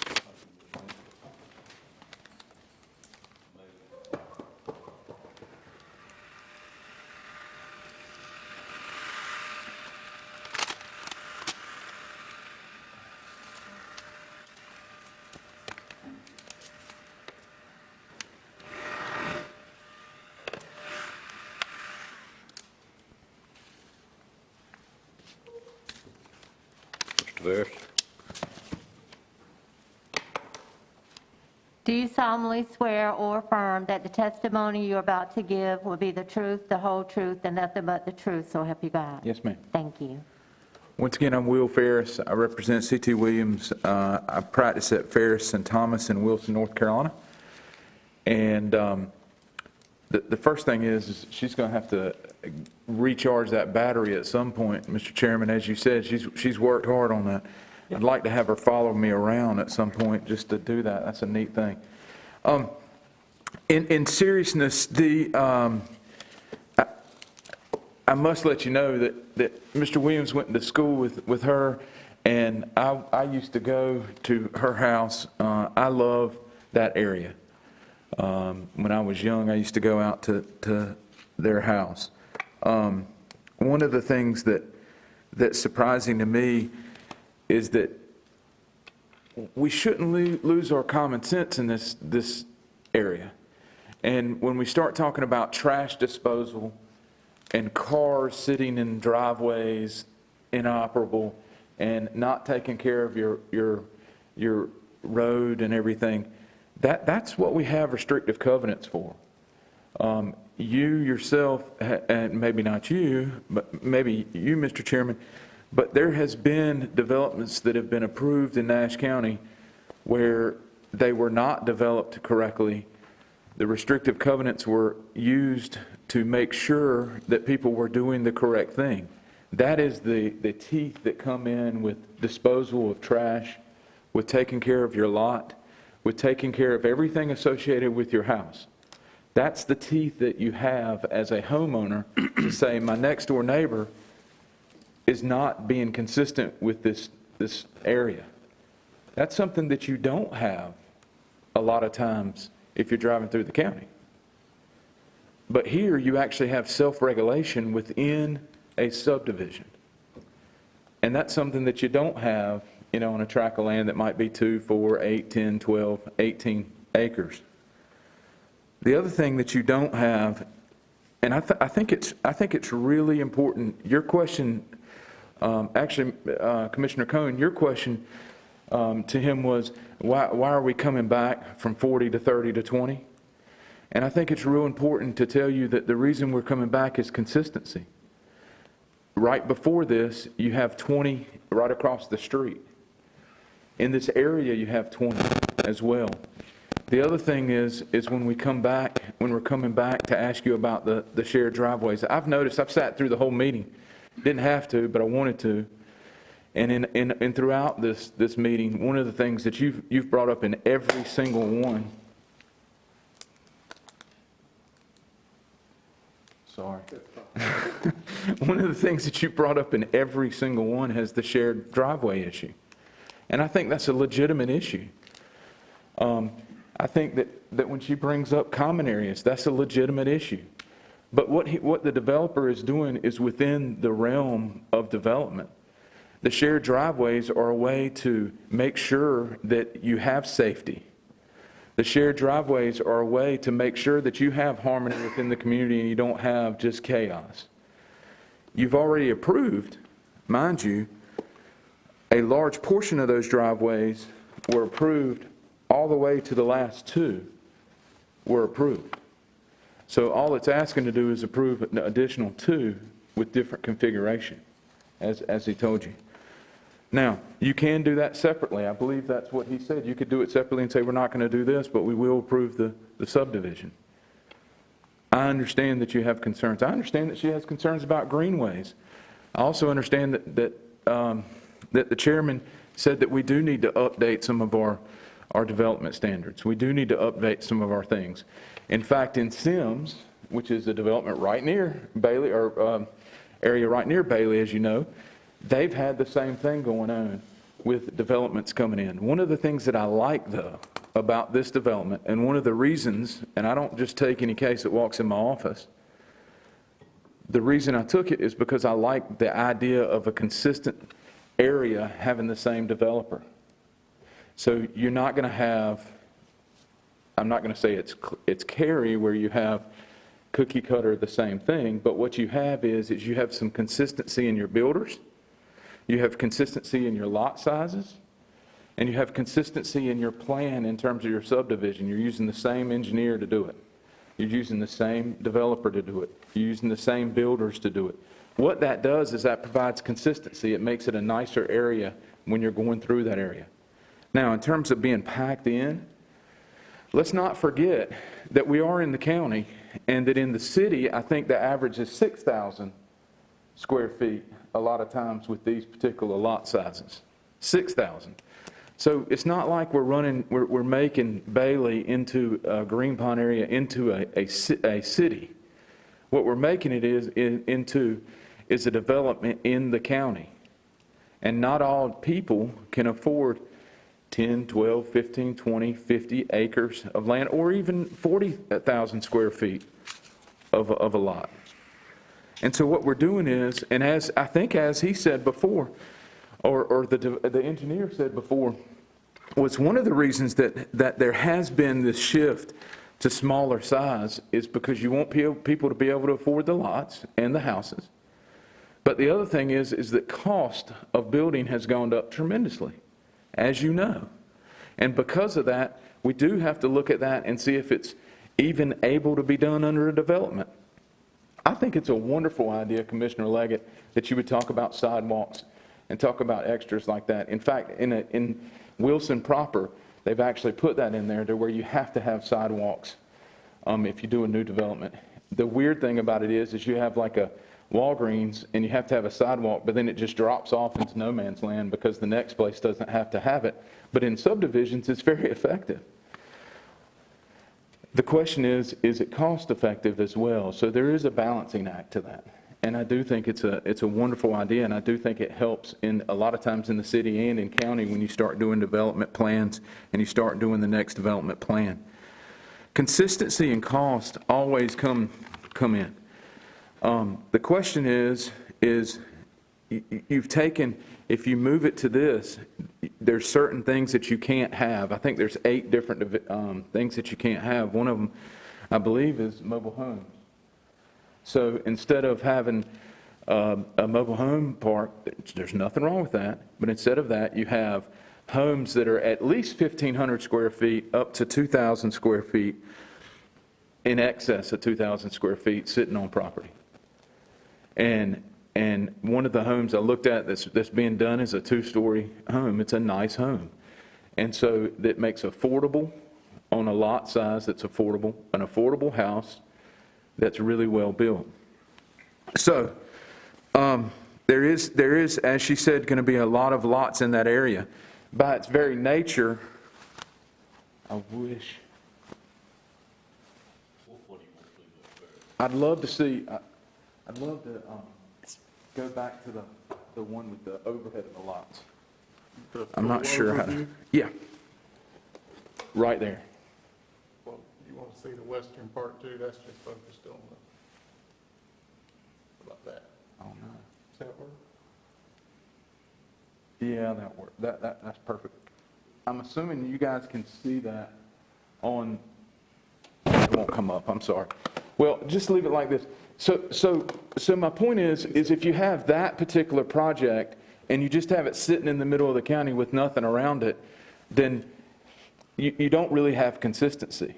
But if you take and move back from that and see everything around it, you see Williams subdivisions are all around that area. And then what he did is he has an end road that goes into the potential for another subdivision. And you're exactly right. If that subdivision happens, there needs to be someone saying, okay, what are we going to do about the traffic here? And that someone is you're fortunate to have a DOT person that sits at the TRC meeting.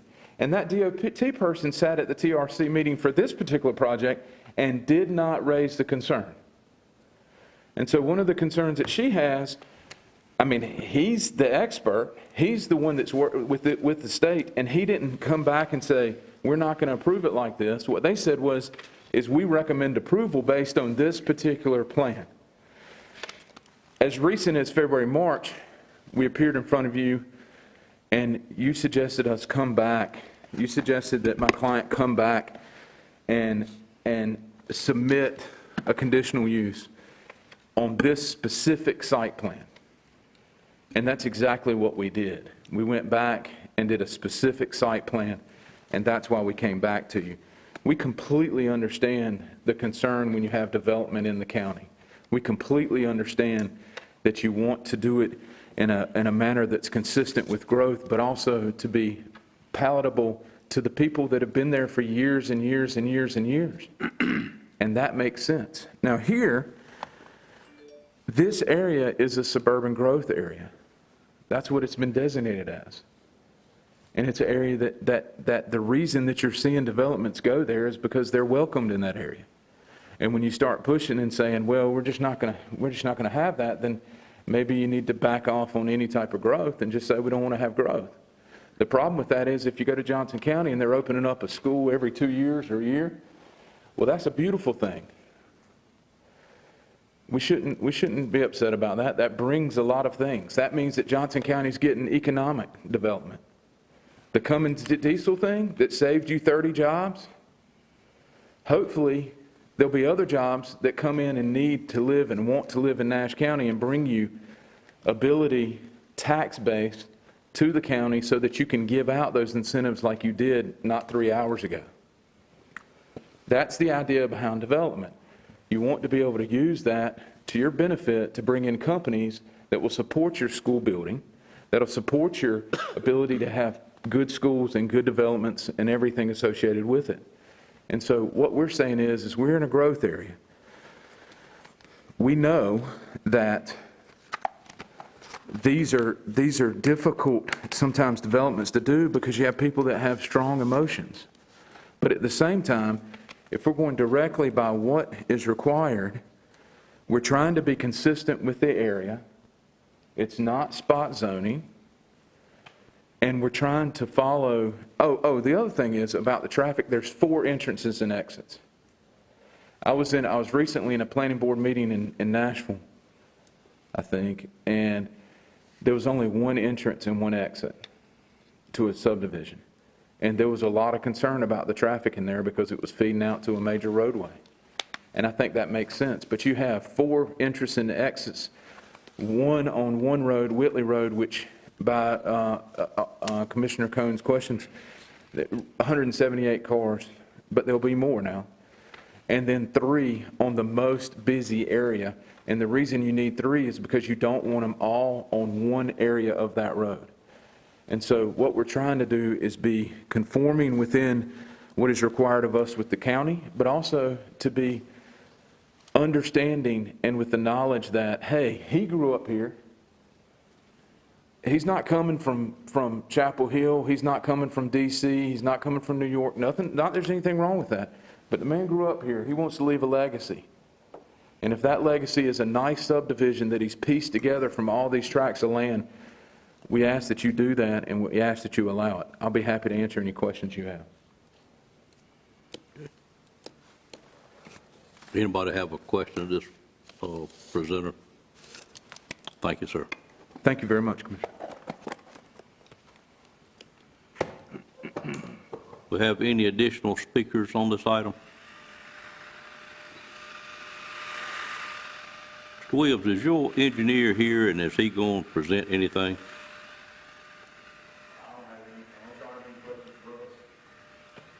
I'll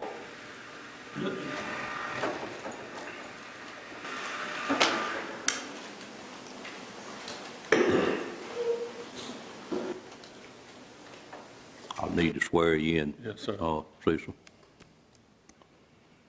Do you solemnly swear or affirm that the testimony you're about to give will be the truth, the whole truth, and nothing but the truth, so help you God? Yes, ma'am. Thank you.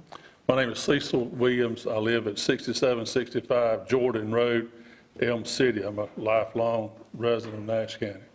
And basically, I'm here to say that in my heart of hearts, we have done all that we can to, we've come to the board gave us direction as what they want us to do. We've gone back and done those, followed those directions, and now we're back and we're hoping and we'll get approval today because we, as I have said before, every lot out there is under contract and all we're waiting on is just approval.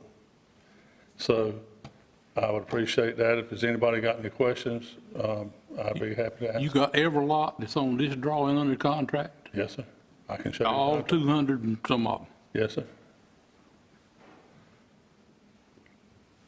Other questions from Mr. Williams? Yes, ma'am. Did you consider any layouts that actually reduce the traffic onto the Stony Hill Church Road that, like the ones adjoining that road, cutting those out and actually putting those entering on the inside Talking of the about neighborhood? interior-only subdivisions? Sir? You're talking about interior-only? Yes. Subdivisions? I did one of those in my life. It was called Williams Point on Highway 97. I was proud of that subdivision, I still am. We spent a ton of money to have those lots front, have a highway and put interior lots. And if that's required by everybody in every subdivision in the county, then I think that's fair. But if I go do that, then how am I going to compete with the guy that got approved at the same planning board meeting I was at? He got approved on Graham Brantley Road. I think you're familiar with that. And you are too, Mr. Cone. He got approved for 40-something acre subdivision, only got 20 lots or less out of it. And it's all road front lots. It's all 1 acre lots, but it's all road front lots. And it didn't have to come here because they used existing, they didn't have any changes to the ordinances as far as zoning and whatever. They just used the zoning was there. Like I can go now and use the zone. If you take me back to 40,000, if I go back to 40, I can go and put the subdivision in with road front lots and do the shared driveways, and that's the end of it. But if we're going to get away from shared driveways, we're going to get away from, my only thing I'd say is we are following the rules that are currently in place. All of them. And we're trying to do what this board wants us to do. We're trying to obviously maximize for ourselves, but we are following every rule and going through every step that's required. And I just won't be fed out of the same bucket that everybody else is fed out of. That's the only thing I want. And the only people who can tell me that is y'all. And right now, we are following every rule that's in the UDO by the book, and my engineers are doing it, they're doing it by the book. That's all I know to do. And so we're at y'all's mercy to, I hope, approve this, because we are by the book. Any questions? I think the biggest thing here, Cecil, is the density of it and the amount of lots. It's all in one cluster. You know, it ain't like that across the road where you got 25. Okay. Here you got 200 and some just. Yes, sir. And in this meeting we're in here right today, y'all have already approved 115 acres of rezoning. With the 40-something acres that was approved by the planning board without having to come here, that puts it up to over more than what I'm doing, 150 or so. Subdivision land has been approved. And it don't make no difference to me whether it's 5 lots over yonder or 10 lots here or 200 that's in a real organized fashion, that we ought to get the same benefits as these other ones that they've got that are smaller, but combined, they're more than what we're doing. I guess one comment I would make here, what we've done today so far, we've only made one step down. On the western portion of this tract, we're talking about going 2 steps down from R40 to R20 is what we're being asked to do on the southern portion of this tract. I don't believe that one on Smithfield Road was, I believe it was R40. So she's saying we'll be being asked to go to R20 on that one from 40 to 20. Yes, sir. That's, And I thought the one on, Smithfield. Stand by.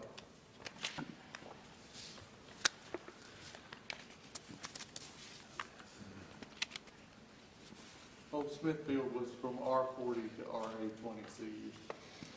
And I'm not sure about Regis Road. It might have been R30, I don't know what it was, but I know, anyway, I hope that answers your question. Other questions of Mr. Williams? Thank you, sir. Yes, sir, thank y'all.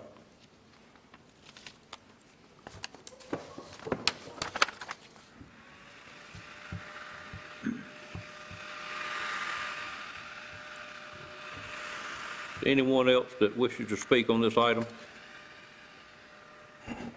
Not, I'd entertain a motion to close the public hearing at this time. So moved. Close the public hearing. Second. I heard most of you speak. I'm on Business Third District. Have Ms. Leggett make the motion. I think Mr. Outlaw was maybe seconded the motion. Any questions on the motion? All in favor of the motion, let it be known by saying aye. Aye. Any opposed by a like sign. Public hearing is now closed. Mr. Tyson, you have anything else for the board? No, sir, not unless there are any further questions. Any further questions?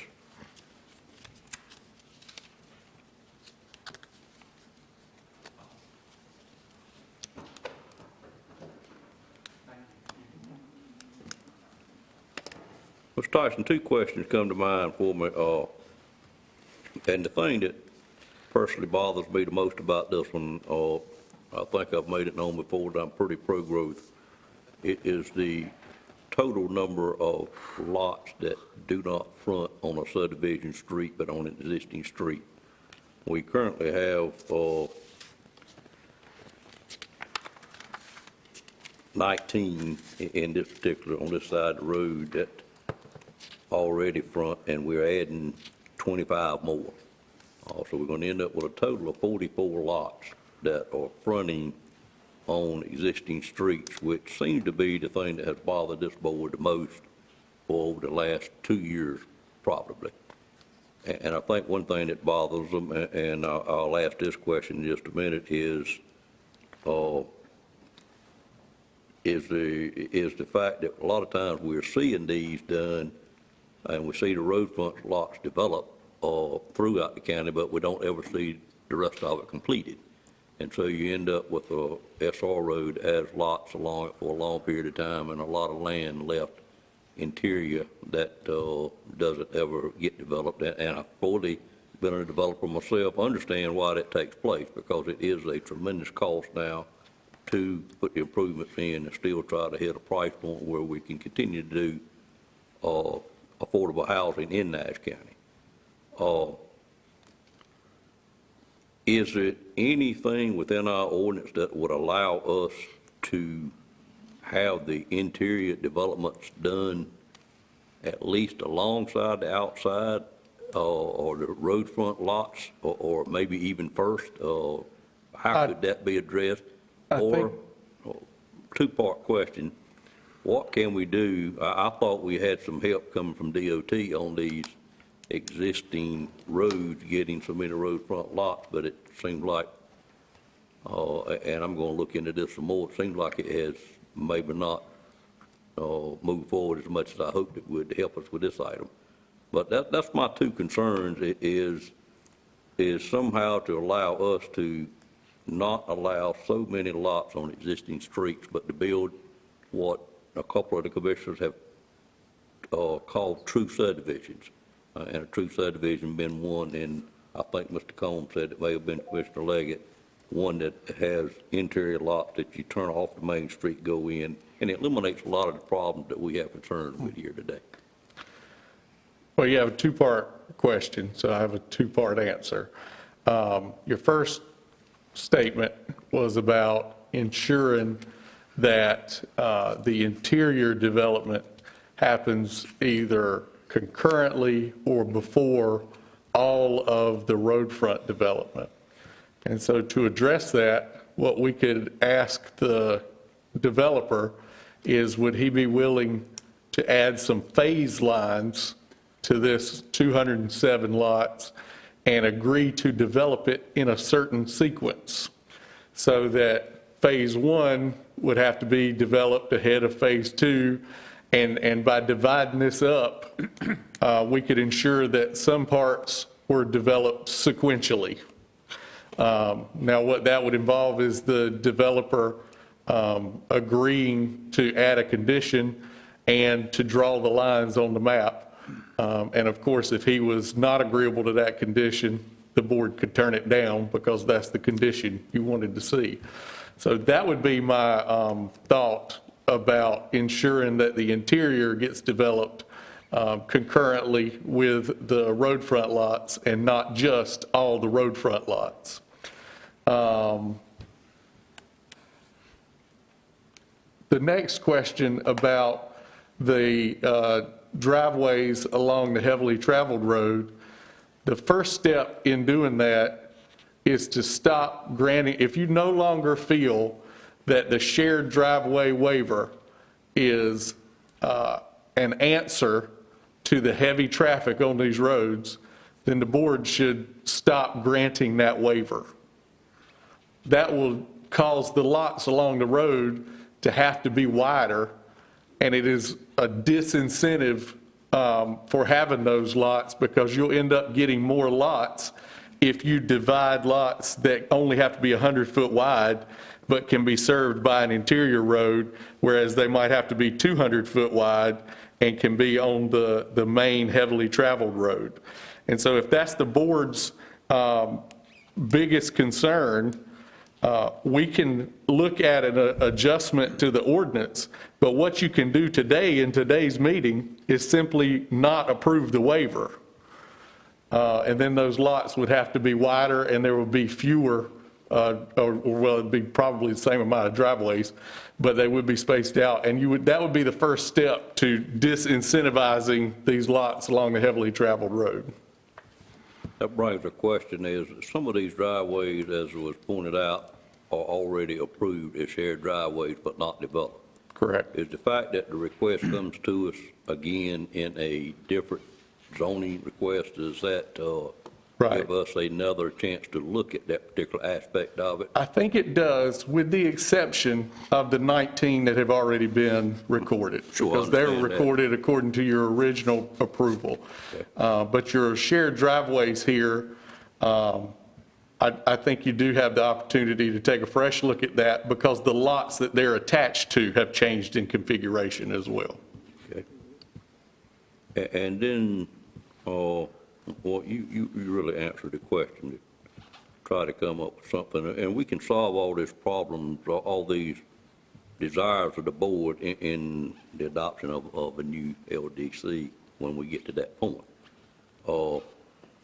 But I'd like your answer in the fact that if you didn't approve the shared driveways moving forward, nothing to do with this development, but it certainly is going to give the developer a more incentive to do interior lots, which is what I keep hearing the board wants. It's interior lots and not lots on that, because to do a lot on the existing road, you would be having to double the frontage of it, is what it boils down to. You've answered my two real concerns with this particular one here. Other questions of Mr. Tyson? Yep, I got a question, and I'll address it to you, but they can does the developer really intend, at the cost of building a road, to go in this big area and build all these roads right now? We mentioned phases. I mean, you're going to do it, you're going to build all these, and you don't know when the bottom falls out of this thing, and it will. And then you can't sell these lots. Is that your intent, to build all these roads right now?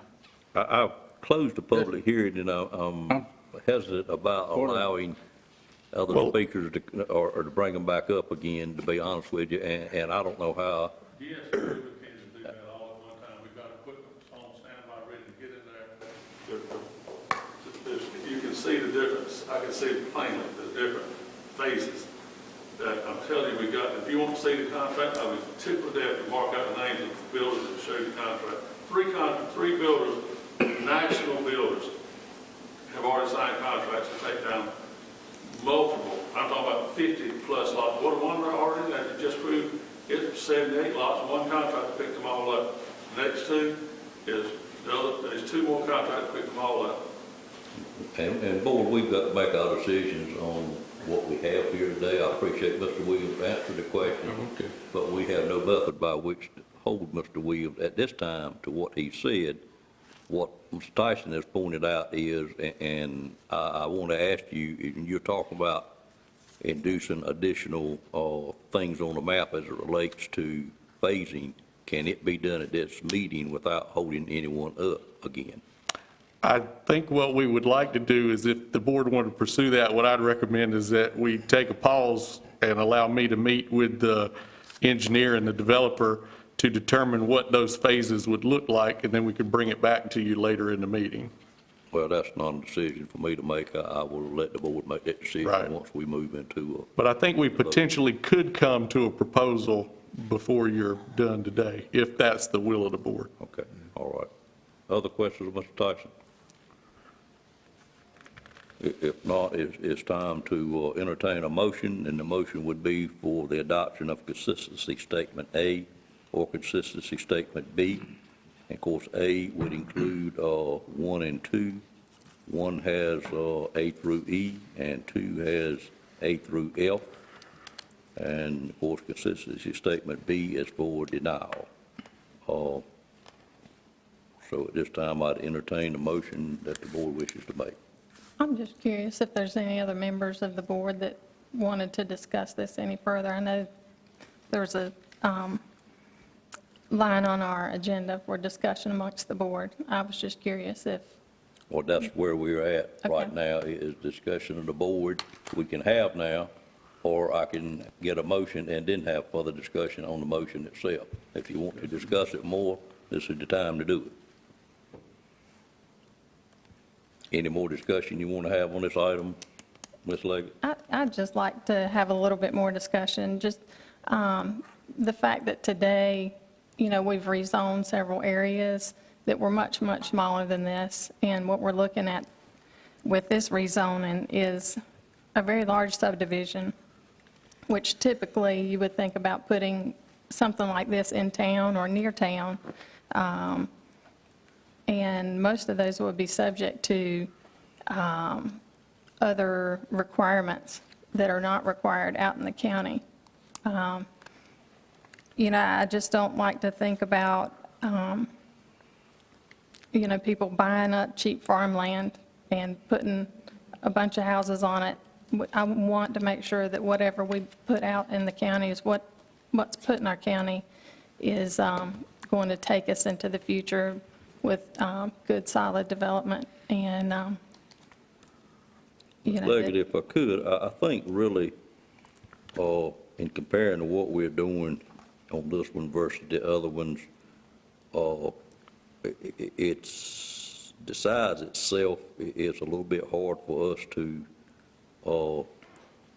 get real involved in. I think the key difference that I see here is the number of driveways on existing streets. If you recall, all the rest of them we've approved, one of them had 4, but it had some 70 lots.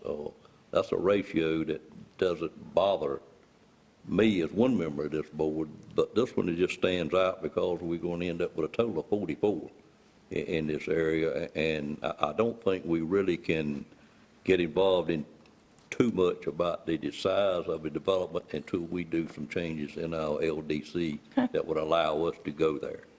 Mr. Tyson, do you agree with that statement? I think I agree with the fact that there's nothing that supports the board reviewing a larger subdivision with a different set of standards than a smaller subdivision. And that the fundamental question here is the lot size, not the number of lots. And that's my concern. I don't think we should legally go there because I think it's not going to be in our best interest until we do some more work. But the distinct difference is the number of roadfront lots on existing roads as I see it. Mr. Outlaw, any comment? You look at me, not necessarily. Well, I think we've talked about it enough, and we've talked about it for months. And I think Mr. Williams went back to the planning board, and he followed the rules. He's come back today, And he's presented us with something that the planning board has accepted based on our LDO. And so for that reason, I fully intend to vote for it. All right, other comments before we get a motion? Again, I would just say I have a genuine concern about 44 lots on existing roads. And Well, I don't know how to change that. Well, by changing the LDC. Yeah. Correct. but And we doing haven't that. done And that. I would rather than not another rezoning request come back to us until that's done. Mr. Combs, I hope you don't get 4 votes in that matter. because Well, we there's just need to lots get it going on and done. we're We've having a been good talking time. about it. I agree with that. We need to definitely get it, Mr. that. Chairman. If that's something that this board desires to do, Yeah. then we can get it done, but we need to tell people that. Oh, sure, we when got they that. are submitting their applications, not when they sit before this board. Absolutely. I And agree that's, with you 100%. and that's the point that Mr. Outlaw made that I said some time ago. The applicants need to know before they start any kind of planning or even presenting anything to the board. They need to know what's what. And I just think that we need to move on. They've done, we sent them back to the planning board. We need to move on today. All right, any other words in discussion? Not, I'd entertain a motion for consistency statement A and the items listed below it, or consistency statement B. The pleasure of the board. I move to approve consistency statement A. With items 1, 2, and the alphabetical items under it included in the motion. Yes, sir. Okay, I have a motion to accept the consistency statement A. Is there a second to that motion? Second. I have a second from Commissioner Combs and Commissioner Belfield at the same time. Any other discussion on the motion? All in favor of that motion, let it be known by saying aye. Aye. Any opposed by a like sign? Motion carries. We'll move to to motion number 2, which is approve or deny the zoning map amendment. Mr. Chairman, I move to approve the conditional use rezoning request. All right, have a motion to approve the request from R40 and RA30 to RA20 conditional use. Is there a second to that motion? Second. Again, I have a second by Commissioner Combs, Commissioner Belfield at the same time. Any questions on the motion? If not, all in favor, let it be known by saying aye. Aye. Any opposed by a like sign? Motion carries as well. We're now on the motion for the conclusion of supporting finding of facts and the development conditions that are associated with that. I'd entertain a motion to approve that. Mr. Chairman, can this be worded such that the lots be reconfigured to exclude double driveways on the SRs? I would ask Mr. Tyson to So answer that question. yeah, that would be a motion to approve the conditional use permit, but to deny the subdivision waiver, meaning that the lots fronting along Stony Hill Church Road would have to be reconfigured to be wider in order to accommodate individual driveways. So that would be approve the conditional use permit, but deny the subdivision waiver. Does that answer your question, Commissioner Leggett? Yes, so moved. I move to approve the conditional use permit, but deny the subdivision waiver. Okay, and that also includes the development conditions. Yes, sir. Okay. Mr. Chair? I have a motion on the floor. Is there a second to that motion? Second. And a second. It's time for discussion, Mr. Belfield. What effect is that going to have on what we already approved? I would ask Mr. Tyson to answer that question. So it will have no effect on these lots, which have already been recorded. But from this point to there, Instead of having shared driveways, you'll end up having the same number of driveways, but each driveway will only have half as much traffic because they'll essentially have to combine every 2 lots here into 1 lot to meet the standard width requirements along a road that has more than 1,000 cars.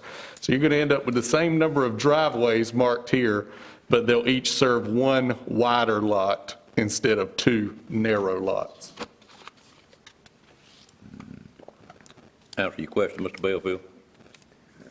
Yes, it does, and I had stated earlier my concern about shared driveway, but it's a part of the plan that they've carried back to the board, and the board approved and brought it back, so therefore, I would not agree with doing that. Yes, sir. You'll get an opportunity to do that. Any other questions on the motion? I would echo Mr. Belfield's sentiments. Okay, understood. Other questions? All in favor of the motion, let it be known by raising your hand.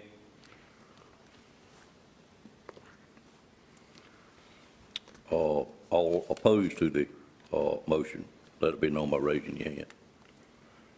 Mr. Attorney, what do I do with a tied vote on this board? It doesn't carry. It fails based on our rules of procedure, I believe. I know that, but I'd like to have the attorney state that. What did you say, Z? It doesn't carry, I mean, it doesn't pass. Okay, motion failed, okay. Is there, that motion failed, is there another motion? Mr. Chair, Mr. Belfield. I offer motion that we approve the conditional use permit subdivision request, waiver request. All right, your motion would need to be you support the finding of facts, including the waiver request and including the development conditions. Is that your motion, sir? Yes. Is there a second to that motion? Second. I got a second. All right, is there any questions or anyone doesn't understand the motion? All in favor of that motion, let it be known by raising your hand. Ones that oppose the motion, let it be known by raising your hand. Okay, that motion carries 4-2. Thank you, sir. Mr. Chair. Yes, sir, Mr. Belfield. Could we have a short break? Actually, I'm going to propose something different than that. Give me just a second, see where I'm at. That finished up item number 15, item 16, 17 we took care of, and according to my notes, if I looked at this right, and I asked the help of Stacy, I think 18 and the rest of the agenda includes only staff people and no more public. Is that correct? Correct. Okay, I would propose and ask permission of the board to take about a 30-minute recess. I think our lunch is here and been here for a while. If it suits the board, I'd like to break for lunch and then come back in about 30 minutes, which would be 2:35. Anybody opposed to doing that? Okay, if not, I would. We could sit here all day. Mr. Chairman. Mr. Chairman, Yes. there are members of the public here for item number 16. Item number 16, what did I miss? I'm sorry. Quasi-judicial hearing. I didn't know you Hold on, I forgot about that one. I'm very sorry. We'll finish that up for sure. shouldn't take but a I minute. jumped 16. I don't think that one would take long, even though it is another quasi-judicial hearing. I apologize for that, but we'll move on to item number 16, and then we'll take a lunch break. And Mr. Tyson, if you would present this additional quasi-judicial public hearing. This is a request to amend an already existing conditional use permit. It does not change the zoning of the property or the boundary of the property. It's a 1.67 acre tract or portion of a tract surrounded in the red. It was rezoned by the commissioners in September 2017 to RCCU, Rural Commercial Conditional Use. You see it in the kind of pinkish color there, specifically for the development of Brown's Truck and Trailer and automobile towing service in the existing metal building. On May 7th, 2018, this board amended that use to expand the set of uses to not only be an automobile towing service, but to have a truck customization service subject to an approved site plan. That site plan required that all the vehicles, trucks, trailers be stored or parked behind the building, and it required some visual screening to be put there. The property owner has requested that this be amended to, number one, add motor vehicle sales as a third permitted land use, revise the site plan to allow an expansion to this building that would essentially double it in size, and to replace this set of vegetative screening with an existing, already constructed 6-foot tall wooden privacy fence. And there's no change to the boundary of the zoning, as I said. The land use plan supports limited commercial businesses in this area. The board has already determined back on September 5 and May of 2017 and May 7 of 2018 that the 2 motor vehicle related businesses that are already permitted there were appropriate for this location. The question here is it okay to add motor vehicle sales? The thing to keep in mind is with the revised site plan, all the vehicles, whether they're towed vehicles, customized vehicles, or vehicles for sale, have to be stored behind the building and the proposed building expansion, and behind the 6-foot privacy fence, and behind this vegetated buffer of Leland cypress planted along the back property line there. And so there's already 2 existing commercial businesses, existing motor vehicle related uses, and this would add a third with essentially the same site plan, meaning that everything must be screened.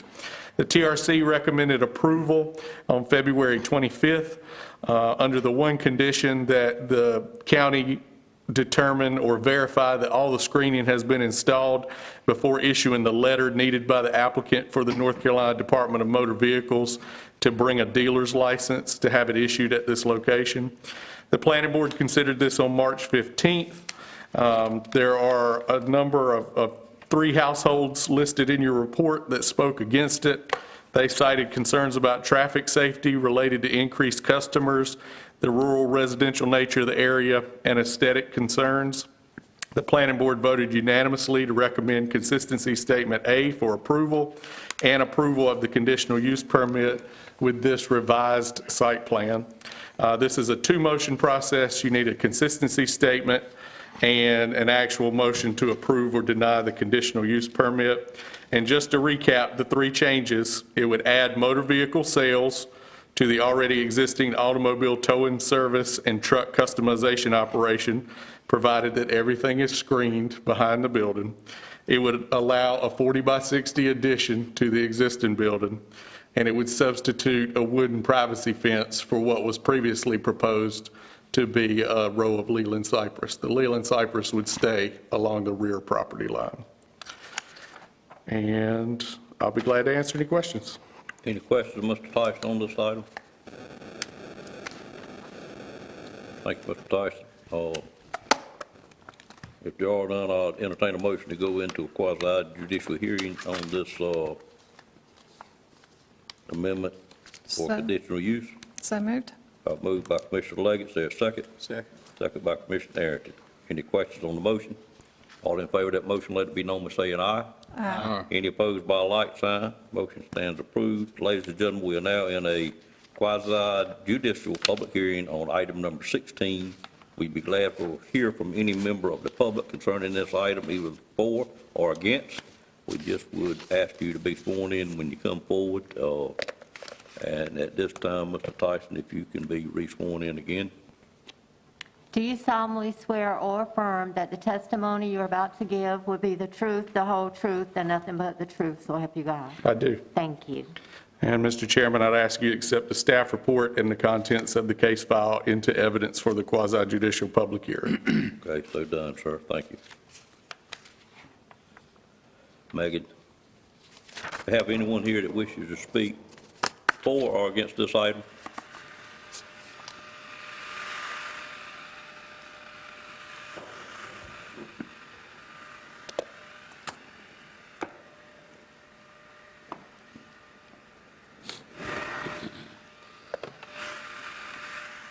Thank you, ma'am.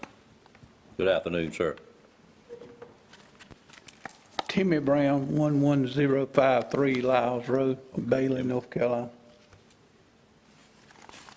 Thank you. Do you solemnly swear or affirm that the testimony you're about to give will be the truth, the whole truth, and nothing but the truth, so help you God? Yes, ma'am. Thank you. Brown, I didn't mean to overlook you there. I apologize again for that. No problem. What I need the dealer's license for, my son deals in high-performance cars, sells them, and we've got to selling so many that we have to have a dealer's license.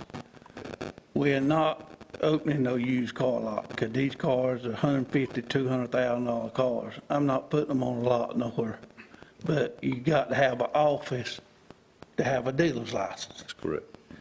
And that's why I'm asking for a dealer's license or whatever the dealership. Everything else will maintain the same. Okay. Thank y'all. You probably won't keep them in that fence back there either, will you? No, sir. They won't even be kept there, but, you know, we do so many that Gotta have a they're requiring us to get a dealer's office license. somewhere, understood. Thank Thank you, sir. Anyone else wish to speak on this item for or against? Seeing no one move, I'd entertain a motion to close the public hearing at this time. So moved. Have a motion by Commissioner Combs, second by Commissioner Leggett. Any questions on the motion? All in favor of that motion, let it be known by saying aye. Aye. Any opposed by a like sign? Public hearing is now closed. Mr. Tyson, any other further instructions from you on this item, sir? No, sir. All right, what we need is a motion for consistency statement A or B. And if it's A, the item's listed under it. Mr. Chairman, Yes, ma'am. I offer a motion to adopt consistency statement A and all the conditions listed under below the numbers and the letters. Okay, I have a motion. Is there a second to that motion? Second by Commissioner Arrington. Any questions on the motion? All in favor of that motion, let it be known by saying aye. Aye. Any opposed by a like sign? Motion carries. Second motion is to approve or deny the conditional use permit amendment. I'd entertain that motion.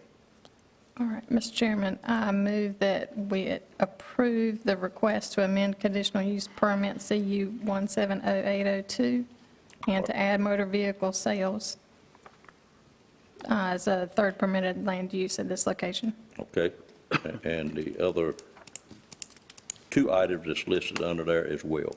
Yes, sir. Is there a second to that motion?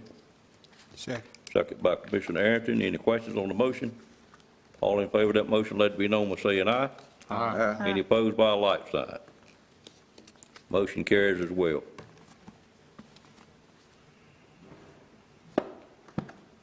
Thank you, Mr. Brown, for your patience today. I hope you learned something being with us today. All right, we are now going to go for a lunch recess, and we would reconvene at about 2:45, 3 o'clock.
at this time, and prior to the lunch break, we had got through item number 17, so we will pick up at item number 18.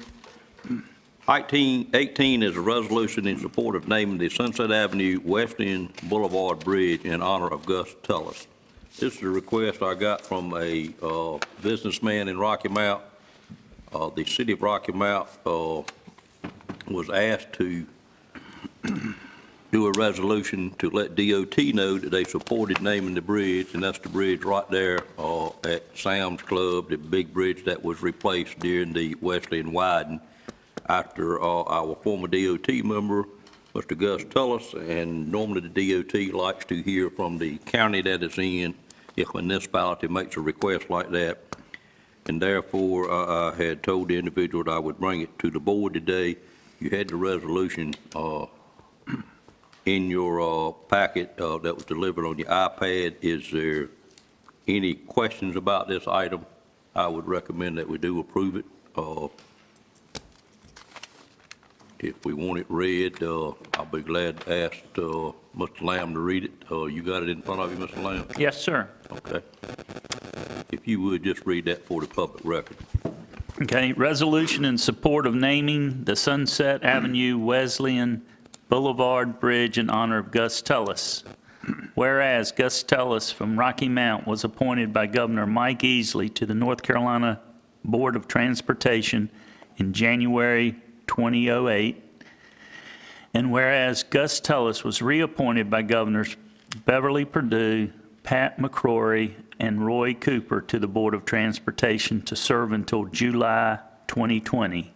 And whereas Gus Tullis, by virtue of his membership on the Rocky Mount Urban Area Metropolitan Planning Organization Transportation Advisory Committee, and whereas Gus Tullis strove for transportation facility improvements in Rocky Mount, including the widening of Country Club Road, the 4-lane divided Winstead Avenue, the 4-lane divided Hunter Hill Road, and the widening of Wesleyan Boulevard. And whereas Gus Tullis worked diligently to improve transportation safety and supported improvements for alternative transportation modes in the local area and the state of North Carolina.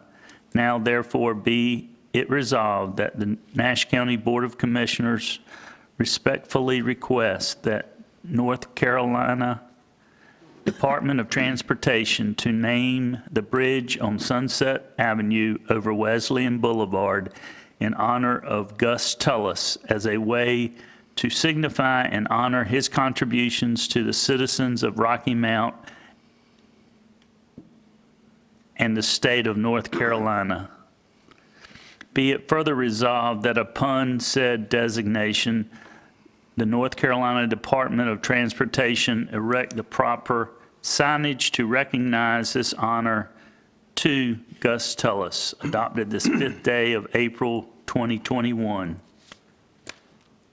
Any questions on that item? The only thing I regret about this resolution, and I'm in full support of it, Yes, sir. very, very proud to support it, is that it doesn't say to honor his contribution to the citizens of Rocky Mount, Nash County, and the state of North Carolina, because he has made major contributions to Nash County, of which Rocky Mount is a part of. We can add that. That's why I sort of hesitated when I was reading it. I think we took verbatim what Rocky Mount previously approved, but we can certainly make that change. I think that'd be Great. a good change. I know he's helped the college quite a bit as well. Mm-hmm.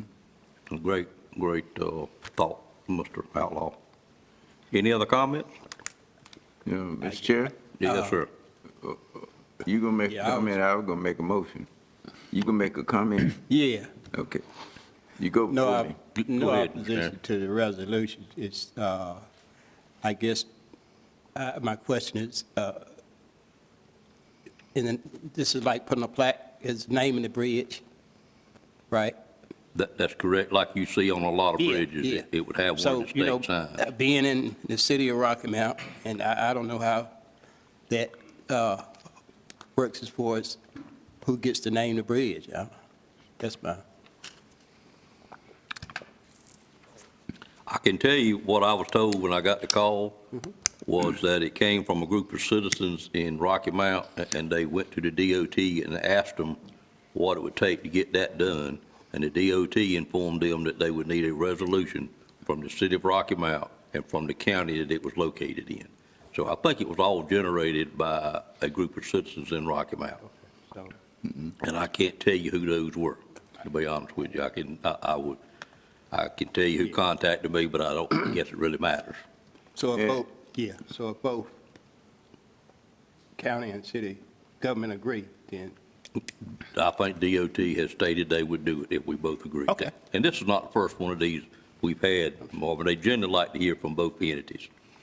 Comment, It Mr. Bell? was, the resolution the Rocky Mount approved was unanimous. That is correct. Very good Unanimous, point. all seven members. It was. And we were asked to do it first, and because it was located in Rocky Mount, I told the gentleman that I would prefer to have Rocky Mount take it up first, and then we would take it up after them. Or maybe we were asked simultaneously, I'm not sure, but at the time I was first asked, it hadn't been done by Rocky Mount. I just felt it was better to get them to do it first.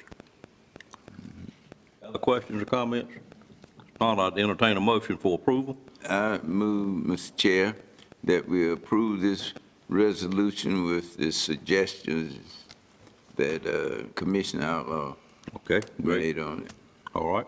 And they seconded that motion? Second. That's second from several of you at the same time. I would defer to the others. Mr. Outlaw. I would defer to Mr. Arrington. Well, we all going to get the vote on here in just a second. We got a motion and a second. Any questions on the motion? All in favor of the motion, let it be known by saying aye. Aye. Any opposed by a light sign? Motion carries. Thank you. That will move us to item number 19, which is a resolution in support of the parking lot project at Miracle Park. I'll call on Thomas at this time to make this request. Good afternoon, sir. Good afternoon, Mr. Chairman, Mr. Commissioners. I'm here today seeking support from the board to pass a resolution that will allow the Parks and Recreation Department to receive funding from the Community Funding Project, formerly known as Earmarks, for payment of the parking lot area at the Nash County Miracle Park at Coopers. An earmark directs federal funding to a specific project in a congressional member's district. Earmarks allow Congress to allocate funding for specific projects or programs without having to go through the standard appropriations process. As part of the minimum requirements, the submittal recommends a resolution passed in support of this project. At this time, I would like to read over the proposed resolution and then answer any questions that the board may have. Okay. Go ahead, sir. Resolution in support of parking lot project for the Nash County Miracle Park at Coopers. Whereas in the 2004 Nash County Parks and Recreation Comprehensive Master Plan, a need was identified for a district park at the Tar River Reservoir, and the plan was amended in 2008 to add a community park in the Coopers area. And whereas both parks were included in the 2014 Nash County Parks and Recreation Comprehensive Master Plan. And whereas in 2017, Nash County purchased 46 acres of land on Joyner Road just east of South North Carolina Highway 58 in southeast Nash County. And whereas the Nash County Miracle Park at Coopers is the first public park facility both owned and operated by Nash County. And whereas Nash County has received grant funding for the Nash County Miracle Park at Coopers from North Carolina Parks and Recreation Trust Fund, Trillium Health Resources, North Carolina General Assembly, and the Major League Baseball Fund, Tomorrow Fund. And whereas Nash County will receive $256,000 in donation from the Coopers Community Development Corporation. Now therefore be it resolved that the Nash County Board of Commissioners formally supports funding from the Community Project Funding, which is a revised version of earmarks of federal funding for congressional district-specific projects. If there, at this time, I would like to take any questions from the board. Any questions of Thomas on this? I think it came up rather quickly. Yes, sir. Which is always good. Any questions or comments? Well, I do, I'm very thankful for the opportunity to possibly pave this parking lot. It's something we had talked about potentially bringing up at some point in the future when we had funding. But if you hadn't had an opportunity to go out to the park, pick a nice sunny day and go out there and you can see the benefit of that park to Nash County. It's amazing the people that are out there, the children, the kids playing basketball, baseball, walking the trail. It's just a very nice park and a great addition to the county. I know Mr. Winston is very pleased. Yes, sir. Other comments? If not, what's the likelihood of us getting it? Do you think it's pretty good, Thomas? Yes, sir. If we get support from the community letters from county manager, commissioners that's in that district, and the chairman, and I got some letters that's coming from the CCDC as well, and we reach out to our district House of Representative or Congress member, I think we have a good chance. It's 10 projects that each Congress member in this area can take to Washington, D.C. for support of the project. Okay. But you got one line that's supporting it or spearheading it? We wanted to get this approved, and then Patsy and I will begin work hard this week. Okay. Sounds great. Entertain a motion to approve the resolution? Mr. Chairman, I move for approval. Second. Have a motion by Commissioner Outlaw, second by Commissioner Arrington. Any questions on the motion? All in favor of the motion, let it be known by saying aye. Aye. Any opposed by a like sign? Certainly not. Motion carries. Thank you, Tom. Thank you. Next item is item number 20, which is a contract amendment for the Wooten Company for the Northern Nash Water System Project. Call on Mr. Boone at this time.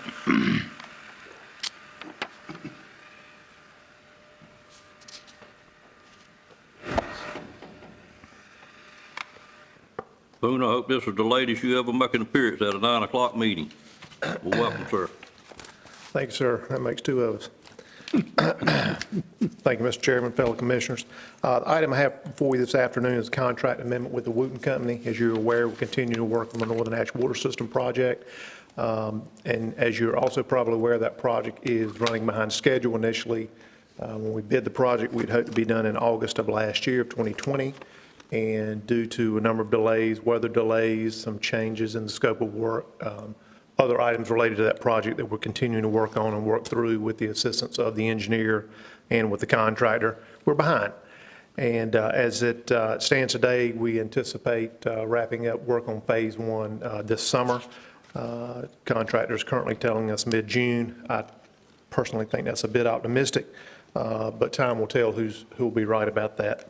But nonetheless, with the project being behind schedule, there's still expenses associated with managing the project, the construction administration aspects of the project, processing change orders, payment requests, things of that nature, which the Wooten Company is assisting the county with, and also the ongoing construction observations. So that's the on-site inspector making sure that the project is constructed in accordance with the plans and the specifications that were developed in conjunction with the project.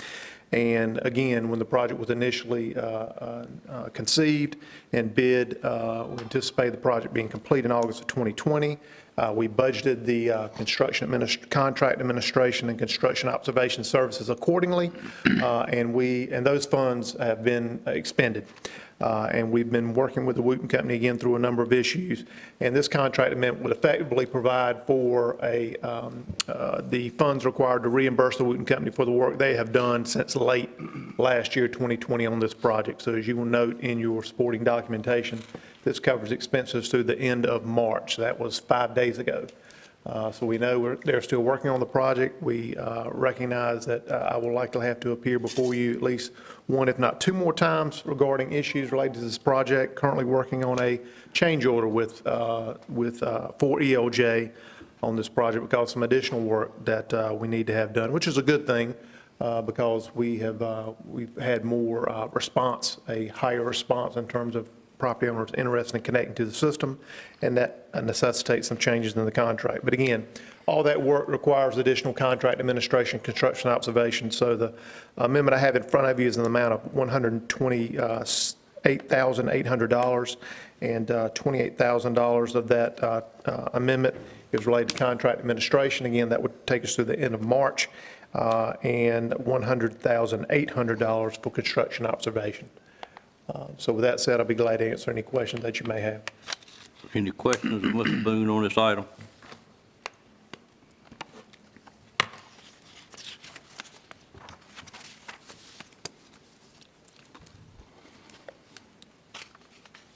If there are no questions, I'd entertain a motion for approval. Move for approval. Second. Have a motion by Commissioner Outlaw, second by Commissioner Belfield. Any questions on that motion? All in favor, let it be known by saying aye.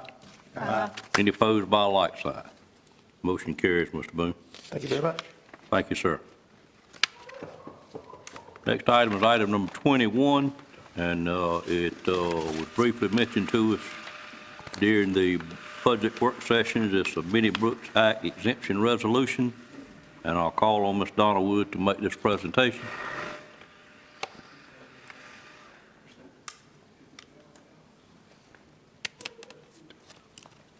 Good afternoon. Good evening, ma'am. Okay. As the chairman indicated, this was the resolution presented to the board during the budget work session. The resolution delegating to the county manager or his designee the county commissioner's authority under the North Carolina General Statute 14364.32 to exempt specific projects from the Minnie Brooks Act on a project-by-project basis where the estimated professional fee is less than $50,000. And the resolutions attached are included. Okay. Donna, and I spoke to Mr. Lamb about this earlier this morning. A couple of commissioners had a question about this, and I think the way to answer the questions would be if we could alter the language just a little bit to say the county manager and put Mr. Lamb's name there. And the purpose in that is it would be in effect as long as Mr. Lamb is the manager, but at the time we had a different manager, we would revisit this. Is that easy enough for you to do? That is certainly easy enough to do. Okay, and it's just, moving forward with another board or this board, we don't know who would be in that position, and it could be a situation where the board didn't want to give up that authority. So as long as Mr. Lamb's here, I've got to get a vote from the board, but it expected that it would be approved, but we would like to have that in there. Any other comments or questions about this? Seeing none, I'd entertain a motion for approval as amended. So moved. Moved by Commissioner Leggett. Is there a second to that motion? Second. That Mr. Belfield. Any questions on the motion? Wayne, do you have any further questions? No, sir, that's very good. All right, all in favor of the motion, letting it be known by saying aye. Aye. Any opposed by a like sign? Motion carries. Yeah. Thank you, ma'am. That could be a good thing. Sir? I said that project would be a good thing for the county. We've done them before, removing abandonment mobile homes. Getting ready to talk about that. That's the next item, Mr. Belfield. I just finished up item 21, I'm sorry. I thought we were all, I thought that's what we were on. Do you need us to revisit it, or you okay with the vote you took? Yeah, I'm ahead of you.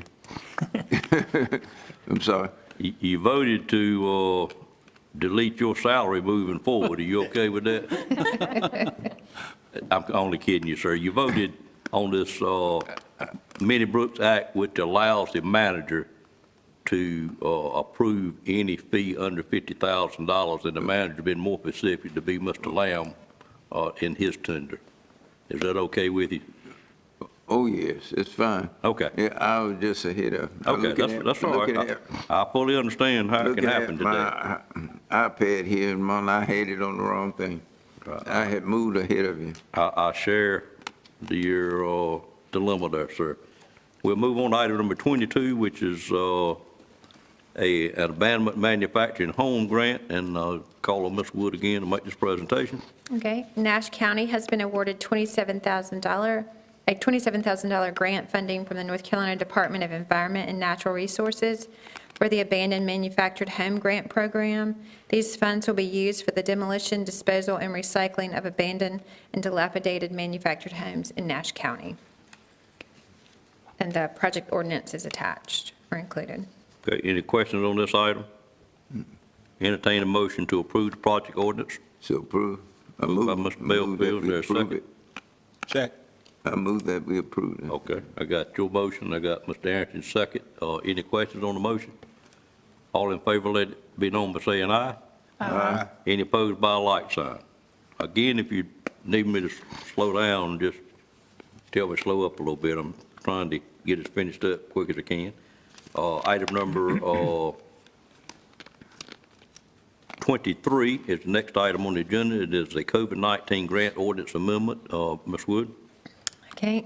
The attached project ordinance is submitted to amend the special revenue grant project ordinance. This amendment includes additional funding of $1,044,948 for the Health Department from the North Carolina Department of Health and Human Services through funding from the Federal CARES Act. These funds are to be used to carry out surveillance, epidemiology, laboratory capacity, infection control, mitigation, communications, and other preparedness and COVID-19 response activities. This amendment also includes additional funding of $265,627 for the Health Department from the North Carolina Department of Health and Human Services through funding from the Federal CARES Act. These funds will be used to support activities associated with planning and implementation of COVID-19 vaccination clinics.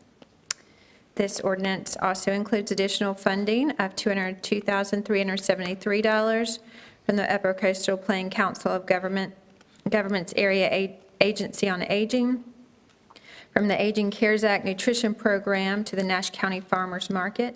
These funds will be used to provide locally sourced food boxes to disabled and older adults ages 60 plus within Nash, Halifax, Edgecombe, Northampton, and Wilson counties. These funds will be used to, let me skip to the next item. This amendment also adjusts the funding allocation categories for the coronavirus relief funds established under the CARES Act based on anticipated expenditures. And the recommendation is that we approve the amended ordinance with the additional funding. All right, questions of Ms. Wood on this item? Seeing none, I entertain a motion for approval. So moved. Moved by Commissioner Arrington. Is there a second to that motion? Second. Second by Commissioner Leggett. Questions on the motion? Seeing none, all in favor, let it be known by saying aye. Aye. Any opposed by a like sign? Motion- Mr. Chair, Yes, sir. I do have a question, maybe county manager might be able to. Are we receiving rather, any vaccine rather, from Pfizer and Johnson & Johnson? Not directly. Well, I mean, what, the vaccine that they have manufactured and made available, have we received any of that from those two companies, pharmaceutical companies? Within the county, we received Pfizer, Moderna, and Johnson & Johnson. Not necessarily the health department, but the hospital got the Pfizer. They distributed it to other people. And I know in the last week, Johnson & Johnson has gotten here and it's being distributed. I believe Word Tabernacle is going to be distributing Johnson & Johnson at its next clinic,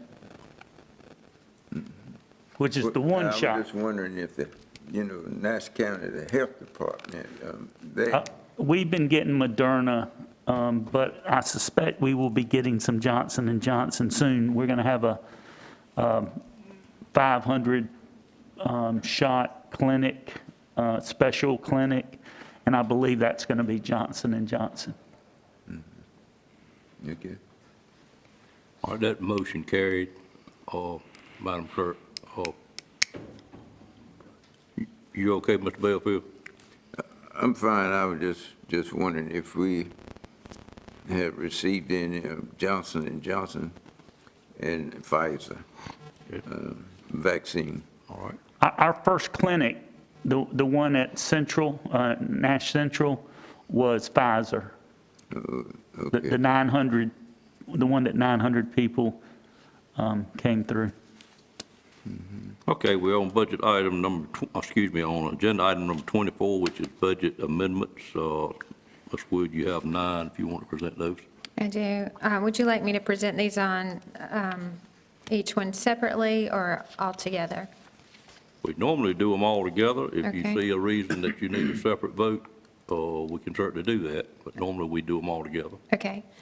The first item is with medical examiner. This budget amendment appropriates additional funds for county medical examiner services. The request of $20,000 is an estimate based on the annualized spending to date to cover costs through June 2021. The next item is with ABC mixed beverage tax. This budget amendment appropriates additional funds for county ABC mixed beverage funds. The request of $40,000 is an estimate based on the annualized spending to date to cover related expenditures through June 2021. No county funds required. Next item is with Department of Social Services. This budget amendment is to budget 100% federal and state funds for heating and cooling expenses for qualified citizens. It's $30,250. No county funds are required. The next item is with planning and inspections. This budget amendment is to allow the county's telecommunications consultant, Cityscape Consultants, to perform additional reviews of cell tower modification projects related to the ongoing upgrade to 5G technology. These fees are paid in full by the applicant at the time of the project submittal. It's $5,000. No county funds are required. The next item is with emergency management. This budget amendment is to budget a supplemental grant from the State of North Carolina Department of Public Safety.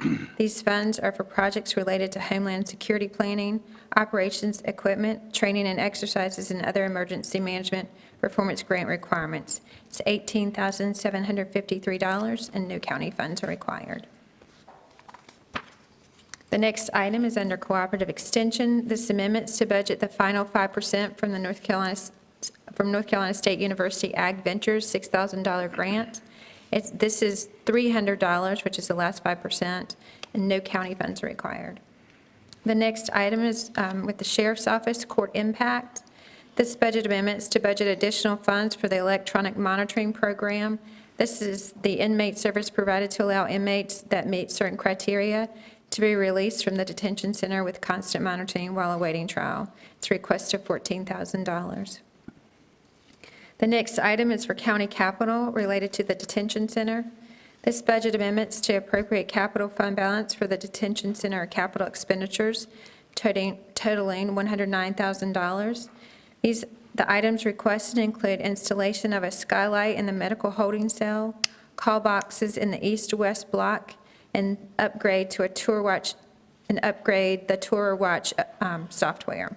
These items will allow for updates as identified by the state. The next item is with Parks and Recreation. This budget amendment is to budget funds that have been collected in sponsorship revenue for Nash County spring sports, including baseball, softball, t-ball, soccer, and flag football. No county funds are required. It's $5,276, and they are all my budget amendments for today. Okay. Those are 9 of them. Any questions from the board on either of those 9 budget amendments? The budget amendment from ABC mixed beverage tax, that's coming from the state, ABC? That's coming from our ABC board locally, and these are funds that we pay out for mental and substance abuse assistance. And so whatever we collect in, we pay back out to support mental health and substance abuse related activities. No county funds required. No county funds required. Any other questions, Mr. Belfield? No. Seeing no other questions, I entertain a motion for approval for the 9 budget amendments. Make a motion to approve the request. Motion by Commissioner Combs, there a second? Second. Second by Commissioner Belfield. Questions on either the 9 or the motion itself? Seeing none, all in favor, let it be known by saying aye. Aye. Any opposed by a like sign. Budget amendment stand approved. Thank you, ma'am. Next item is item 25, which is board appointments. I'll call on Stacy at this time.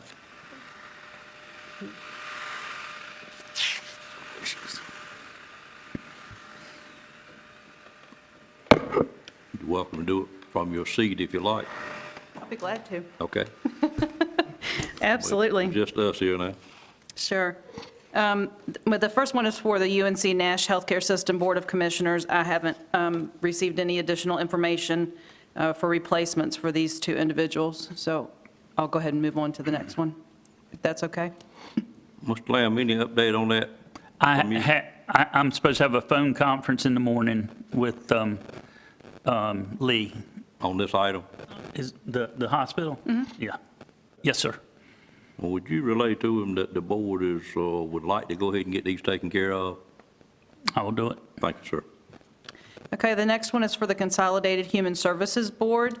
Terms for the following Consolidated Human Services Board members expire on April 30th, 2021.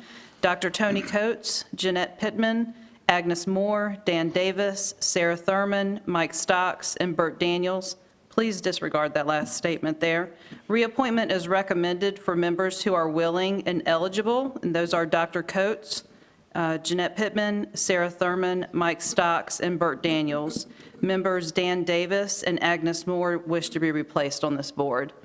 And Mrs. Agnes Moore did make a request that her replacement be someone representing senior services, since that was the board that she was on when she was selected to participate. Okay, to be sure, we've got 1, 2, 3, 4, 5 to reappoint, 6, 7. 5 to reappoint, Dr. Tony Coates, Jeanette Pittman, Sarah Thurman, Mike Stocks, and Bert Daniels. Entertain a motion to reappoint those 5 first. So moved. A move by Commissioner Outlaw, is there a second? Second. Second by Commissioner Bellfield. Any questions on the motion? All in favor, let it be known by saying aye. Aye. Any opposed by a like sign? That motion carries. And Stacy, how do we go about getting the other 2 members, someone to fill their place? What is your suggestion on that? Mr. Chairman, can I make a comment before we go there? You can, sir. When we consolidated those 2 boards, I think we had over 20 members on those boards, and I think it was our intent or hope that that board would be able to be reduced down or be a more manageable board. Is that something this board would be interested in? Would Mr. Hill be interested in that, or? I think should be some interest there. We have done it one time before, maybe 2. How many members are on that board now? And the statute does designate some specific professions that need to be represented on that board. Right. So if the board would like, I'd be glad to look into that and see what we could get it down to and still meet the requirements of the general statute. Okay. And you will let us know, I'll and let then you you know. would expect us to, if we need to fill one of those.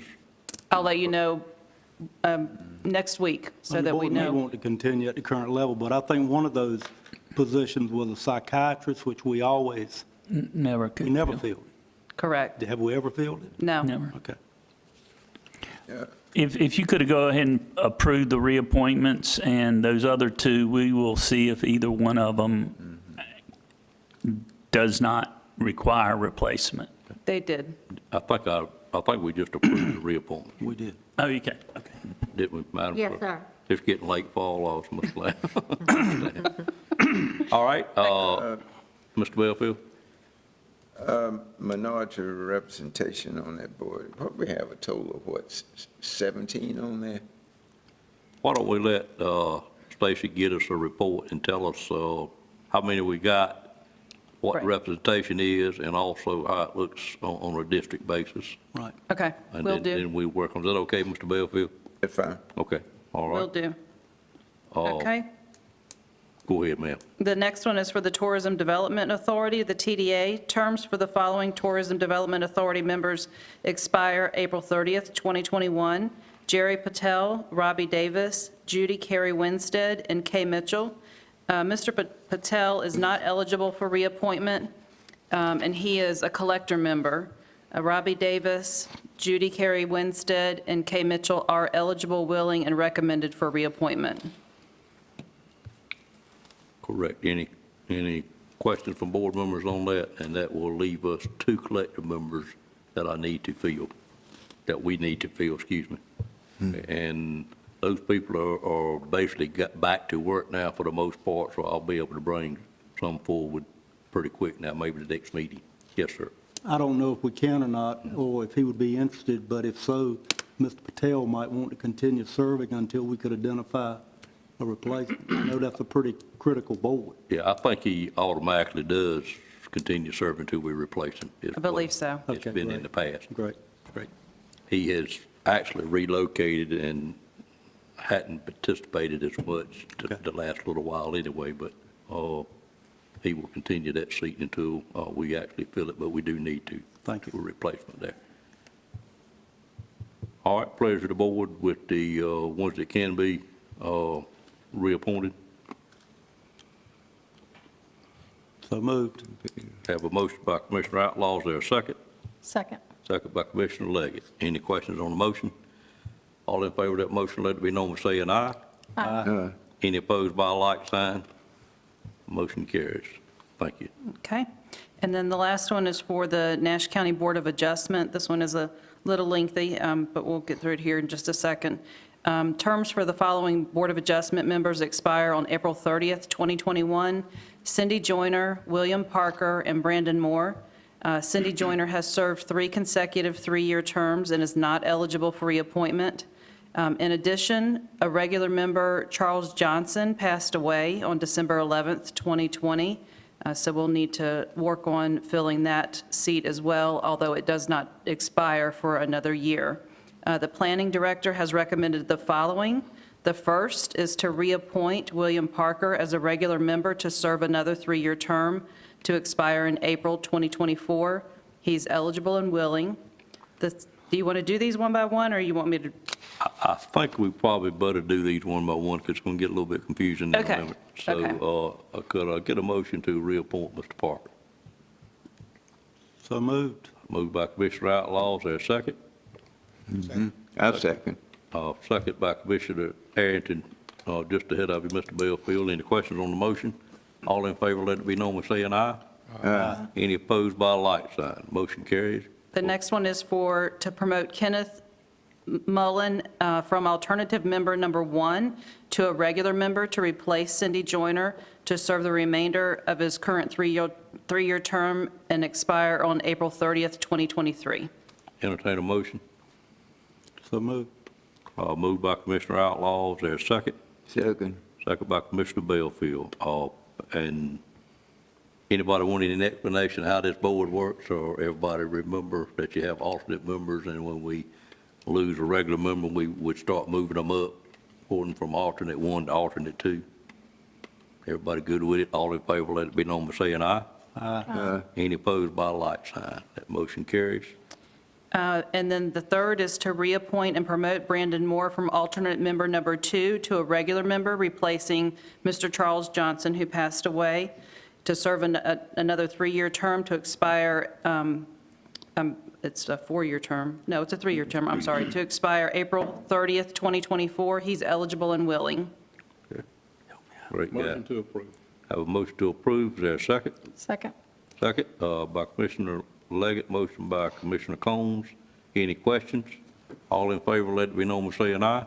Aye. Any opposed by a like sign? Motion carries. Number 4. Chairman, it's 3:30, so I'll pause and let Mr. Lamb do the COVID call. Oh, I thought they were on Tuesday. I don't know when they are. Go ahead. Sure we all know. Welcome, everyone, to our Nash County COVID-19 response briefing for April 5th, 2021. This time we'll hear from Mr. Bill Hill regarding cases and clinics. So when an officer, let me back up a second. You agree to. Okay, I'm with you. We've had a busy second dose clinic today. We're going to probably, time we finish, 550 maybe second doses. So that's a good thing. I always feel somewhat rewarded with getting those fully vaccinated, fully immunized, at least in 10 to 14 days after today.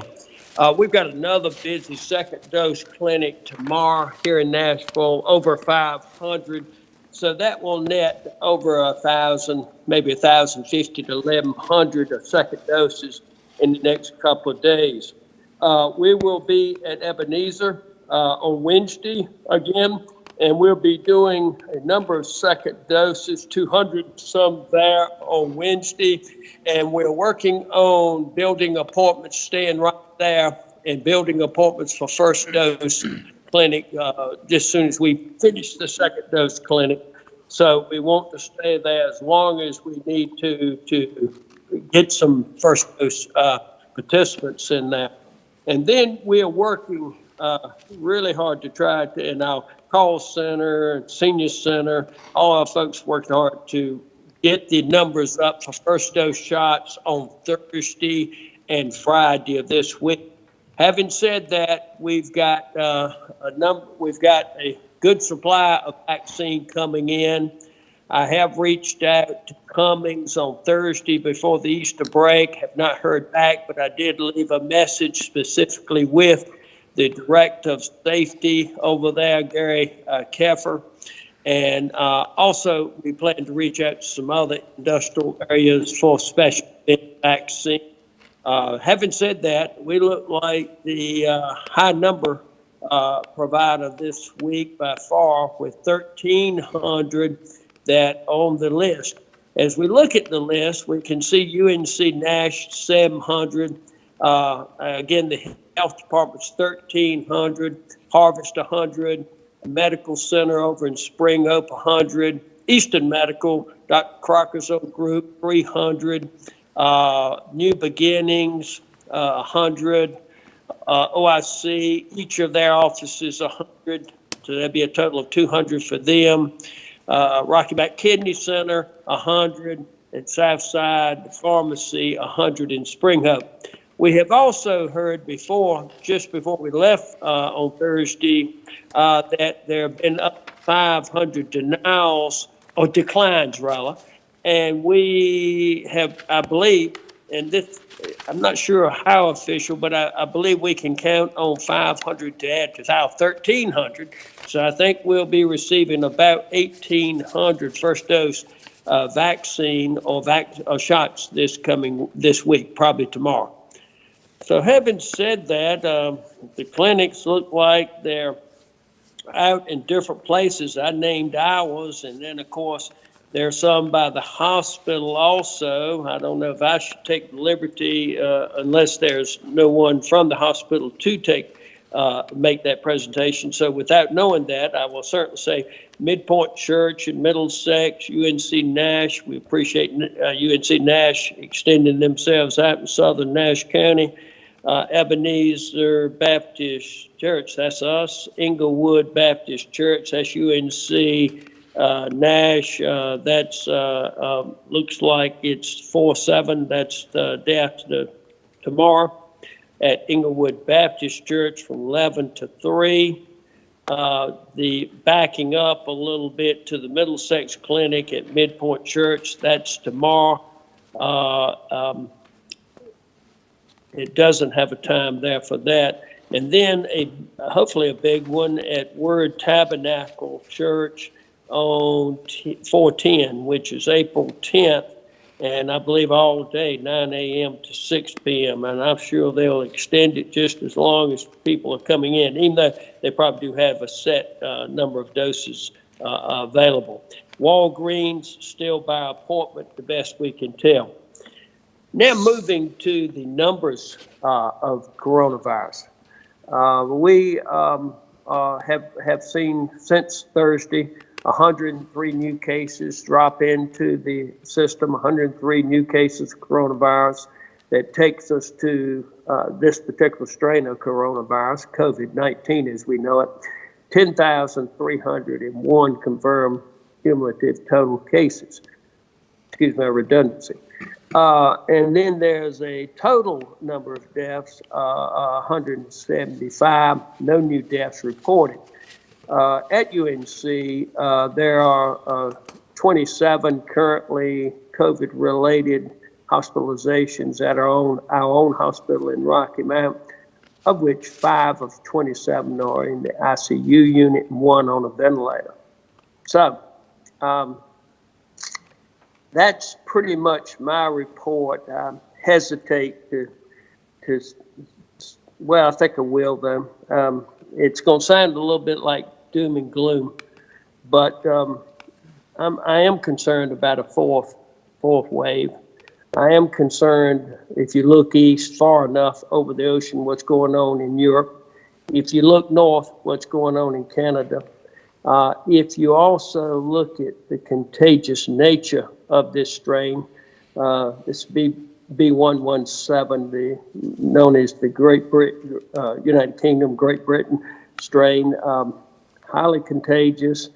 And this time it's really, really contagious with children, and the spread through children much more than the COVID-19 that we knew and have experienced for over the past year.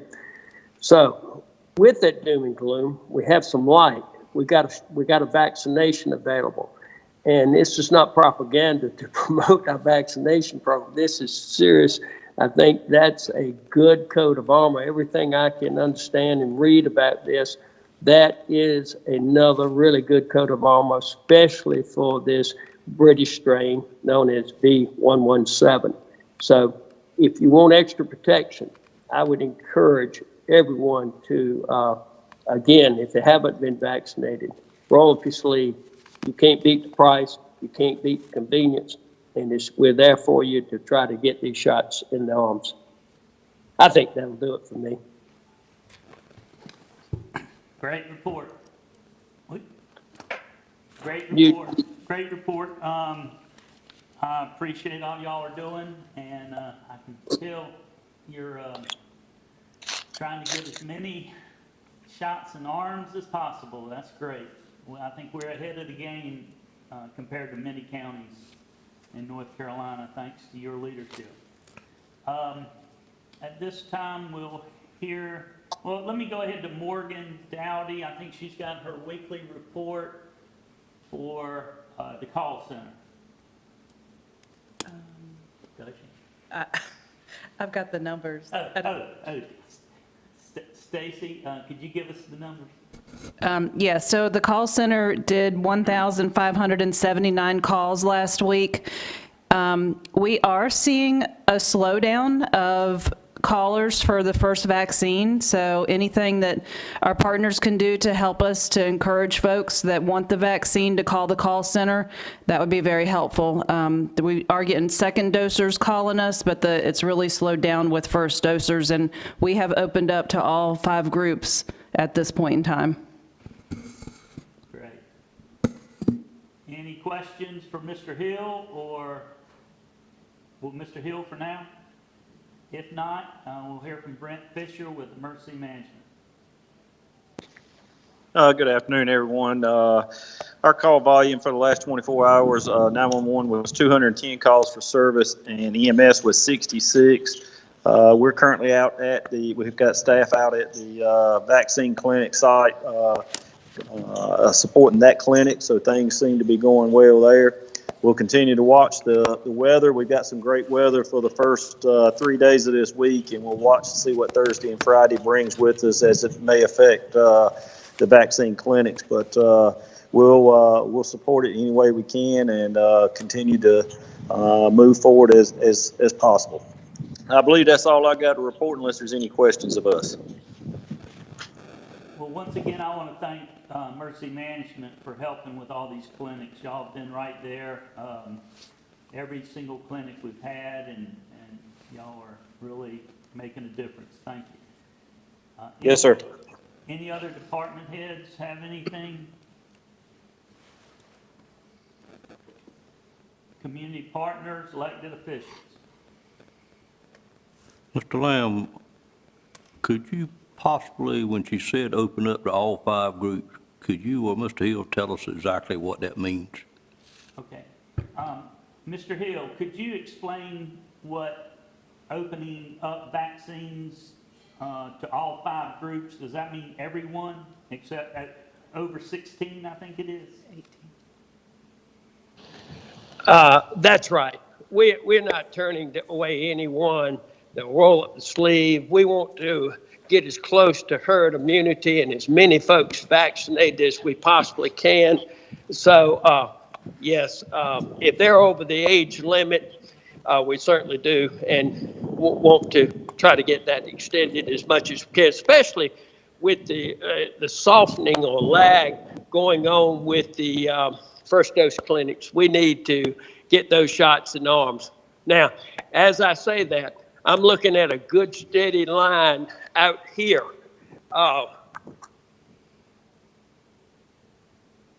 At the vaccination clinic, I mean, they're steadily coming in, but these are mainly second dose cars coming through here today. But yes, is the answer. We're not turning anyone away if they meet the age requirement. Thank you. And that age requirement is 16, correct? I might need to check that. I think that's 16. I think that's 16 for Pfizer and 18 for Moderna. Hold 1 second and I'll get a clarification before you finish the report. I think it's 16 for Pfizer and 18 for Moderna. Yeah, and let me ask you one other question that Commissioner Belfield brought up.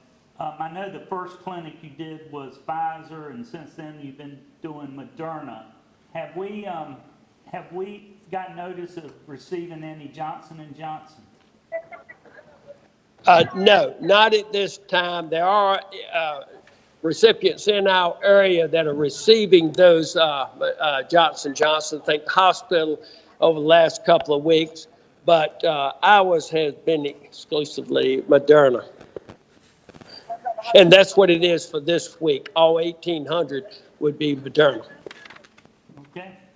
We've got a few Pfizer second doses, like about 30 to give this week, but primarily Moderna is what we're giving. Thank you. Thank you. Anyone else have any questions for Mr. Hill?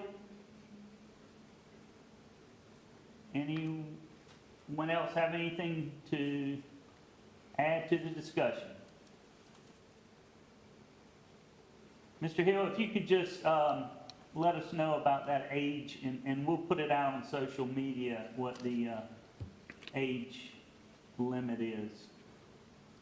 I've just had that confirmed. I was right. 16 for Pfizer, need to be over 16 for Pfizer. So with us, with Moderna, it would need to be over 18 years of age. Okay, thank you. That's quick. Appreciate it. Yes, sir. Thank you. Anything else? If not, we'll be back. Remember, we're doing this twice a week now, Mondays and Thursdays at 3:30. Thank you.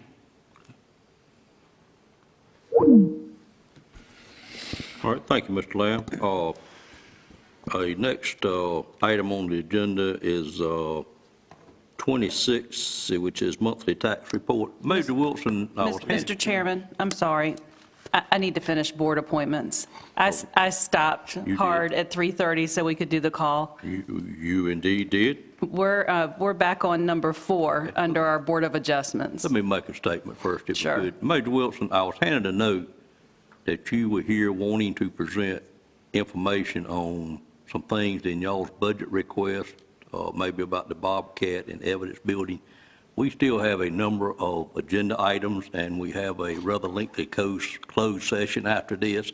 But we are going to have some more budget meetings. I don't have those quite scheduled yet, but I would really need for you to do that during those, because I know we're going to be here probably another hour or so because of the items in the closed session and an economic development matter that we're going to have to take up also. If that's okay with you, that's what I'd prefer to do. Yes, sir, that's fine. I just had the handouts and I can bring them the next time. Okay, all right, that would be, actually, what you provided me, the board has already. What you sent me an email, because I provided to the rest of the board, But if you could, let's do those, we'll make sure we contact you at the next budget meeting. Yes, sir. Okay, thank you. Yes, sir.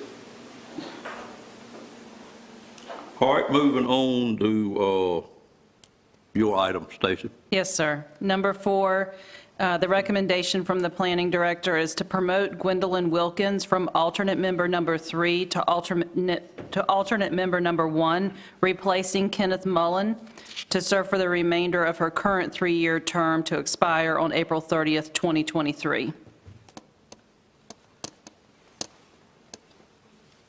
Give me just a second, my machine died when I wasn't tapping it here.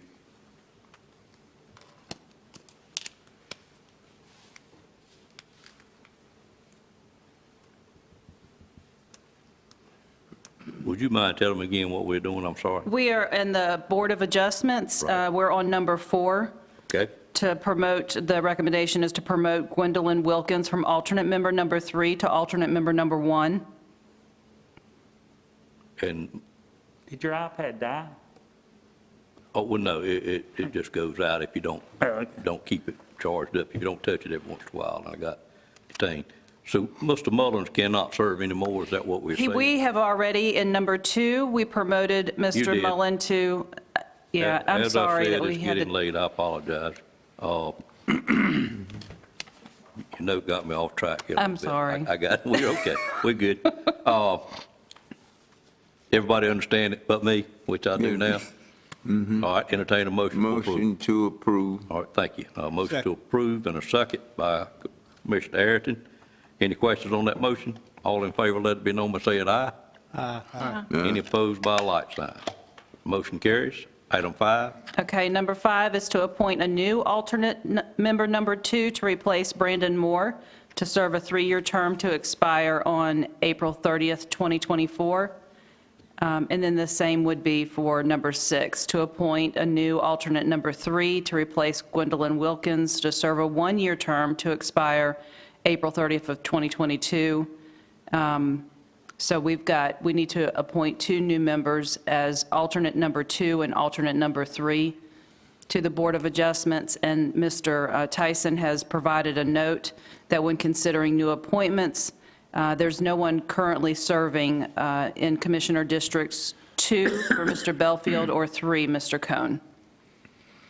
All right, would you 2 gentlemen work on that and let Stacy know someone that you may be able to find to fill those seats? Work on it. Sir? Work on it the next month. Yes, I'll work on it to see if I can get somebody and we have it next month. Yes, sir. And you may want to make sure you understand that they are alternate members 2 and 3, and exactly what that means, you probably know. But, right. It wouldn't require a lot of, well, it may, depending on how many members are absent, so you never know. Okay. Okay. Got any more? No, I'm good. All right. Thank ma'am. you. All right, item number 26 is a monthly tax report, and I'll call on Mr. Doris Sumner to make this presentation at this time. Another very patient lady on our staff. Good afternoon. I won't be before you long. Excuse me. At this time, I'd like to present the monthly tax report. As you know, this report is designed to keep the board current on activities in the tax collector's office. The report is for your information only and does not require approval. However, it is recommended that you accept the report so that it be noted in the minutes. And if anyone has any questions, I'd be glad to answer those. Anyone got any questions on the tax report? We might be about out of questions, but thank you, ma'am. And we do accept the report for the minutes. All right, thank you, sir. You continue on with item number 27? Yes, item 27, we do have one refund request that we need approval so that we may disperse those funds.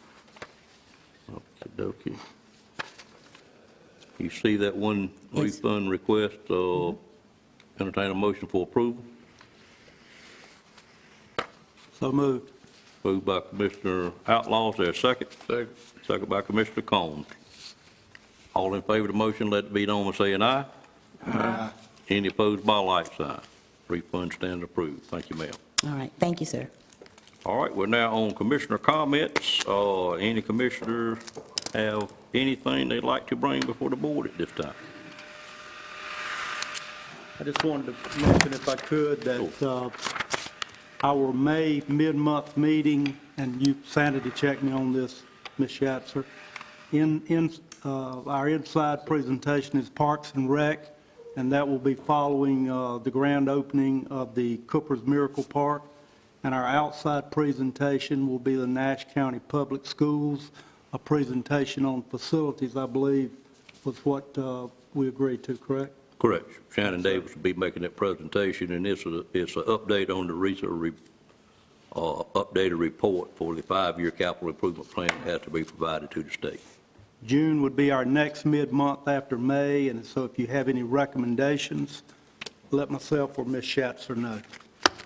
Have we got Trillium lined up for one of those mid-month meetings to make their presentation? I think they've been doing it at a mid-month. Trillium? He came before the board for his regular annual update. Not this year. Hadn't been this year. The only thing we have lined up right now outside is public schools. I'll speak with Mr. Peterson. Yeah, see when, That would be a I good think one. it's July or sometime when he can Okay. talk. All right, anything else from a commissioner? Well, you know I'm going to crow a little bit about housing starts in the county, and quite frankly, there's a lot to crow about for March. We actually had 52 new housing starts, which is probably may well be a record. I don't remember it ever being 52. That equates to 624 new starts annually. And the interesting part, I do include manufactured homes as well as stick-built homes, and out of those 52, there were 4 manufactured homes and 48 stick-built homes. And I don't shortchange manufactured homes at all, because those are very expensive. Actually, one on there this time is for $227,000, so those are as expensive as some of the homes that we're building. But I am amazed, quite frankly, in looking at the number of homes that are built over 400 and several of them this time over $500,000. So we're building a wide range of houses. Most of them probably average around between 220 and about 280.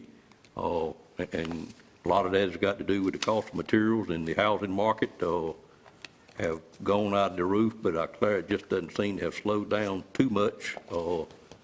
Quite frankly, Mr. Boone can attest to this, I'm sure, because I think he's considered it at some point himself, but we used to buy a half-inch OSB board for about $7.89. Our report last week that my son shared with me showed it to be about $34 currently. So that's one item in framing a home, but it's across the board, quite frankly. So it's gone up even more than what steel has gone up.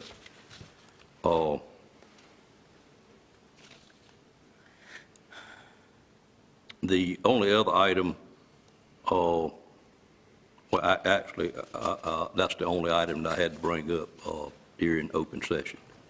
So, Mr. Lamb, I'll turn it over to you this time. Thank you.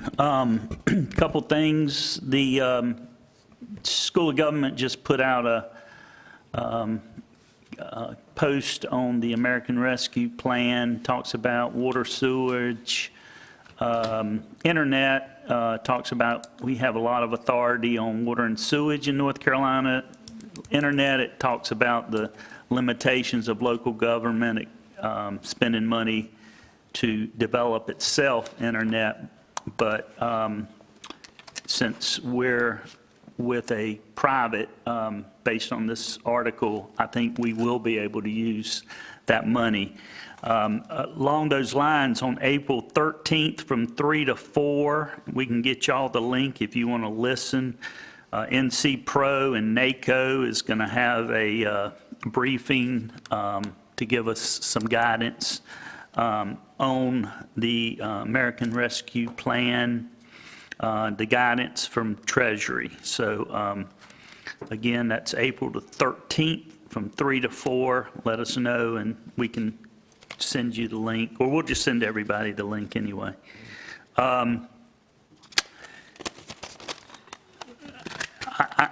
It's been mentioned before, but I've had I haven't had 5.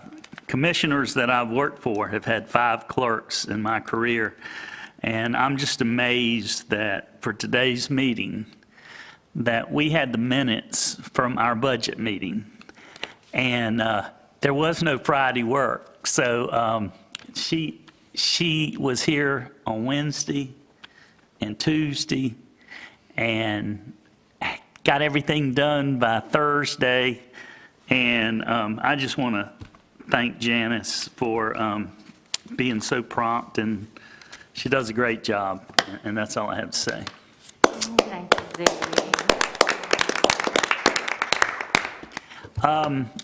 She has also, among those other things she was doing, she has sent the dates to the school system and the community college, and we're awaiting a confirmation of those dates. I'll remind you that on the 19th, we are going to recess today's meeting until the 19th for another budget work session. And again, I just mentioned Monday and Thursdays now, we have the COVID response briefing at 3:30. This month's, February's sales tax that we got this morning was right at 1.4 million. It's a little lower than it's been, but February's 28 days. So that's part of that, but we are still very happy with those numbers. I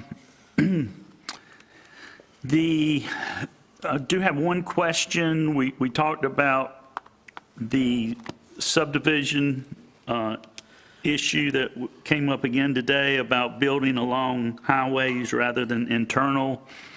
I do know that there are cities and counties that have ordinances as part of their policies that if you have more than 2 or 4 or 5 lot subdivision, it must be accessible only from the inside. So I just want to make sure, there was talk about not doing any more until we got it fixed. And I guess we need a little direction from the board. Do y'all want to have Mr. Tyson just put a hold on all of them, or I would rather direct him to go ahead and bring back to the next meeting some language that could be adopted by the board to change that. It was sort of mentioned not to have any more, so. I said that. Oh, you said that? And we vetoed that. You did? Okay, I just wanted to make sure because, well, we'll try to get some kind of language. We don't need to wait for the whole plan to be done. We can address that issue in an amendment, so. Well, I hear what you're saying, and we might could do something, but I'm very leery of tackling one issue without our board studying the whole thing and deciding as a board what we want Nash County to be developed like. Right. It's a board decision, but I'm a little bit scared of taking one isolated thing like that and writing that without studying. I think what's more important, Mr. Lamb, is do whatever it takes to get this thing underway, and we've got funding for it. You borrowed the funding, but we'll put the funding back if that's what we need to do. But I think it's probably one of the most important things this board wants to see as quick as we can get it done. We don't want to do it so fast that we don't get it right, but it does seem like we've been talking about it for quite a while. So, and I don't think we got to wait till another budget approval to move forward with it. I think with what funds we got, we can at least get it started. But how does the rest of the board feel? Well, it should be a part of our total plan. And I was just thinking while you were talking about it, what I have observed up in the state of Virginia. These subdivisions, they have one way out, and they have a wide street, and to get out on the main highway, there is a stoplight. signals, which to me makes it a lot safer, because when they move, pulling out, sometimes people are in a hurry and pull out in front of people and cause a lot of accidents. But that's something that we can think about and do the total plan. So of course, that's going to involve DOT and 99% of the cases. It would. They're going to dictate what signals lies. I think it's something we ought to discuss and see what can be worked out of that. Sure. Looks like to me, in my observation, it's working fine in Virginia, especially most of the time I'm in Virginia, I'm the eastern part, and I noticed that that's what they have. Right, understood. Other comments on that, Sue? You got anything you like to say? Or Dan? Well, I just think we need to move forward with it. I mean, we keep on, and then you're setting precedents all the time, and then you go back and we decide to change something, then we just need to do it. Okay, so Move on with it. I'll talk to Adam about getting the RFP out and getting that done, but there is no stopping right now of new subdivisions. If Mr. Combs wants to make that motion, this board would have to vote on it. I can't make that decision. Okay, it was just unclear. We would call it in the law I'll retract that dicta. right now. You what? I just won't make that. Okay, right okay. He said, keep in mind, he said for right now. I think that there are things, I think Adam's got a good read on what this board is feeling. Sure. And I think if they would just share that with people coming in and applying for rezoning matters. Absolutely. Say you can apply, but I can tell you there's not a favorable probably response from the board. I just want them to know coming to us what the expectations are. I agree with I don't have a problem with voting against what I voted for today, other than the fact that Mr. Williams came here with an expectation that that was okay. It was approved through the planning board. He came here expecting that that was an acceptable situation. Well, but if the planning board tells them one thing, then it's hard for us to turn it down. Well, that's why Mr. Tyson needs to give them some feel for what he feels like our expectations are, sir. And of course, understand we got a very pro-development planning board at the same time. We can tell them, but they may well not vote that way. I'm not sure. It gives me, I feel like I can do differently. Sure, I understand. If they have been put on notice. Yeah, point well taken. Other comments on that item? Mr. Lamb? That's all I have. Thank you. Good dope. Any other comments before I go call for a closed session? At this time, I'd entertain a motion for a closed session. Closed session will be for economic development and a number of items for attorney-client privileges.